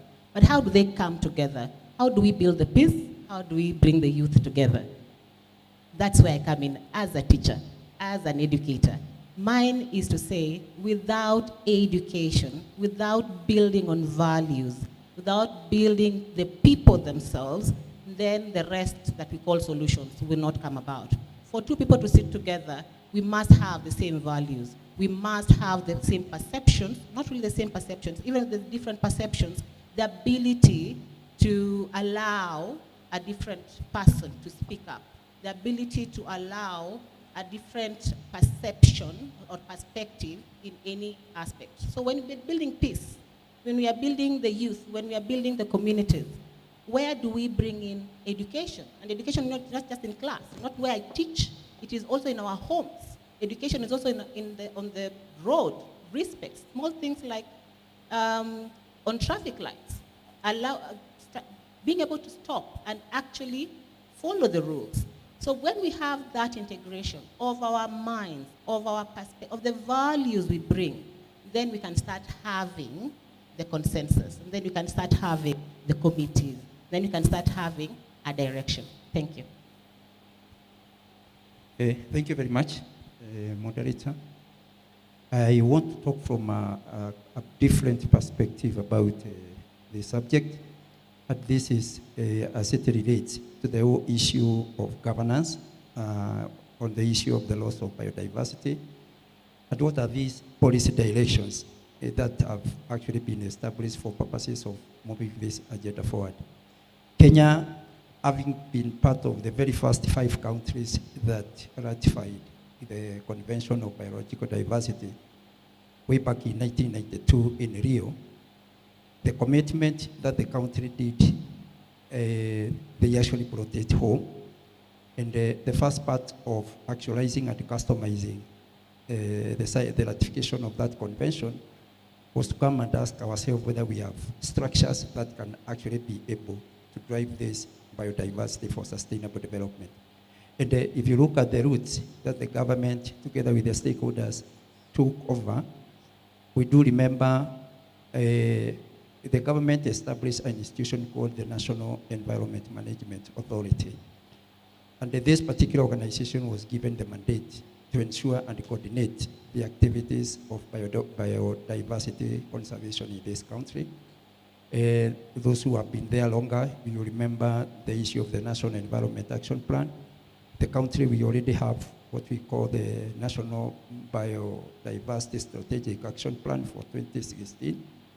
And as we are talking today, among the visible outcomes that you can see out of this governance and the policy-making processes, number one is the country has actually been able to document all the biodiversity within this country over 35,000 species out of the 1 million that the moderator have talked about. That the 5,000 are actually in this country of ours.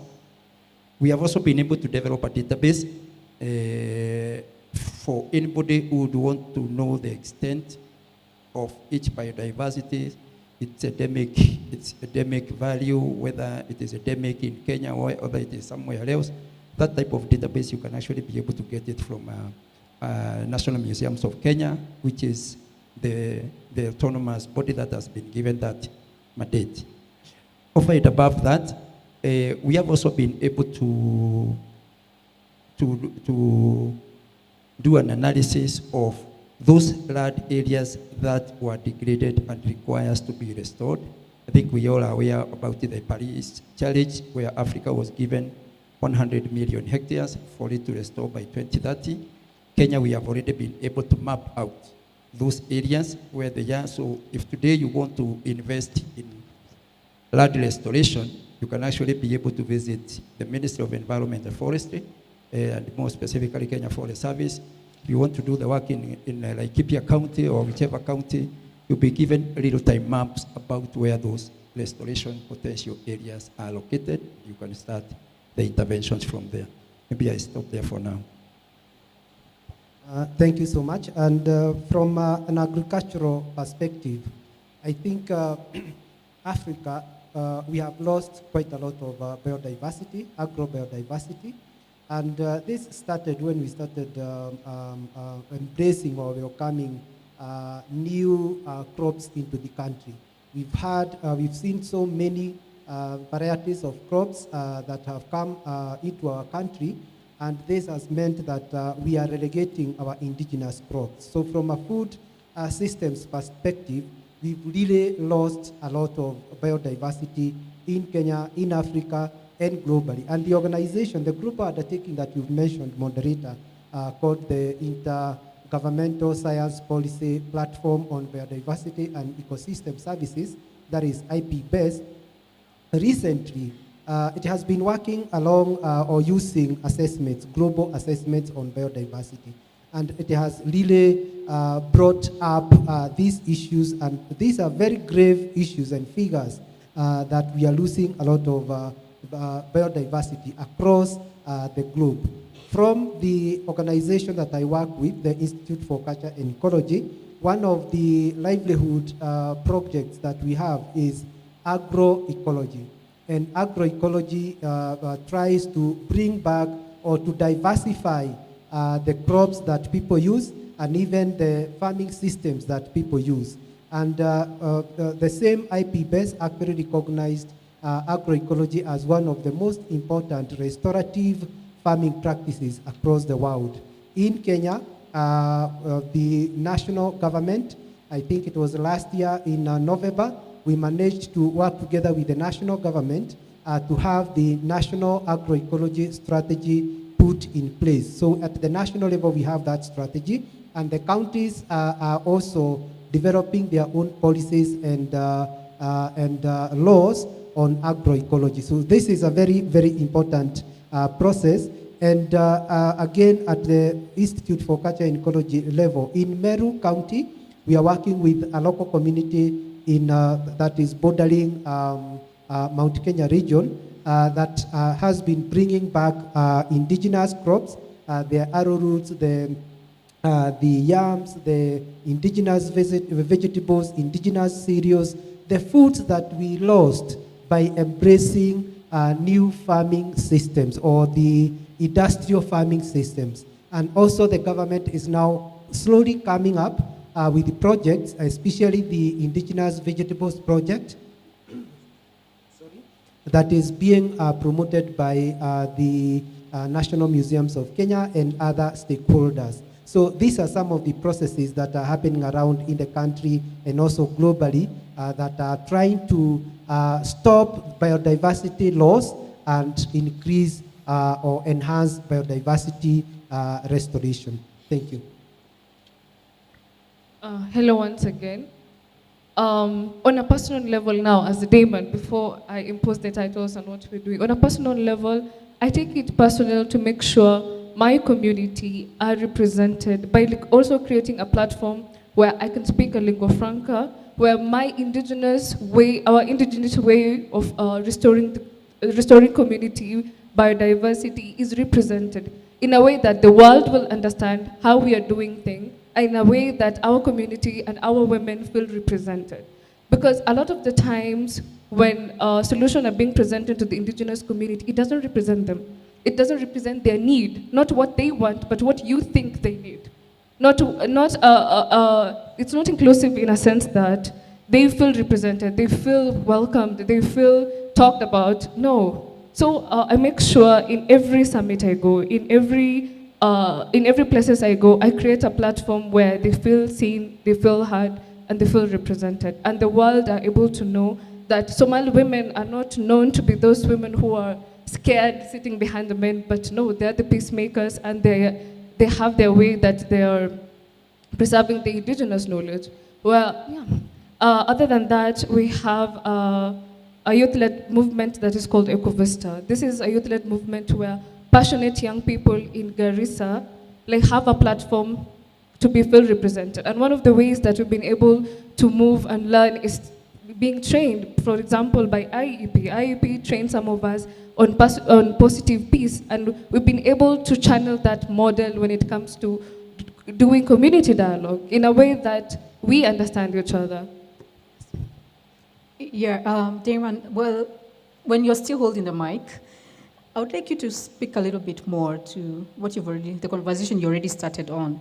And I would like you to give us some insight on issues of conflict, where we've seen in conflict-prone areas, such as those affected by water or grazing disputes, have been highly affected. And we would love to know, or I would love to hear from you, how indigenous knowledge and knowledge systems can help to mediate tensions while protecting biodiversity.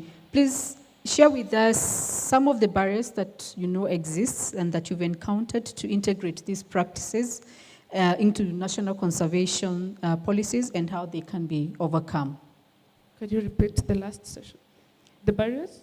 Yeah, I would like you to reflect on any barriers that exist in integrating the indigenous knowledge systems, practices into the national conservation policies, and how these can be overcome. Okay, so one of the ways, first I'll say, one of the ways that we've been able to preserve biodiversity in the past before the system were introduced to us is, first of all, the men used to create something called Kalo. Kalo is reserves. So I come from an agro-pastoralist community along the shores of Tana River, right? So we used to have our own alarm system where we know, okay, when it comes to this period of this season, this is rainy season, this is long rain, this is short rain, this is long drought, etc. So during using our indigenous knowledge, we used to know if a rainy season is coming, we used to have an agreed system of elders where they will sit down and be like, from a certain land, area A to a certain B is a reserve. During the rainy season, we are planting a lot. We will be planting all the crops needed, all the types of the plants needed, and no one will touch. The animal will not be grazing in that area. No harvesting will be done in that area unless it's an emergency, and that's during the drought season system. Secondly, women would sit down and now collect. Women will sit down and see, like, okay, they will do seed harvesting, where they'll be like, okay, so during this season, when we were planting, this type of seeds succeeded, this one did not succeed. So they will keep that knowledge for better use. So now when this system are in place, the barrier is when, the foreigners and other people would come, they would be like, you know what, this is creating resource-based conflict, let's use this model. And the model they will be bringing will not be having them to participate in. Like, is this a model that is suited for them? Is this a model that they would like to partake in? It's more of, it's working in Bangladesh, it's working in Pakistan, it's working in Iraq, where they were having conflict issue, so it will be working here. But the problem is, like, have you tried to understand why are they having conflicts? Because we used to having our own system called HER. HER is our own structured justice system where we use the maslaha. I'm sure we understand what maslaha is. It's one of the... You can explain a bit for those who may not know. It's one of alternative justice system where, okay, as Somalis, we operate with clans and sub-clans. So every head of each clan and sub-clan will be called together to form a committee of where they will solve all the issues that's happening in every clan related to every clan. So now that committee will be representative of heirs where they will sit down and be like, okay, so if it's a drought season, they will sit down and be like, okay, so we have clan A, clan B, and clan C. They will now arrange them into numbers when it comes to, now I'm talking about where emergency like drought. So they'll be like, okay, we have one river. We live across the shores of Tana River. They'll be like, okay, so this, the majority of the sub-clan is this. So how about we create a clan-based schedule when it comes to grazing and when it comes to fetching resource, so that it is equitable and equitable distributed. So that at least if the biggest clan has the biggest numbers, they will have the longest time, you know, to... Yeah, and those systems existed. As every system, clashes do happen. Like, differences do happen. But the thing is, instead of seeing like, okay, if we want to bring harmony in this community, how do we make sure we are bringing a system that that tackles their need, rather than be like, this study case worked in place A, B, C, D, let's come and shove it there. We need to understand, people say, Somali community are very hostile. They're not hostile because they don't like people. They're hostile because their system is being disregarded, and a new system that it's so foreign to them is being imposed on them. Yeah, thank you for that. And I want to come to you, Crispin, so that you can just, we've heard about the marginalized communities, and I'd love to hear a little bit more also on the youth. And my question to you is, youth activists often face barriers in influencing policy, such as limited access to decision-making spaces. What strategies have you found effective in overcoming these challenges, and how can youth-led efforts amplify the link between biodiversity protection and peace building in Kenya? Thank you. I am a victim of the youths which are being marginalized at some point. When I was getting into the conservation arena, I faced a lot of challenges as a young man, because the area was initially dominated by elderly people, retirees, who did not give the young people opportunity, space to participate. And so it came with a number of challenges. And one of the issues that youths are battling with in the country and even Africa as a whole is unemployment. And most of the community forest associations voluntary work. The people working there are volunteers. They are not on salary. So the youths usually shy away from coming to join the elderly people in doing the work. So one of the tools that we thought will bring the youths together is the use of digital using the technology, the digital literacy and financial literacy. So we have partnered with different institutions like MasterCard Foundation to train young people. We have recruited them into groups, and they are being trained on digital literacy. Once they come into the forest, then it becomes easier for us to incorporate them in the programs that we do to preserve biodiversity, like apiculture, like climate smart agriculture, things like kitchen gardening, fruit farming. So once we bring them into that setup, it becomes easier for us to incorporate them into helping us preserve the biodiversity at the community level. Thank you, Crispin. And I'll come to you, just trying to bring all this together. I'll come to you, Dr. Tubey. And I would like you to just reflect a little bit more also on the work that the CSOs are doing. And feel free to also just bring in the academia part if you have to, but help us to reflect on what the CSOs are doing in enabling collaboration between conservationists, peace builders, and local communities to protect ecosystems and promote stability. Thank you, Susan. It's beautiful to work in academia because as an academic, I find myself working in different sectors at the same time. So I'll find myself in agriculture, I'll find myself in education, I'll find myself in climate resilience. And within these sectors, I'm able to see the different approaches, the different intervention. The only barrier that I have envisioned is the silos, because the civil service, the CSOs are actually doing a lot of good work on the ground, including Akina Chris here. They're doing amazing work on the ground. However, everyone is working in their own space.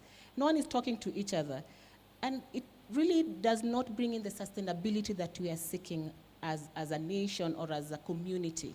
What I have learned through the work that I do in research is that when we have interventions, even within different sectors, it is important also to bring in this conversation. As one of the best ways is this sort of conversation, where I can sit with people from different sectors, we can able to have a gelled mindset, and in that way, we, as a nation, let me use the nation as the one unit. As a nation, we can have that single vision on how to achieve sustainability. As much as we talk of biodiversity loss, we hear of stories in Tana River, of cultural issues. Peace is not just, it's such a magnanimous word, but it's so difficult to measure it. It's so difficult to sort of achieve it. But if we break it down in such a way that we can talk about the people, the activities, the things we can, bite-sized conversations, then I think we can achieve much better. Thank you. Yeah, thank you. And I like the way you're bringing in that need for collaboration, partnership. And this brings me to Jamlek. Jamlek, we've been talking of efforts to scale up. And I think if you're going to work solos, that's going to be a challenge. But please help us to just reflect on this question. Kenya's conservancies and forests restoration efforts have shown promise, but scaling remains a challenge. So from your experience, what are the top three, and just give me the top three sharp, quick ones, the top three barriers to expanding landscape restoration, and how these efforts are designed to reduce conflict over land or resources? Thank you, Susan. That is very interesting because, when you look at our Constitution, Chapter 5, Chapter 5 harmonizes the whole country into one on far as land and environment management and conservation is concerned. And I want to say, as we come down from the Constitution, we start breaking down what the Daktari is saying here into different silos. The silos are, first and foremost, biophysical silos. We also have silos that relate to both our culture and the social values. And what you do realize is that, when the laws are made in this country, the law assumes that the country is one harmonious country. I remember when the late Michoke, may his soul rest in peace, when he was introducing the seat belt, that time I was working in Wajir. And when we were in Wajir, the only mode of transport we used to have there were lorries, which carry the livestock. And then this law exists where every public transport carrying people must have, your mishipi. So it became very difficult for us to tell ourselves we are in Kenya because we don't even know what are matatus. And you do realize it is the same also in the biodiversity conservation in this country. Right now, we have almost 80% of the total population of Kenya living in only 20% of the total land area. The increasing population can no longer be held by the 20% of the land area. So you do find a lot of migration coming from the high potential areas to the to the marginal areas, to the arid and the semi-arid lands. Mark you, when the people coming from the high potential, they carry with them their values and cultures to this new-found land. And when they get there, they get the owners of the land there. And we don't give ourselves space to appreciate the social diversity, as Madam is saying here. We, the people of Central Kenya, we go to Northeastern and we know we go with our Central Kenya business there. But we start doing things that completely are disproportionate with the people who are already living there. So against the barriers, you will see that increase in population and migration from the areas that are densely populated to areas that are marginal. When you get there, the 35,000 species I talked about, you find almost 80% of them, they are also found within the same marginalized areas because those areas have not been exploited. So the direct impact to the biodiversity loss is very high. And this is something that when we were doing the restoration program, it was very clear that, again, almost 70% of the 5.1 million hectares that we did map out, most of it is also located within these marginal areas. But again, now the issue of the intervention, you must start now understanding the owners of those areas.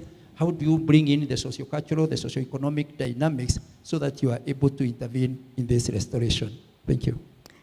Thank you very much, my panelists. I'll just take a pause, and I can always come back to my panel here. But I'd also just love to hear from the audience. What are some of your reflections or questions to the panels from what you're hearing so far? I can take questions by show of hand. Yes, sir. Could somebody please help pass a mic to him?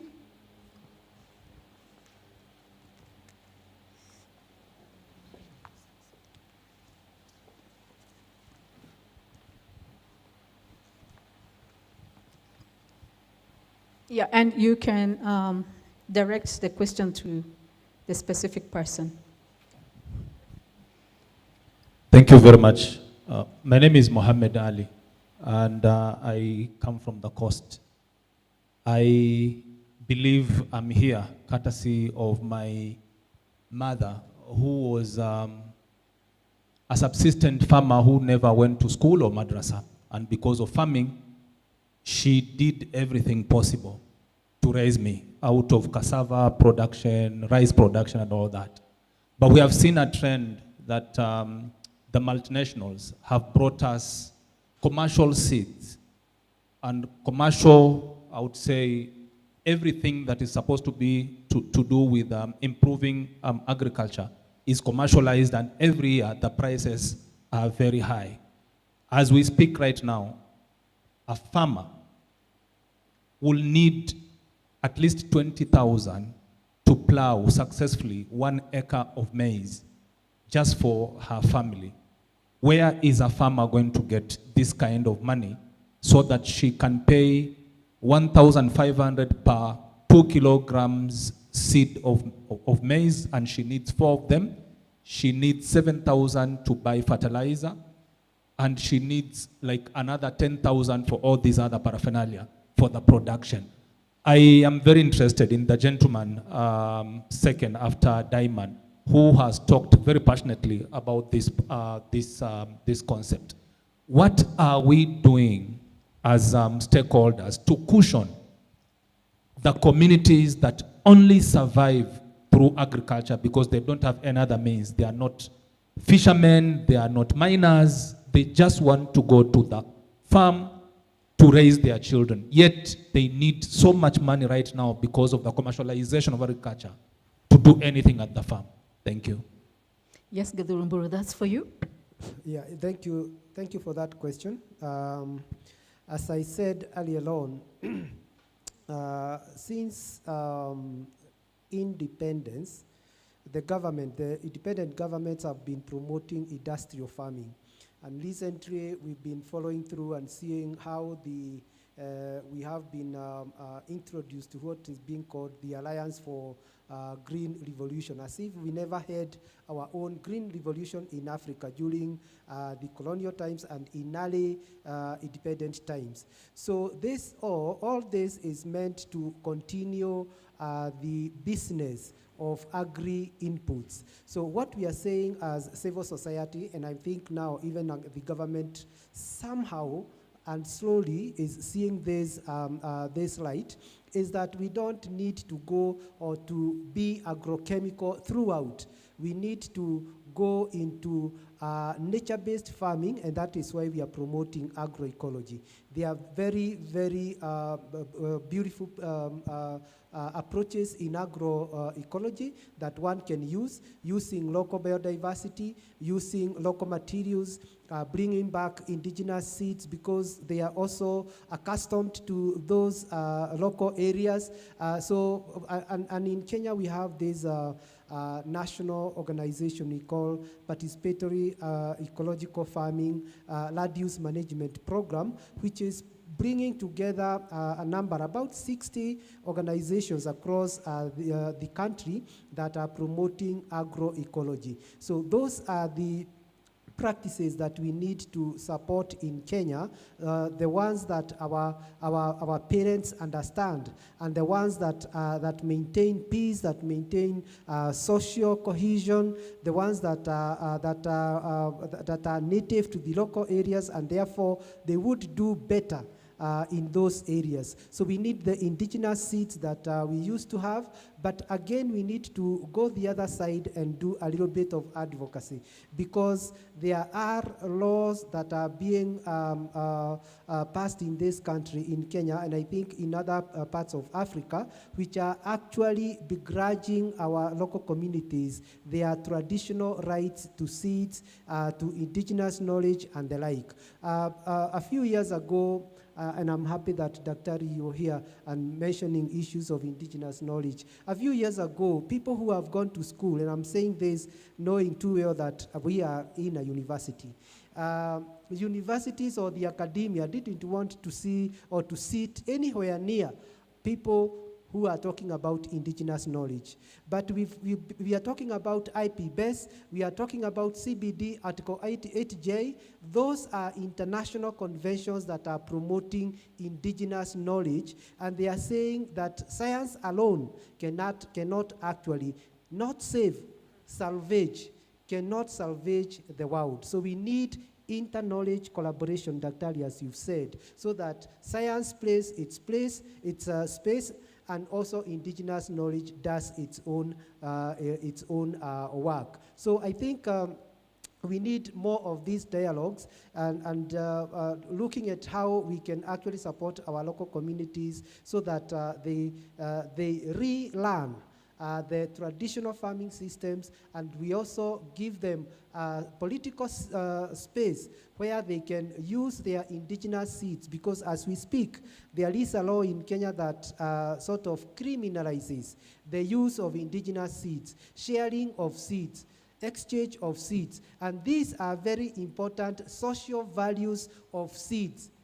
But now, here we have a constitution that is giving us rights to our cultures, and then in implementing the same constitution, we are passing laws that are begrudging and denying the same communities their rights. So I think something is not working together, right there. So we need to keep this discussion alive, and also checking how the laws that are being passed in our counties and the National Assembly, how they are begrudging or denying our people their rights.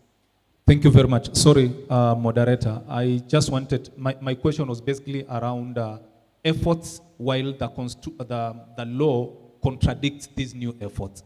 You are telling farmers they should not use indigenous seeds, and yet the seeds they are buying so expensively, they cannot plant them again another season.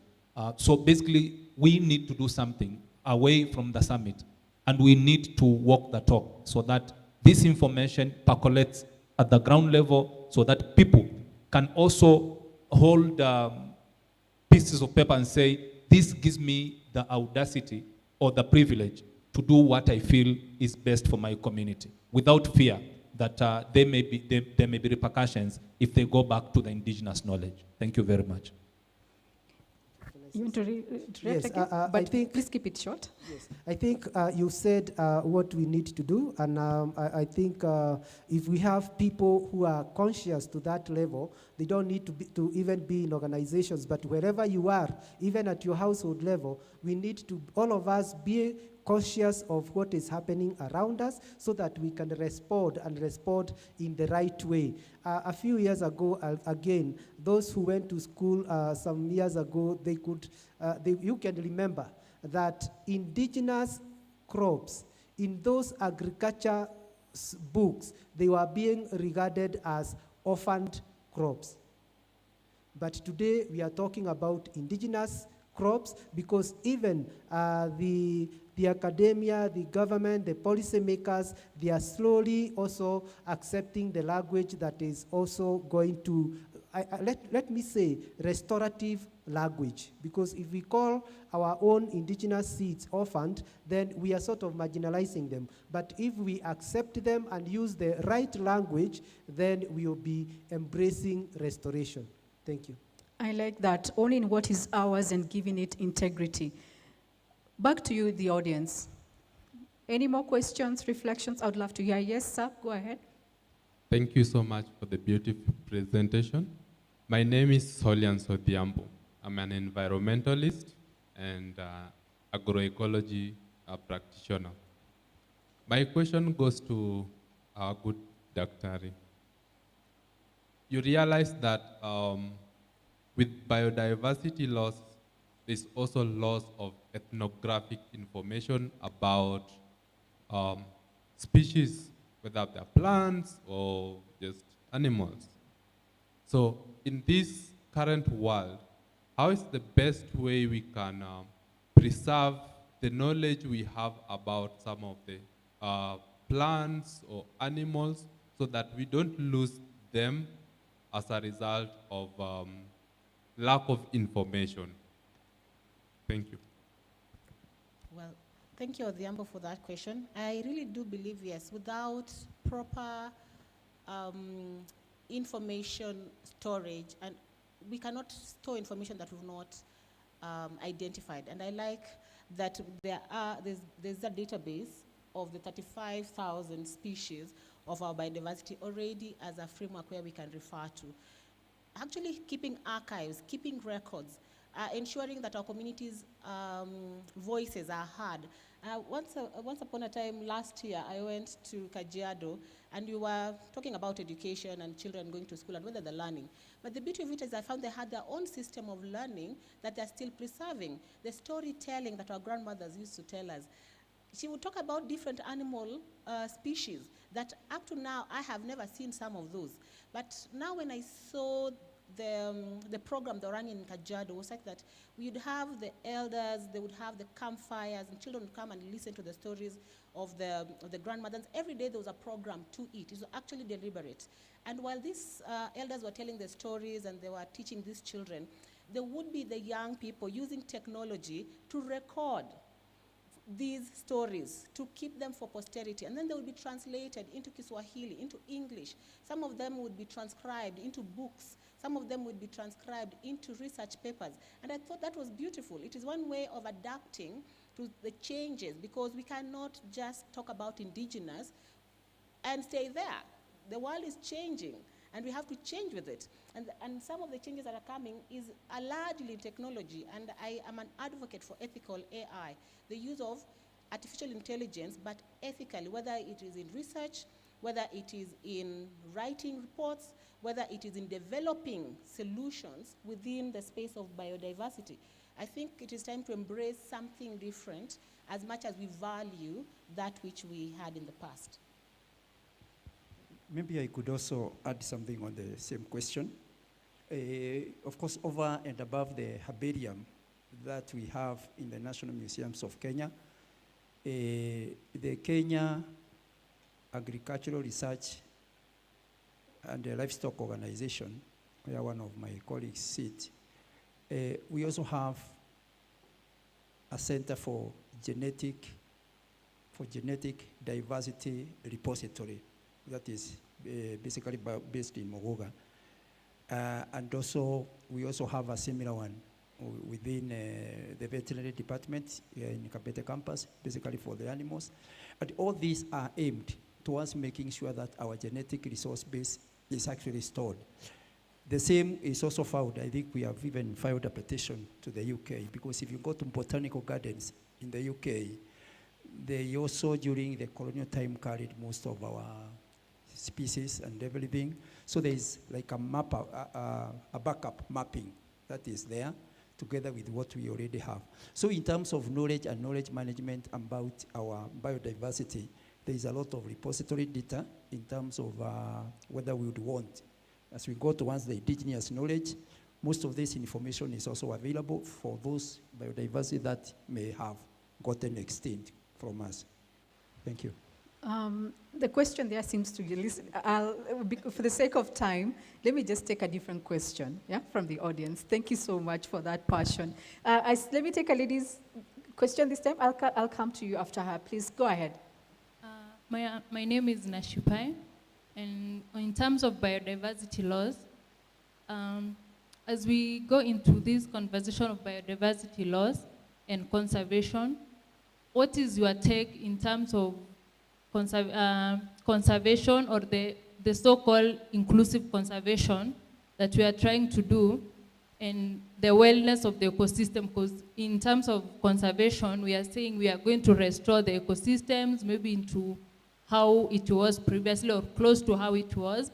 What is the danger, or what is the looming effect of maybe introduction of species, other invasive species or new species that might maybe interfere with the indigenous or the local ecosystem of how it was? Thank you. Would like to respond to that? It's very closely related to the question that Dr. was responding to. And so I would actually say that one important thing that we need to take up along as a conservation issue is the preservation of our indigenous knowledge and our indigenous languages, because a lot of indigenous biodiversity, if we record and document it in different languages, we will eventually lose. So although it is documented in different languages, there is the English, there is Kiswahili, there are the local languages, but it is important that we take care of our indigenous languages, because that is what is most important, because the knowledge is distilled from the ecosystem. So if we lose the biodiversity, we might even lose the language. If we lose the language, we will also lose the biodiversity. But to conclude, I think one of the most important thing is also to ensure that this biodiversity and this knowledge, it's not kept somewhere, but it is also being lived. So if it is indigenous biodiversity, we have it in the forest, we have the indigenous crops in our fields, so that we do not only keep it in the repositories or depositories that we have mentioned. Okay, Damon, that's a similar question. You'd like to? Okay. I'm a big advocate of inclusive spaces and hybrid approach, but I believe we don't need to do hybrid approach with foreign concept. For example, we have different farmers in different categories in Africa and Kenya. In the Kenyan context, we have coastal farmers, we have semi-arid farmers, we have central Kenya farmers, we have Rift Valley farmers.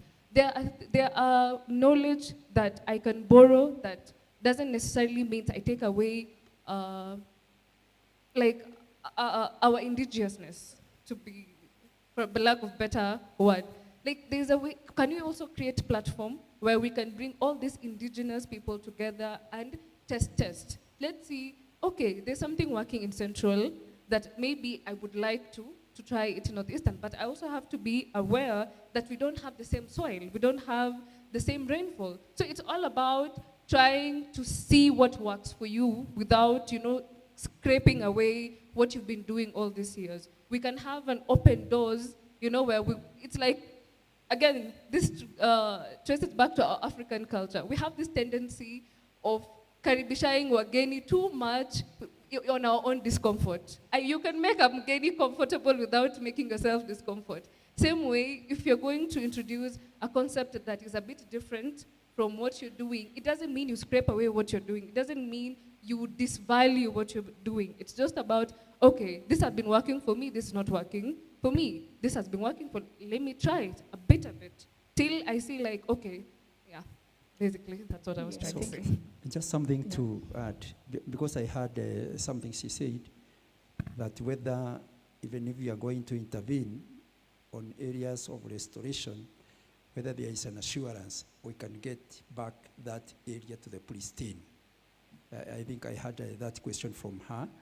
And from my perspective as a forester, it is not possible.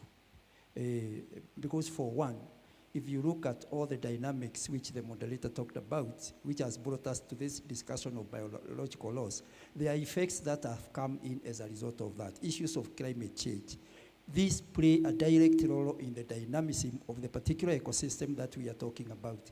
So if a particular ecosystem was degraded over the last 50 years, and you want to bring it back to as close as possible to what it was, that you can do, but you can never get it to how it was because of the current ecological dynamics that are already taking place within those particular areas. But we will try as much as possible to bring back what was there. But getting it 100%, as I sit here as a forester, it will be a difficult moment.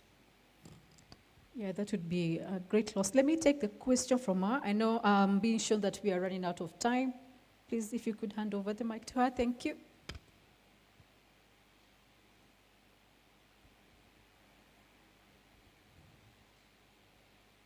Okay, thank you. My name is Nancy.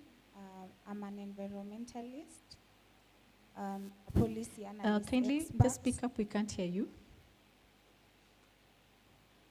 Sorry, I said I'm Nancy. I'm an environmentalist and a policy analyst expert across environment, natural resource, and climate change. So my question is more of getting insights from the forester or any other discussant who has more insights on the same. When we look at issues of ecosystem restoration from a broader perspective, what insights would you have in enhancing ecosystem restoration for urban landscapes, considering when we look at it from the context of the rural ecosystems, the communities within such landscapes are privy to the benefits that they get from such ecosystems. For instance, when you're doing the establishment of the CFAs and the development of the PFMs, you realize these communities are hands-on in taking part, but when you look at the ecosystems in the urban context, and I'm looking at urban context in the sense of a rural county, not a county like Nairobi looking at Karura. For example, a rural like Tana River County, for example, and we know we are having the sprout of the municipalities within these rural counties.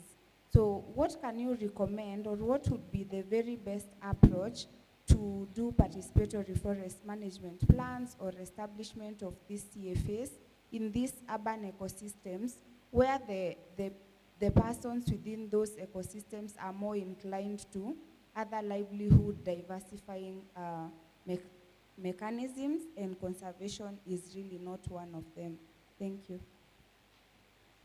So maybe very quickly through the moderator, when we were doing the restoration mapping, there were variables. We had 29 criteria that we were using. And one of the criteria that can quickly answer the question you're asking, especially for the urban areas, was the whole issue of how convertible is that particular space to back to the restoration. And then, before you do that, you look at the current radius that is already within that particular area. If you have an area like Kwea University, this was at one particular time a very restored area. And if this area we are mapping it back to restoration, we look at what it is currently in use. And you find you cannot bring these buildings down. So we deliberately were avoiding those areas. So the 5.1 million is only those areas that met the 29 criteria that we had developed. And most of that, you'll find it basically along degraded areas within the current areas we are calling forests, especially the public forests, the 2.6 million hectares. Within that area, we were able to isolate about 1 million hectares, because it is easier, because it's already a forest, it's only that it is degraded. And then you go to riverines that were also very nice potential areas, Nairobi River, those are already mapped as part of the 5.1 million. But areas that are already permanently changed in terms of the land use, they are not available. They're not available, and we'll be able to map them out. Thank you. Yeah, thank you. Maybe one last reaction from the audience.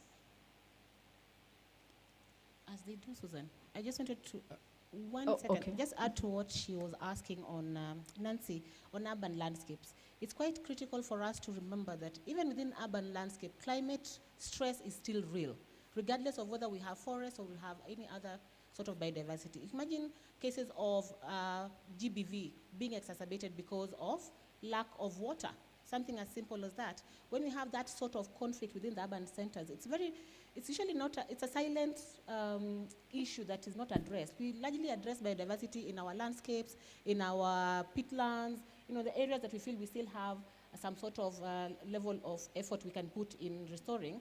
But we're not looking at adaptability in terms of what do we do with areas that are already totally destroyed. How can we adapt and have better solutions or different solutions? Thank you.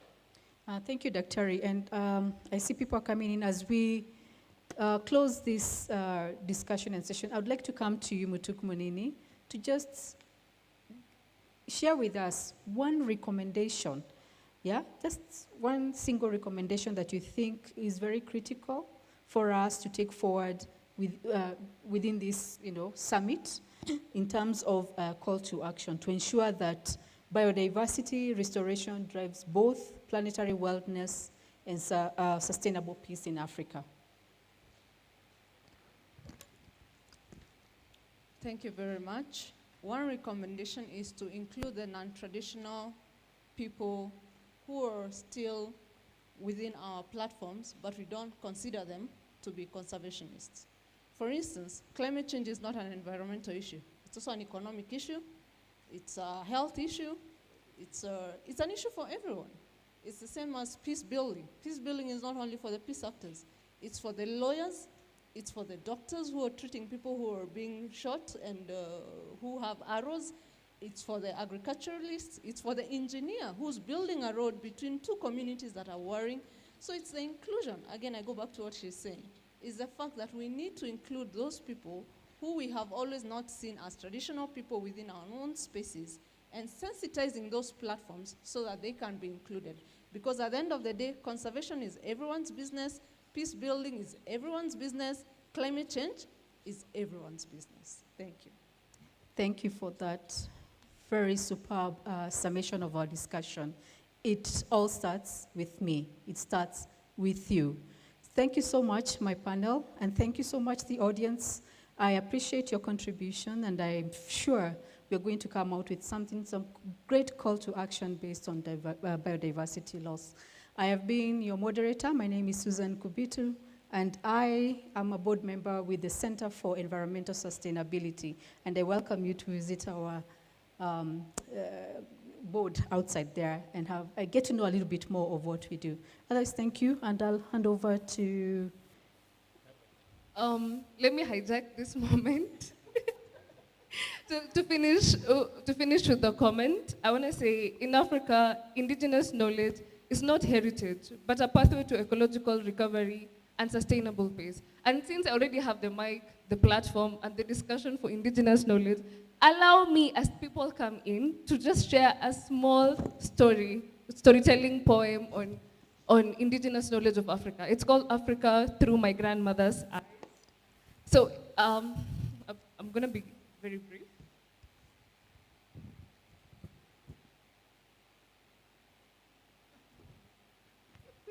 welcoming. It's just a way of welcoming them.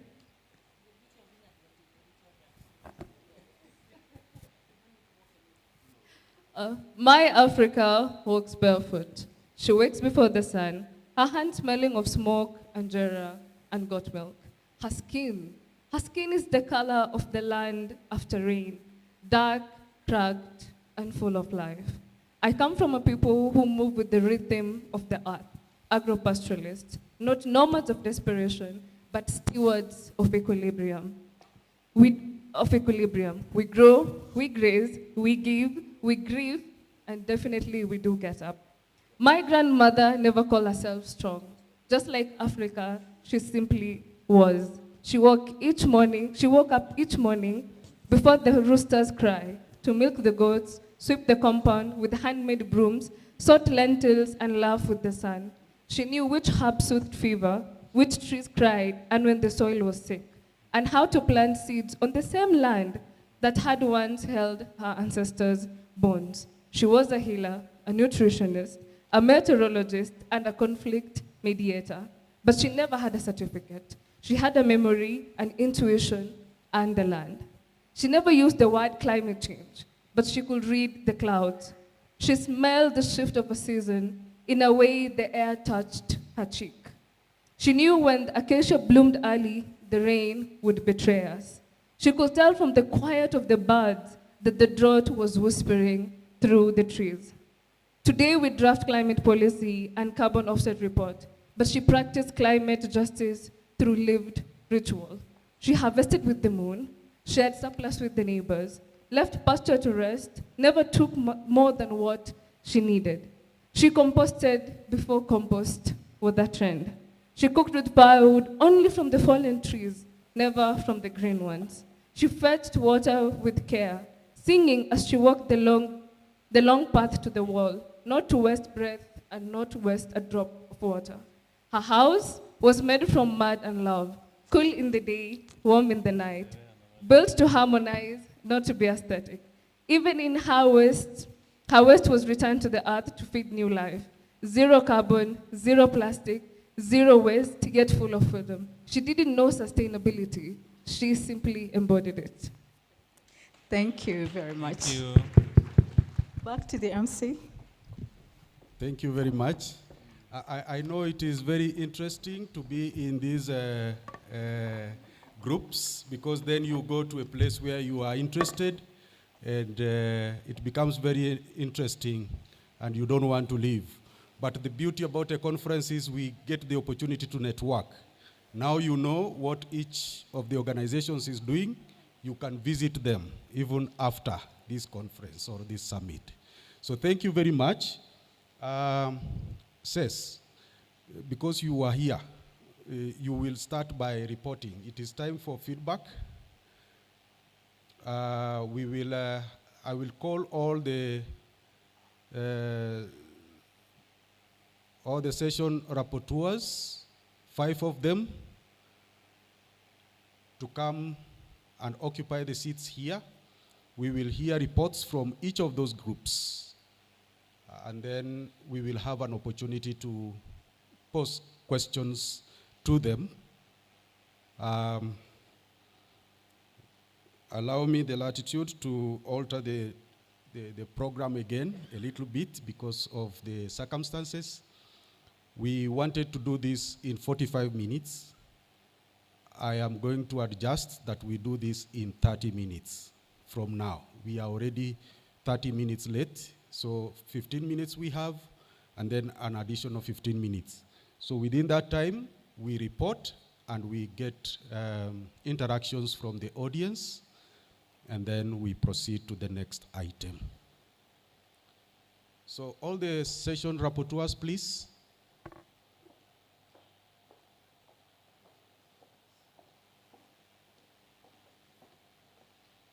So I'm going to give each of you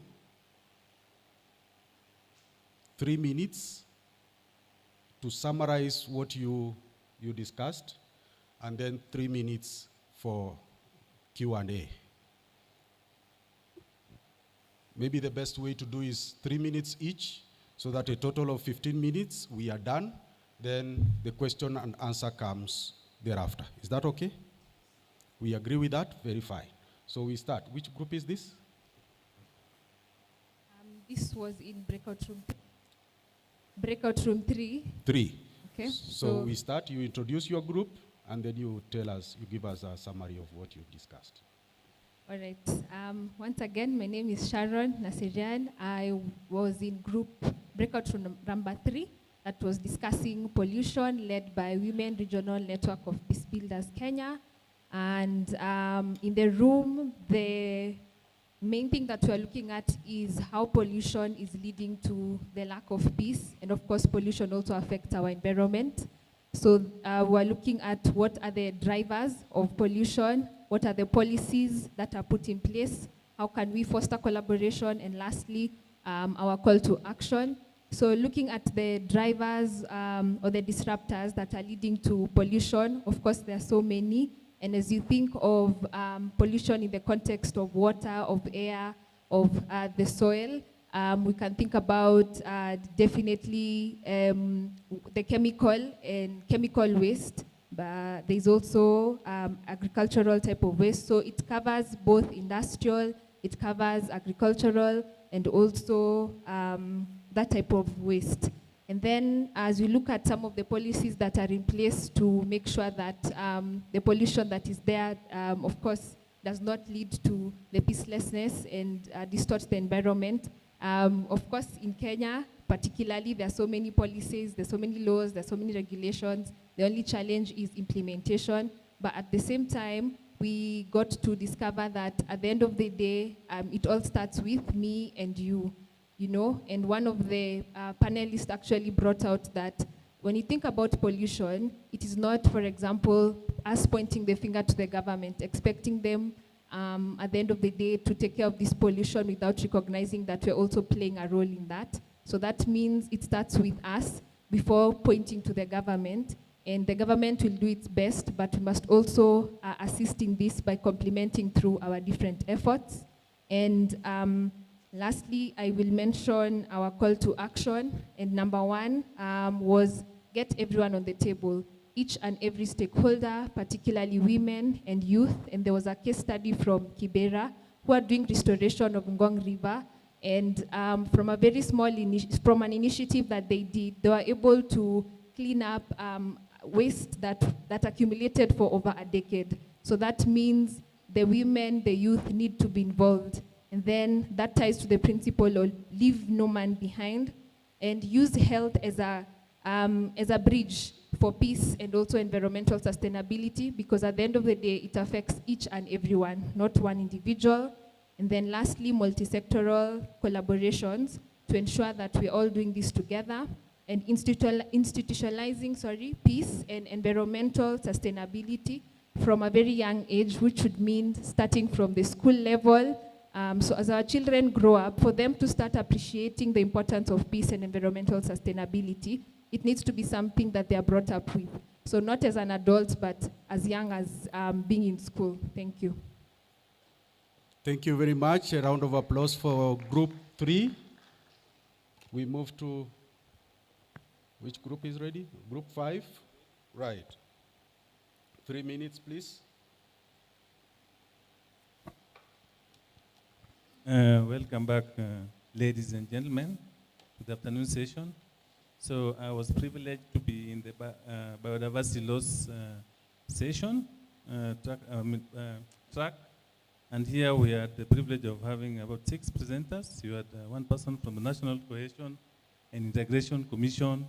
We had somebody from Institute of Culture and Ecology. We had climate specialists, and, among others. We also had somebody who gave us detailed information about indigenous knowledge and within the scope of biodiversity laws. So quickly, in the biodiversity laws section, we engaged in intensive discussions about what diversity is all about. We talked about the scope and the scale of biodiversity laws, the biodiversity laws within the scope of landscape and degradation. We talked about, we gave examples of ecological impacts. We talked about restoration strategies. We gave a few case studies. We talked about climate crisis and biodiversity, the nexus, and we talked about the feedback loops, restoration as a dual solution, basically how ecosystem restoration mitigates climate change by supporting biodiversity. We talked about pollution role in biodiversity, the nexus. We talked about terrestrial impacts, restoration, pollution mitigation. We also talked a little bit about conflicts and biodiversity loss, the need for peace building efforts, the need for restoration in conflict zones.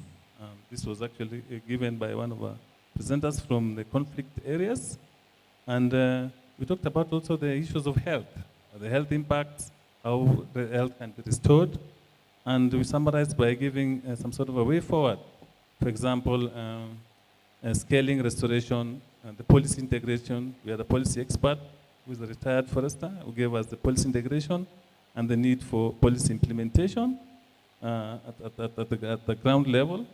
And we also had a youth activist who talked about the need for community engagement and the issue of innovation, and also issues of education and awareness from one of our panelists who is a lecturer at Technical University of Kenya.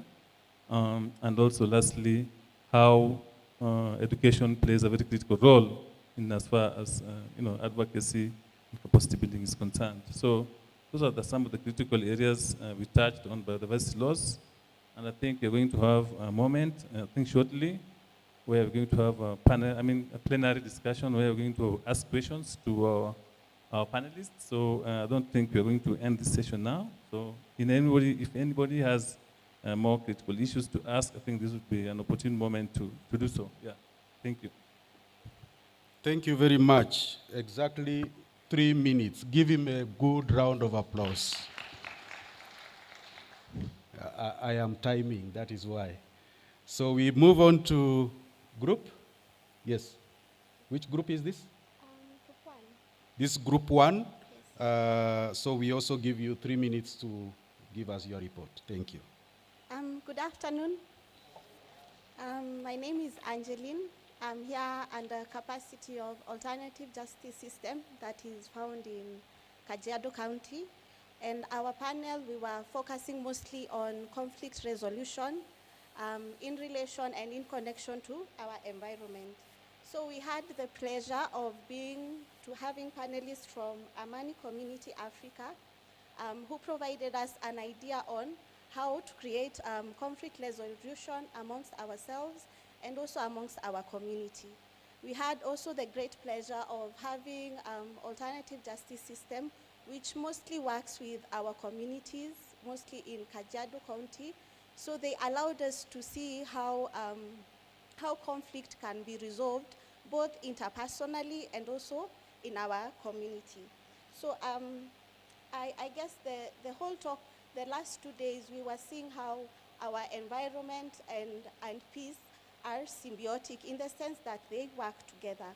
So we looked at places where the environment can provide us with inner peace amongst ourselves and also amongst our community. So first we looked at peace, and we mentioned places where they provide us with peace. So most of the people mentioned they find peace in a forest, maybe near the ocean, but we looked at all this. We found that peace can only be found in where you consider it a homage of somewhere that gives you a peace of mind. So in understanding that, we had to go back and look at interpersonal peace. Interpersonal peace meaning how we can be peaceful within ourselves so that we can be able to transform it into our community. So we looked at different ways that we can find peace within ourselves, and we discussed how inner peace and mental health can work hand in hand, in that you can be in an environment that is in conflict, but still find a way to be in peace with yourself. So those were some of the things that we discussed in our panel. So we mentioned again how we can be able to grow our inner peace, in that it can be transformed into our neighbors and into the people that we associate it. So this is by avoiding disruption of peace. That is by being considerate, having compassion and humility towards your neighbor first, so that when we are going to preach peace to a stranger, you've already created an environment amongst yourselves that exists in a peaceful way. So we discuss on our personal responsibility first, so that we can be able to grow our community within these areas of, these ideas of peace. We also mentioned, in addition to that, how codes of conduct and statutes and laws can indeed lead us into finding peace amongst our communities. So in addition, or in conclusion, I would like to add on the issue of harmony and always being centered amongst ourselves and amongst our community. So we also mentioned means or ways we can spark peace amongst our community. That is an event or maybe games that can actually involve the community, so that we can create dialogue platforms between mostly communities that are experiencing conflict and challenges. So we discuss about games and events and tree planting events that can encourage both the children and the grown-ups to engage in peace activities. In conclusion, I would like to invite you to join us. Amani, we have a tent outside. We have more that we can communicate with you. So thank you so much. Thank you, thank you. A good round of applause, please. Right. We now move on to group 2. Yes. Group 2. Yes. Okay. So group 2, World Vision, our topic was on health crisis. It was presented by Dr. Anne Wangi and Dr. Irene. Dr. Anne started off by saying that climate change is definitely related to health implications. And we spoke about how this happens. We have direct and indirect contacts, whereby direct contacts, when you experience flooding or fires, you can experience injuries. And then indirect, you have vector-borne diseases, that, like from mosquitoes. We spoke about water scarcity, trauma, mental health. Then we also spoke about how 58% of infectious diseases are affected by climate hazards, which is very, very bad. And we mentioned some of the climate hazards to be fire, storms, increase in temperature, flooding, and the rest. And this can lead to, migration. And when you migrate to another place, especially to a place where you're not used to, it's also very easy for you to be vulnerable to diseases. And also increase in temperatures can lead to outbreaks in malaria or in other diseases that were not supposed to be there. Like in case of Nairobi, we don't know about the breeding of mosquitoes or getting malaria, but due to the change in temperature, anything can happen. And if you're not used, if you are not adapted to it or you're not aware about it, it's very easy for you to get the diseases. We spoke about some case study in Africa. We spoke about in Ethiopia, in in Sudan, how conflict and diseases are directly related. We spoke about the case of cholera in April 2025, how it has also led to the shift in weather patterns, either due to droughts or floods, and lack of access to clean water and fecal matter can definitely influence the outbreak of cholera. Then what were the points we took? We need to be prepared for disaster. We need capacity building, increase community surveillance, engagement, education, implement weather surveillance systems. Then we also spoke on the aspect of nutrition, where we, as adults, we don't know when we are malnourished. And we spoke about how nutrition also affects kids and affects mothers and affects children. We spoke about the measurement of nutrition, and we spoke about how nutrition can also be influenced by flooding and drought, and what we need to do. We need to treat nutrition from a very early age. We take supplements, we invest in maternal and child health care, and also invest in the man as well, so that the man can know about nutrition and be able to, take care of the family. We also spoke about improving water and sanitation, and the questions that was brought up was about antimicrobial resistance, which we say we need to create awareness whereby we don't just go over the counter and take drugs, but make sure we take it through the right duration. Thank you. Thank you very much. A good round of applause, please. And we listen to group 4. This group 4, thank you. Your 3 minutes start now. Thank you so much. Good afternoon, ladies and gentlemen. We were in room 4 for representing under Laudato Si movement. And our panelists were future incoming president, incoming activists, incoming teachers, incoming ambassadors, and that was a total Gen Z baraza. So that's a round of applause, please, for. Thank you. So we were speaking on the raising the voice of the earth and voice of the poor.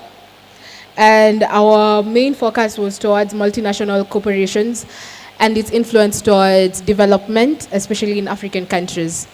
And therefore, what was discussed was first the climate crisis, which is now triggered mostly by oil, and how Mother Earth is crying in disharmony because of it, the social injustices that are being faced by vulnerable communities.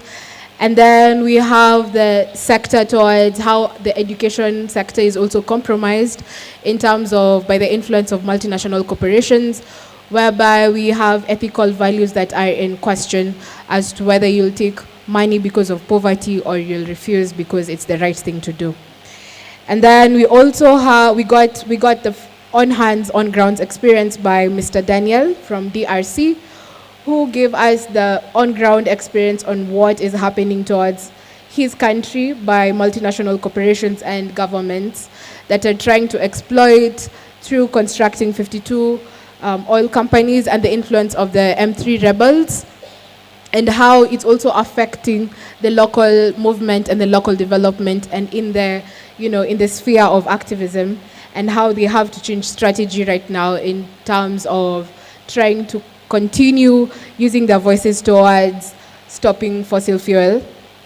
And then we also have from Flavian, who also gave us the on-ground example on how Uganda is facing it right now because of the ECOP construction. And we also discussed about the Fossil Fuel Non-Proliferation Treaty, as well as the ECOP campaign, and how right now it is affecting the developing countries, where the construction of the ECOP will only benefit the French company, which is Total Energy, by getting 62%, whereas for Uganda and Tanzania, they're getting 15% each, and then sure, the insurance company is getting 8% of the revenue. And then from there, we got, recommendations, which is mostly renewable, focusing on renewable energy. That is windmill, solar energy, hydro, geothermal. And then the gap between Paris Agreement and what is really happening on ground. So just to finish, we had questions to ponder from the audience. They were wonderful audience. And the first one was whether having a different technology is sufficient to continue fossil fuel mining, whether we have an alternative solution instead of stopping ECOP. Can we improve on science information towards geology? And is ECOP the main problem, or is it a diversion towards a bigger problem? And where is the role of governance in this entire fiasco? And lastly, the measure of ecological injustice towards the community versus the development itself. Is it a white man's problem, or is it actually a real problem as Africans? And to get more information on this, I am humbly inviting you all on 19th and 20th September, where we'll be having the Interfaith Youth Peace Forum on peace and environment that will have more information towards the fossil fuels. Thank you so much. Thank you very much. A good round of applause again for that group. And a final one for all the groups. Very good, very good. I wish to open the floor. If there is someone who has a burning question to any of these groups, and I'm sure if they don't have the answer, they were the panelists who were speaking who could answer those questions. So I will ask someone to take the microphone round. So I will take first round, 5 questions. If we still have a few minutes, then we'll go for a second round. So first round, 5 questions, and then they are responded to. If there is no more time, we proceed tomorrow. Thank you. Show of hands, any burning question? Yes, there is one question there. Question number 2. There is another question there. Question number 3. There is one at the back. Question number 4. There is one here. Question number 5. No 5. Okay, those 4. We start. Number 1. Hello, mine is a general one, not to the panels, but to everyone here.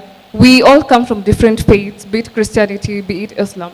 So my question is, as a young person, from the older generation, all we've been getting is like religion as a social influence rather than our way of life. If we remove if we look back at the simplicity of what Islam means and what Christianity means, it's just our way of life rather than a social influence. So my question is, what are we doing to make sure that we are not using religions as a tool for conflict, but our way as a peace building tool?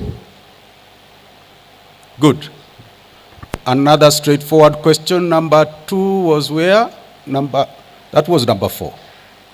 Where was number 2? Number 2 was there. Thank you.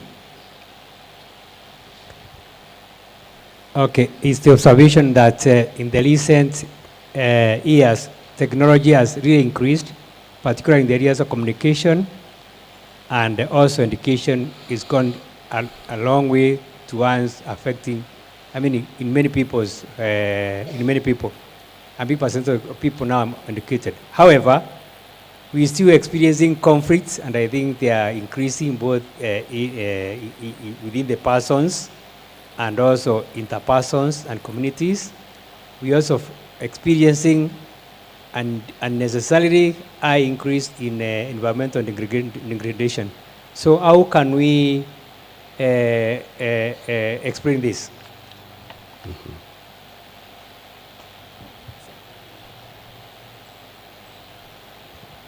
Number 3. No, that was number 3. Yes, the lady, the one. It's number 4. Sorry? She's saying she's number 4.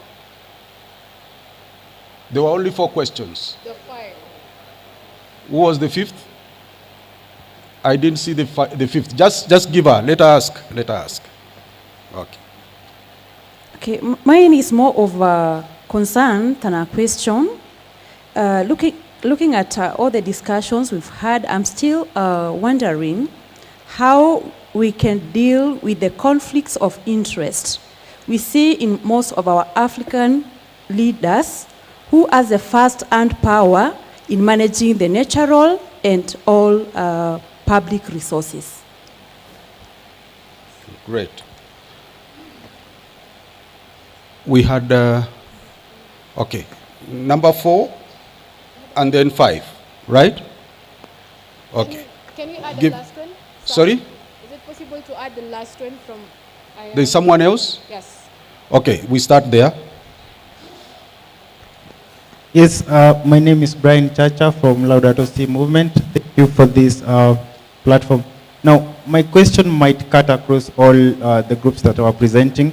Today we were looking at the sub-theme of creation in disharmony, right? And we have realized that we have a crisis in Africa, and we have to go back to harmony. And as such, we have to make sure that in every activity, or rather in every discourse that we carry, both peace, planet, and people are working in the same line.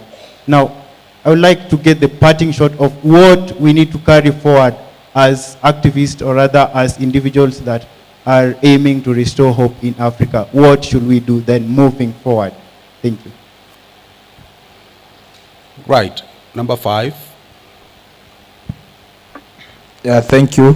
My question is going to the crisis in Africa. You know, under the climate change, we have issues that we need to question ourselves in Africa. That how do we solve the conflict among ourselves in Africa to make sure to grow our continent and also to have harmony in terms of fighting things like the environmental, the peace, and the whatever that we need to do in Africa, than rather than fighting among ourselves like what we have seen so far in Congo, Rwanda, Uganda, and South Sudan. When you see the same people are fighting themselves, and when we are not seeing the development, how do we do it? Thank you. Okay, the last one. Okay, actually, I was asking the same question as that guy. I was asking the new... Louder, please. I was asking the new SDG of the UN plans or proposals to end poverty and let people live equally in the world. Their plans.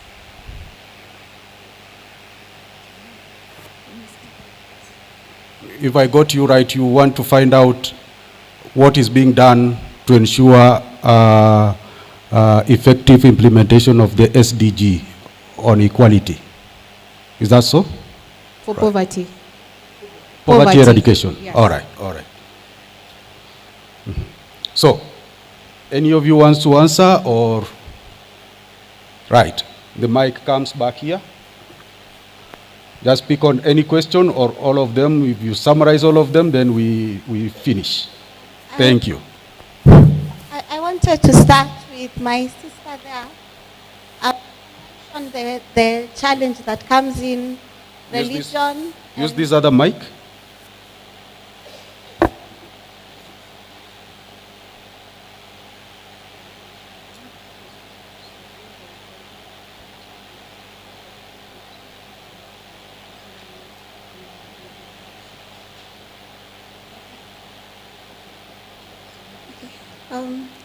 I wanted to start with my sister who mentioned the challenge that comes in extremism, that is religious extremism, and creating and avoiding conflict. There is this a verse or saying that says, "My people fail due to the lack of knowledge." So we find that if we go through these religious texts, all of them, from the Torah to the Quran to there is nowhere that these books of religion encourage any form of violence amongst yourselves or amongst your neighbors. That is why we have created some of these organizations. The foundation of these organizations that foster peace are found in our religious organization. You find that the churches are the ones that are planning or creating ways that we can find relief in conflict. So all I can advise is, in instances, especially for the young ones, in the instances that we need to educate these people, show them that religion is something that is supposed to give us light, give us peace. We should encourage them to find these organizations that will provide education, the right education, encourage them to have humility, empathy. Those simple things are actually found in our religion. And then from there, society now is what molds us into becoming whatever else we might become. And now that is where we come in as a society, as ambassadors. I believe that all of us here are ambassadors. So if we are here, we can create organizations that provide education that shows them the beautiful Quran and the beautiful words that are said in that document. And when they understand that the idea of extremism will be avoided, especially for us Africans, we have that small challenge when it comes to extremism. But I believe that knowledge and understanding of what we are expected to do as a civilization is actually found in the basic, that is our religious texts. Yes. So I think that's the one I'll answer.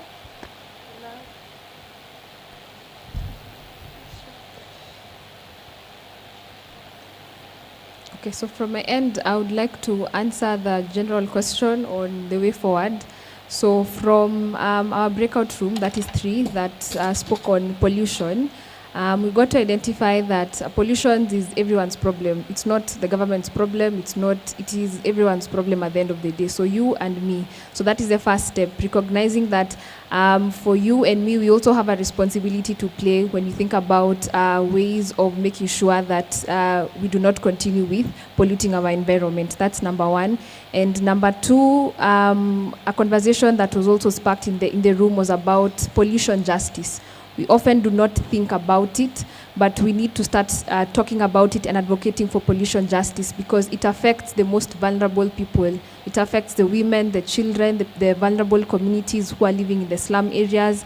So we need to start thinking and advocating for pollution justice. And number 3, multi-sectoral collaborations. So it's not just about the peace builder, it's not about the environmentalist, but each and everyone. So from the school, the business that you do, the community that you work in, let's mobilize all of us together so that we can make sure we create a movement, and this movement ensures we move towards a way that we are thinking about better ways of taking care of our environment. And then lastly, we also spoke a lot about policies. Yes, we do have amazing policies, perfect policies that touch on very different aspects. The only challenge that comes in is implementation. And implementation becomes a challenge because the solutions do not come from the people or the community. So that would mean we need to find ways to make sure that we come up with locally or solutions that come from the communities and the local people, such that it will be easier to implement moving forward. And then lastly, we also spoke of an aspect that also may be very a touchy subject, but at the end of the day, when you think about pollution, it also stems from a social problem that is corruption. So when you think about corruption and how it also leads to what is happening in a different, for our resources, the water bodies especially, there's an aspect of corruption. So these difficult conversations that we need to have, we need to get out there and do them. And lastly, the principle of leave no one behind. At the end of the day, the environment is ours, Mother Earth is ours. So when you talk about leave no one behind, it's a responsibility to each and every one of us in the different spaces that we are in and the different sectors that we are in. Thank you. Great, thank you. Pass the mic. Someone had talked about how can we develop if we are fighting against each other. I'm very interested in that session because we are talking about African, and Africa is our business. So definitely Pan-Africanism has to come. So what we are seeing right now is a trend of using Pan-Africanism as just a trend instead of as the tool that helped even the freedom fighters who are helping and shaping our nation. And therefore, if you look at the history of Pan-Africanism, at that time, when the Organization of Africa Union, before it was changed to African Union, was formed, these Pan-African thinkers had one thing in mind, and that was unity. Therefore, during the apartheid, we would see that Tanzania would shelter South African fighters and help them within the small villages. And at the same time, we'd see Nelson Mandela, the late Nelson Mandela, may his soul rest in peace, we would see him using the newspapers from Kenya, from the then freedom fighters, to motivate himself in pursuing freedom for his country also. So what we have done right now is created these borders, or allowed the colonial systemic borders to control where we think is our business and where we think is not our business. The Pan-African forefathers, what they wanted for was an Africa state that was borderless. And as young people and as an intergenerational group, we are called to go back to our own thoughts of using the African culture in its authenticity in shaping the policies and how we even live as a culture, as a lifestyle, and not only as a word or a phrase that is used to just mark anything that is African, Pan-African. Thank you. Thank you very much. A good round of applause for them.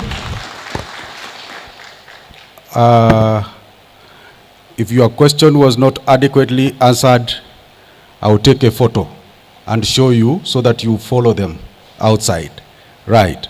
We want to stop here today because we agreed that we were going to follow the Swiss watch, and we are 24 minutes past the hour. And at this point, I'm going to invite first of all, I'm going to invite Ruth Apio and Washington Dirangu to come and gift these groups. I think you will receive the gift for the group on behalf of the group, and then you will submit it to your group. Right? And the camera people, media,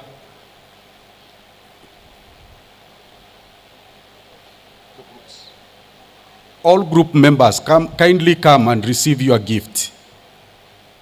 It feels nice to appear in the photo. All the panelists, not members of the group, the panelists kindly. Yes. Thank you, DJ.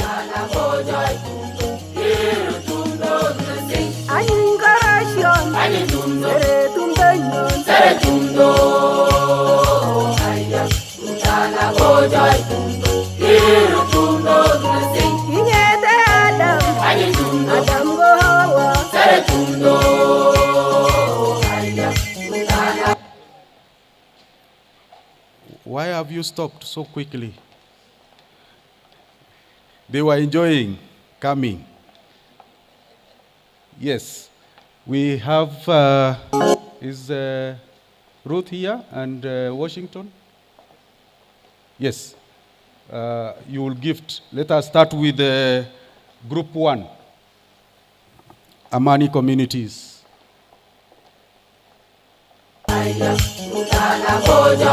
You come to the center and you receive your gift. Amani Communities, move to the front.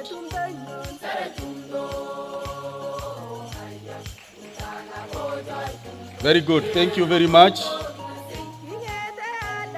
Thank you very much. So Amani Communities, receive your gift.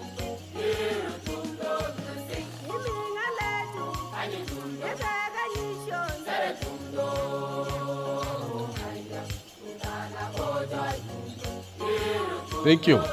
We move on to the next group. Group number 2 was World Vision. Yeah, receive your photo.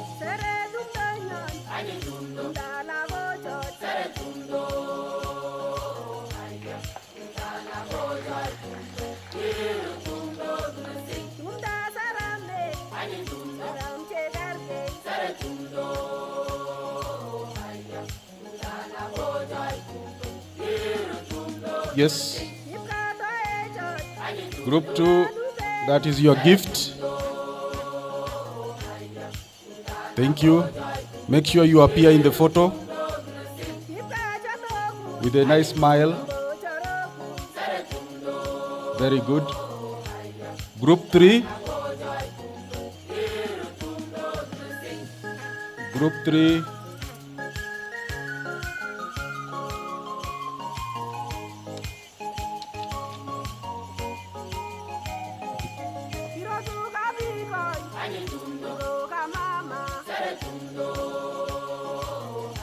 Right, group 3. There they are. Also make sure they all appear in the photo.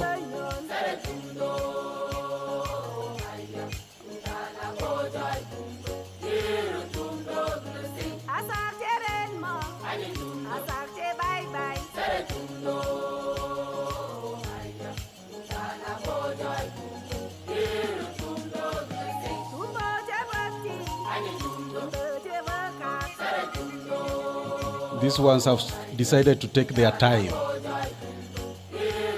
They are enjoying it. Okay, that is your style. You have decided to ignore the MC. It is okay. This gift is coming with instructions. Thank you. Thank you. Group 4. Group 4. Don't go away. Don't go away. We will have one photo for all the groups. So group 4, Laudato Si. Yes. There they are.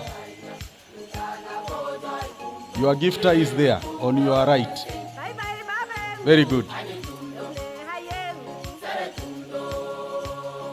He has also his own methodology of giving.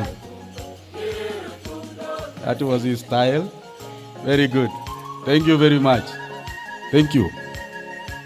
And then a photo for everyone in the group. Make sure you appear with a nice smile. Very good. Thank you very much. And finally, but not least, SES, Group 5.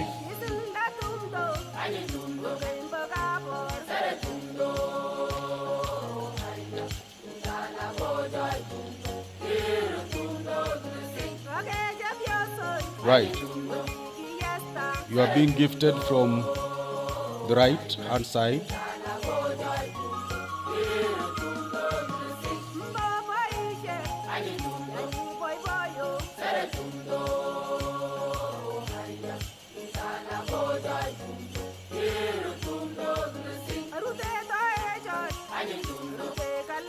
Right.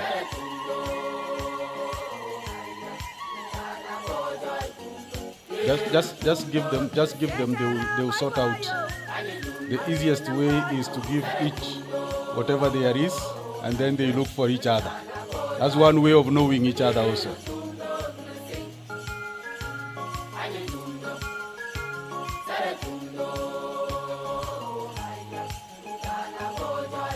Very good. Thank you. Don't care to check, just give whichever you, then they will have to interact. That is returning back to harmony. Very good. Thank you. Thank you. Then we will have a group photo for all the panelists for this afternoon.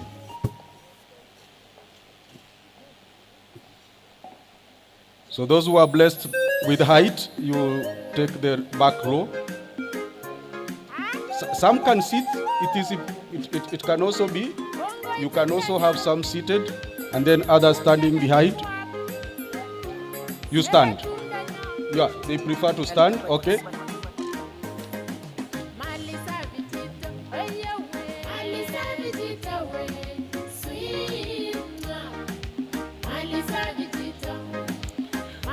In the meantime, we are going to have a poem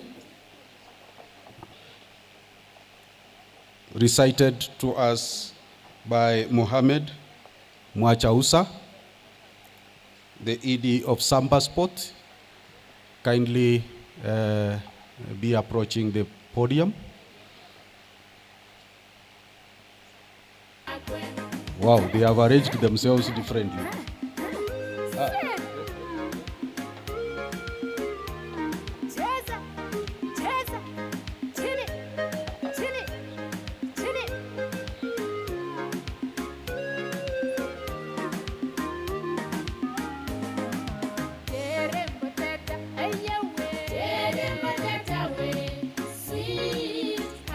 Yeah, a smile, please. Say something like Apes. Very good. Thank you. After the poem, a good round of applause for all of them, please. Thank you.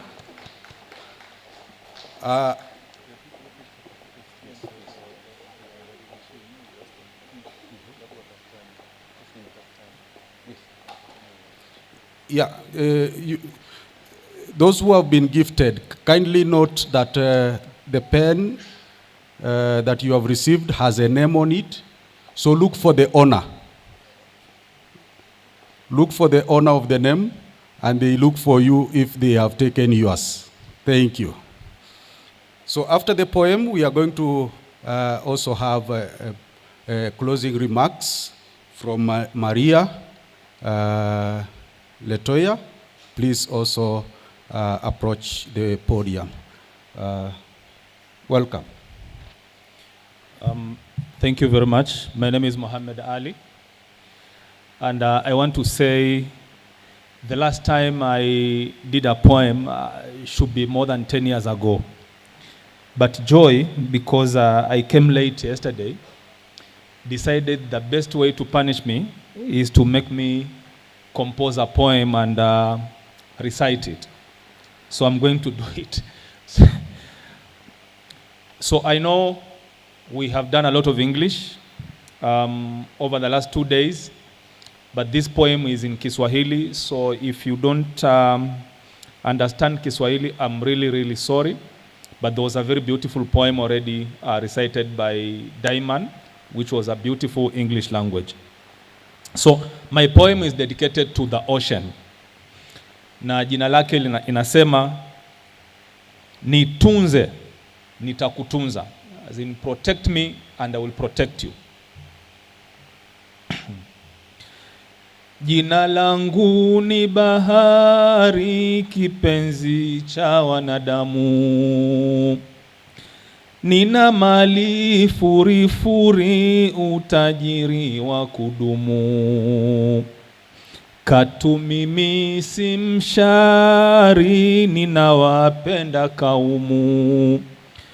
Mwanadamu tahadhari, nitunze, nitakutunza. Nitumie kwa safari, wende Pemba hadi Lamu. Uvuvi ulo kithiri, samaki chumo imumu. Hata lulu na ambari, kwa wale walo elimu. Mwanadamu tahadhari, nitunze, nitakutunza. Lakini chako kiburi, cha kupofusha Adamu. Pasina kutafakari, kuchawani jaza sumu.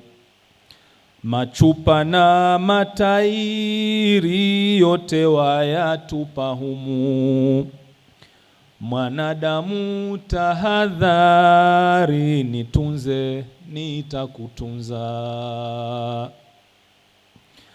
Wakata misitu pori, kwani wewe ni wazimu.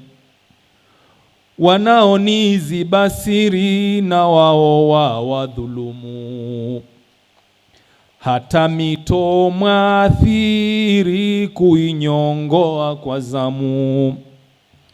Mwanadamu tahadhari, nitunze, nitakutunza. Tamati na kupasiri, mime sitokuhutumu. Ela juani na mori, adhabu yangu ni ngumu. Maovu ya kikithiri, nanyi hamtojikimu. Mwanadamu tahadhari, nitunze, nitakutunza. Asante. So this short poem is the ocean talking to us, saying it loves us and it is full of riches, and that it really wishes to mingle with us in the best way, that we can use it for our travels, we can fish, we can find wealth in it, but we must be responsible to protect it. And it says, we are so irresponsible that we are also interfering with the forests and rivers, which are its friends. It says, it shall not engage in conflict with us, but if we don't take care, and if we don't change our ways, it will make sure we do not sustain ourselves. Thank you very much. Thank you very much. A good round of applause, please. Nitunze na mimi nitakutunza. Isn't it? Take care of me and I will take care of you. Very good. So then, before the closing remarks, I wish to announce that tomorrow is our final day. And tomorrow we are coming back. Yesterday we started with the order as it was at creation, integrity. And today we were looking at the opposite of that, an antithesis, the disruptors. And these disruptors, yesterday from our keynote speakers and from our panelists, we saw, that all the problems that we probably are experiencing are as a result of our activities. And tomorrow we are coming back to synthesize everything, to return back and restore that original state. So we want to do it in an African way. So we are invited to come in our African regalia or attire, whichever you call your best, the African best. So that is how we want to dress tomorrow, and we want to celebrate our Africanness here and come up with resolutions that we will carry forward going past this summit. And we said it is a moment for action. So tomorrow we are coming here to talk about action. Action plans and action, real action, not just a plan, but real action. So before we also listen to our final remarks, I want to announce that the exhibitions are still open, and those of us who are able, we can go around and listen to those exhibitors. Then there is a cup of tea.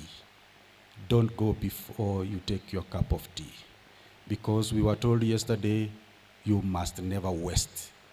There are people who are longing to have that cup. Let us utilize the moments when we are able to take it, isn't it? So at this juncture, I'm going to invite Maria to give us a closing remarks for the day, and come back tomorrow rejuvenated to start a new day. Thank you. Karibu sana. Good evening, everyone. We have come to the end of day 2, and hope everyone has learned something. So I will wish to thank you all for your active engagement and the knowledge shared. As we end day 2, we are reminded that the challenges we face, climate change, loss of biodiversity, and environmental degradation are also challenges to peace, health, and development. Let us reflect on the richness of the discussion we have shared today. We have had powerful insights connecting peace, the environment, and sustainable development. And we have been reminded that these challenges cannot be addressed in isolation. Today's sessions have highlighted the urgent need to respond to environment crisis, not only as a matter of conservation, but also a foundation for peace, justice, and resilience. We must ask ourselves, will we raise our voices to remain silent in the face of these disruptions? Each of us has a role to play together, and we can act together. Women are often the most affected, carry powerful stories of pain, stories from communities living through floods and other climate impacts. These voices remind us of urgency of our mission. We must protect our natural resources and sustain us and commit to restoring what has been lost. Restoration is not only about the environment, but also about restoring hope, dignity, and resilience with our communities. As Indigenous peoples, we are also excited to attend this summit. Indigenous women are also among the most affected by climate change, biodiversity loss, and environmental degradation, as these crises threaten their livelihoods, food, water, security, and cultural heritage. Yet they are also key actors in restoration and resilience, drawing on traditional knowledge to conserve ecosystems, lead community reforestation and water protection initiatives, promote sustainable livelihoods, and pass environmental values to future generations. Their leadership extends to advocacy for climate justice and peace building ensuring that environmental protection is closely linked with development. It's essential that their efforts are acknowledged and that their voices are given space in decision-making processes. I also wish to convey warm greetings from our Executive Director, Lucy Mulenge, who was invited to attend, but she didn't make it. She's in Brazil for preparation for COP30. And the message we leave with it tonight is clear. When we care for our environment, we build peace, justice, and future where both people and nature thrive. Thank you very much, and let us carry the same energy and commitment in day 3. Thank you very much. Wow. Thank you very much. What a way of ending the day. Let's give her a good round of applause, please. At this juncture, I'm going to ask a volunteer to come and pray for us, pray for our cup of tea, and then we close the day. If nobody volunteers, yes, thank you. I was about to volunteer someone.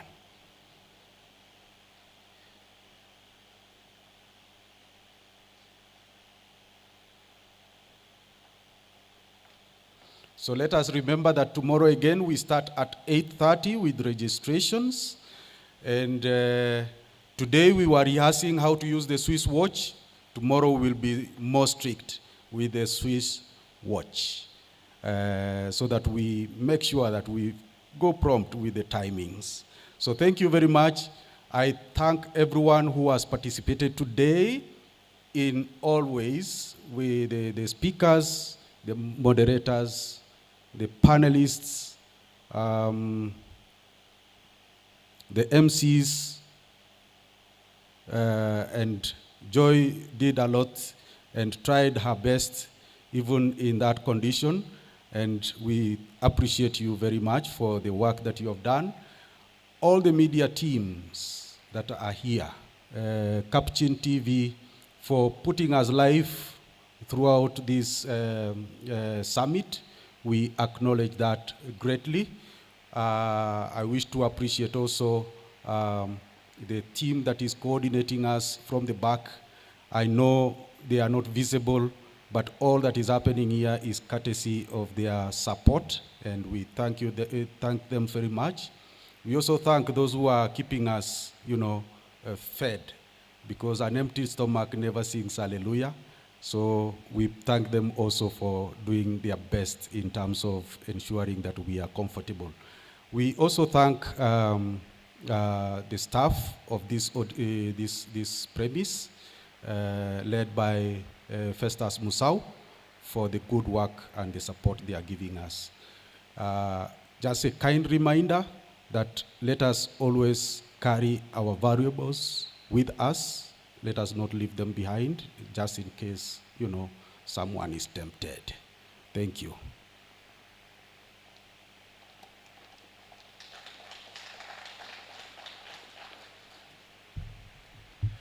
Let's be upstanding as we pray. My name is Bishop Dr. Henry Omai.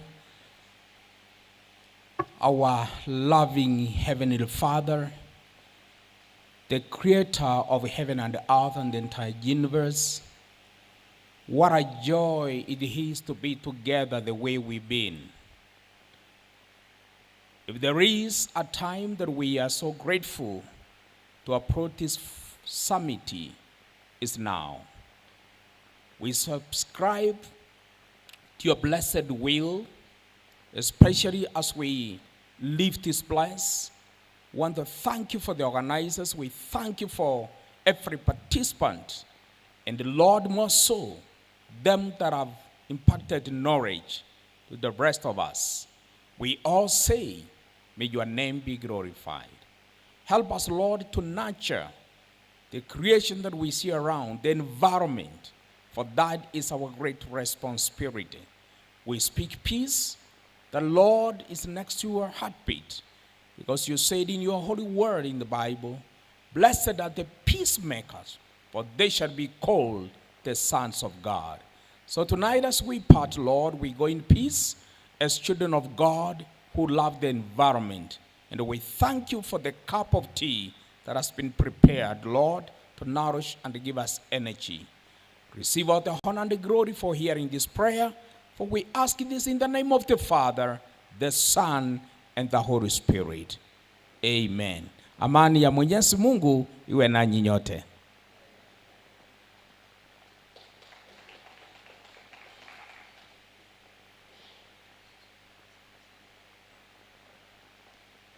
I wish you all the best.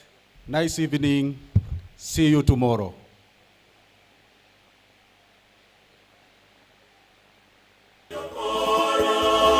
Hewa safi ya kupendeza ninalipata, Wakenya wangu najivunia. Mungu wangu nakushukuru, nimezaliwa kwa mazingira yaliyo bora. Hewa safi ya kupendeza ninalipata, Wakenya wangu najivunia. Mandhari ya kupendeza,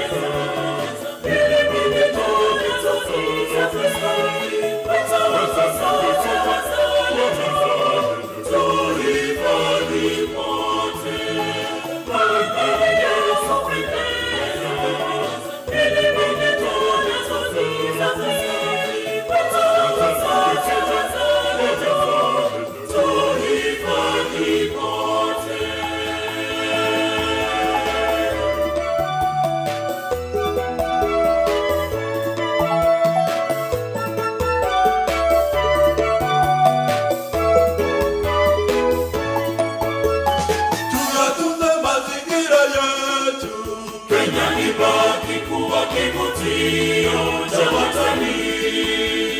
Mbuga zetu, misitu yetu yapendeza, urithi wetu, fahari yetu. Tuyatunze mazingira yetu, Kenya ibaki kuwa kivutio cha watalii. Mbuga zetu, misitu yetu yapendeza, urithi wetu, fahari yetu.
Serikali yetu hongera, ufadhili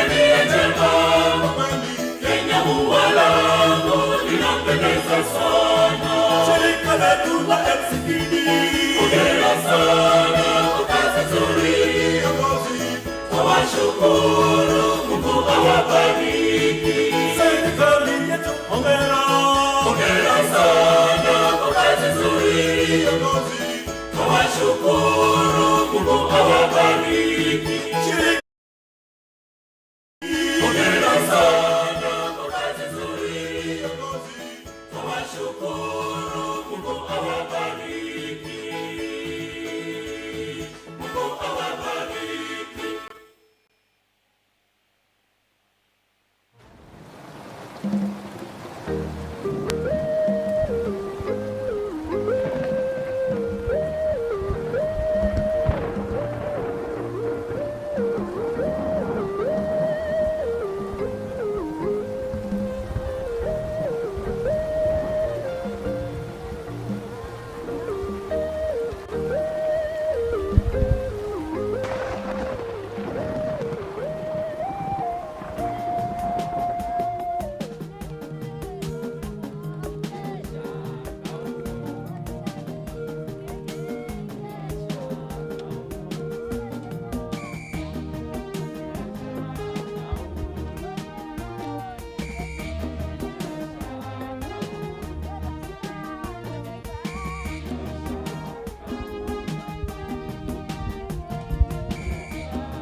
Mimina kama vile zilivyojaa maji. Mimina ziteremshe tuzipokee Bwana. Mimina Bwana neema zako.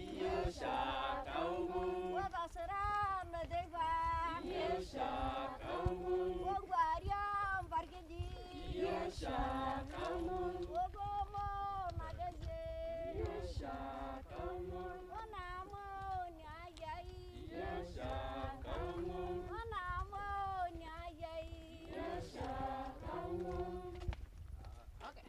Well, I'm going to say, what do you want? Climate justice, right? Yes. Because the damages have been done, we are the ones also to make it change. So what do you want? Climate justice. What do you want? Climate justice. When I say when do you want it, you say now. Because we want it to happen now. Yes. For the future generation. What do you want? Climate justice. What do you want? Climate justice. When do we want it? Now. When do we want it? Now. What do we want? Climate justice. What do we want? Climate justice. When do we want it? Now. What do we want? Climate justice. What do we want? Climate justice. When do we want it? Now. When do we want it? Now. Then I'm having, hey, ho, ho, climate change has to go. Hey, ho, ho, climate change has to go. Hey, ho, ho, climate change has to go. Hey, ho, ho, climate change has to go. Hey, ho, ho, climate change has to go. Hey, ho, ho, climate change has to go. Hey,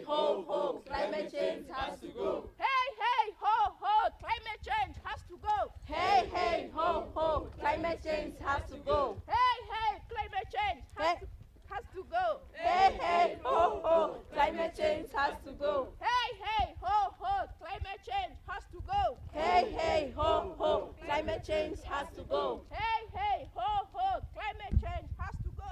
Hey, ho, ho, climate change has to go.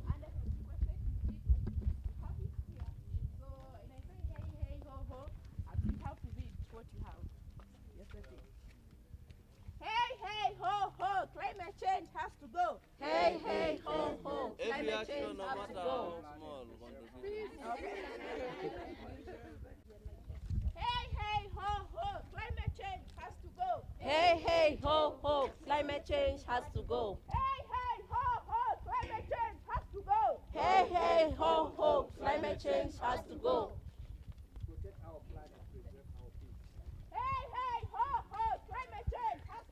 Hey, ho, ho, climate change has to go. Hey, ho, ho, climate change has to go. Hey, ho, ho, climate change has to go. Peace begins with a clean earth. Peace begins with a clean earth. Peace begins with a clean heart. Hey, ho, ho, climate change climate change has to go. Hey, hey, ho, ho, climate change has to go. What do you want?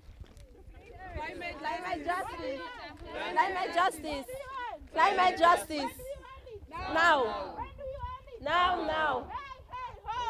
Climate change has to go. Hey, hey, ho, ho, climate change has to go. Hey, ho, ho, climate change has to go. Hey, hey, ho, ho, climate change has to go.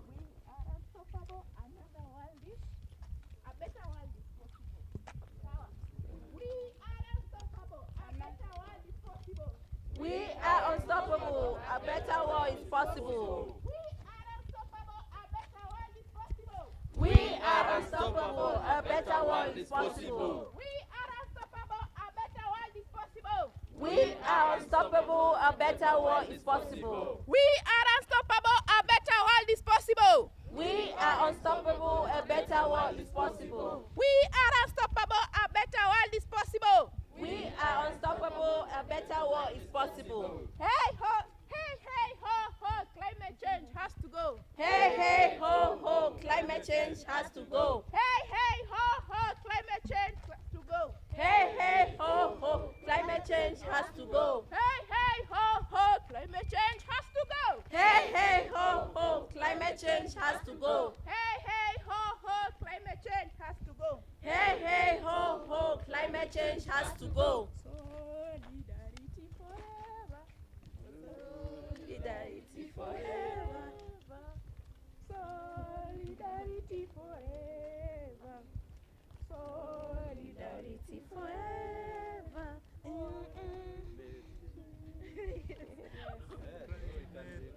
climate change. Yes. Solidarity forever. Solidarity forever.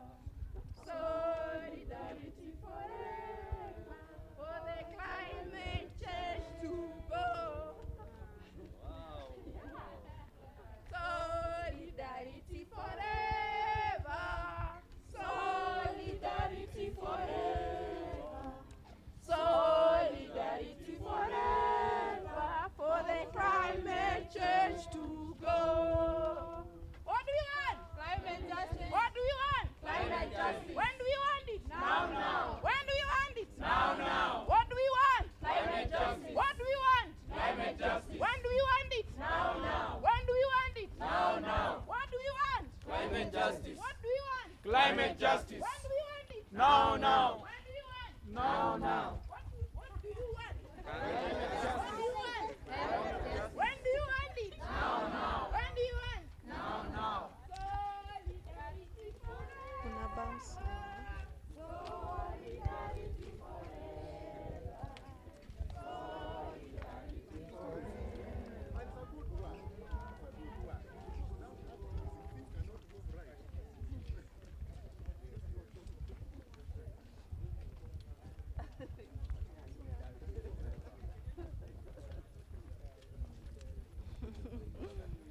That's it.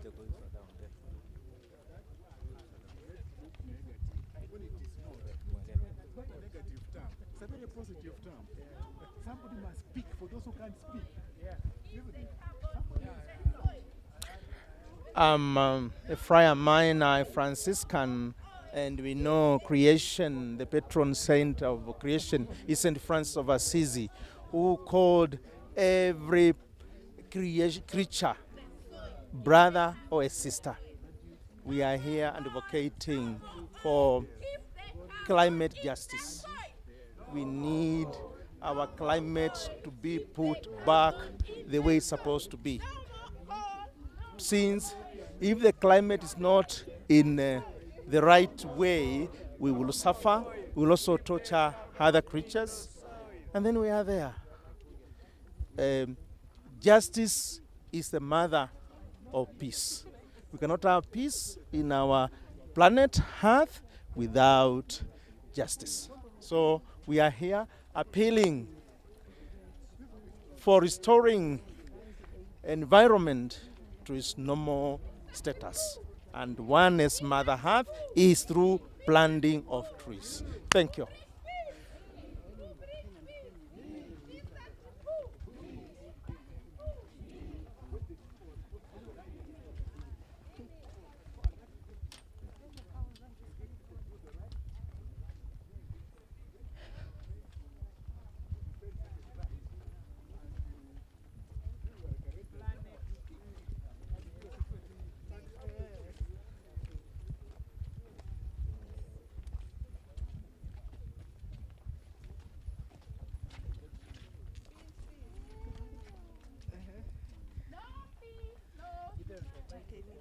anything. Whoa, this is an amazing time that we are having this morning, where we are talking about peace and the importance of peace and the convergence of peace with the environment.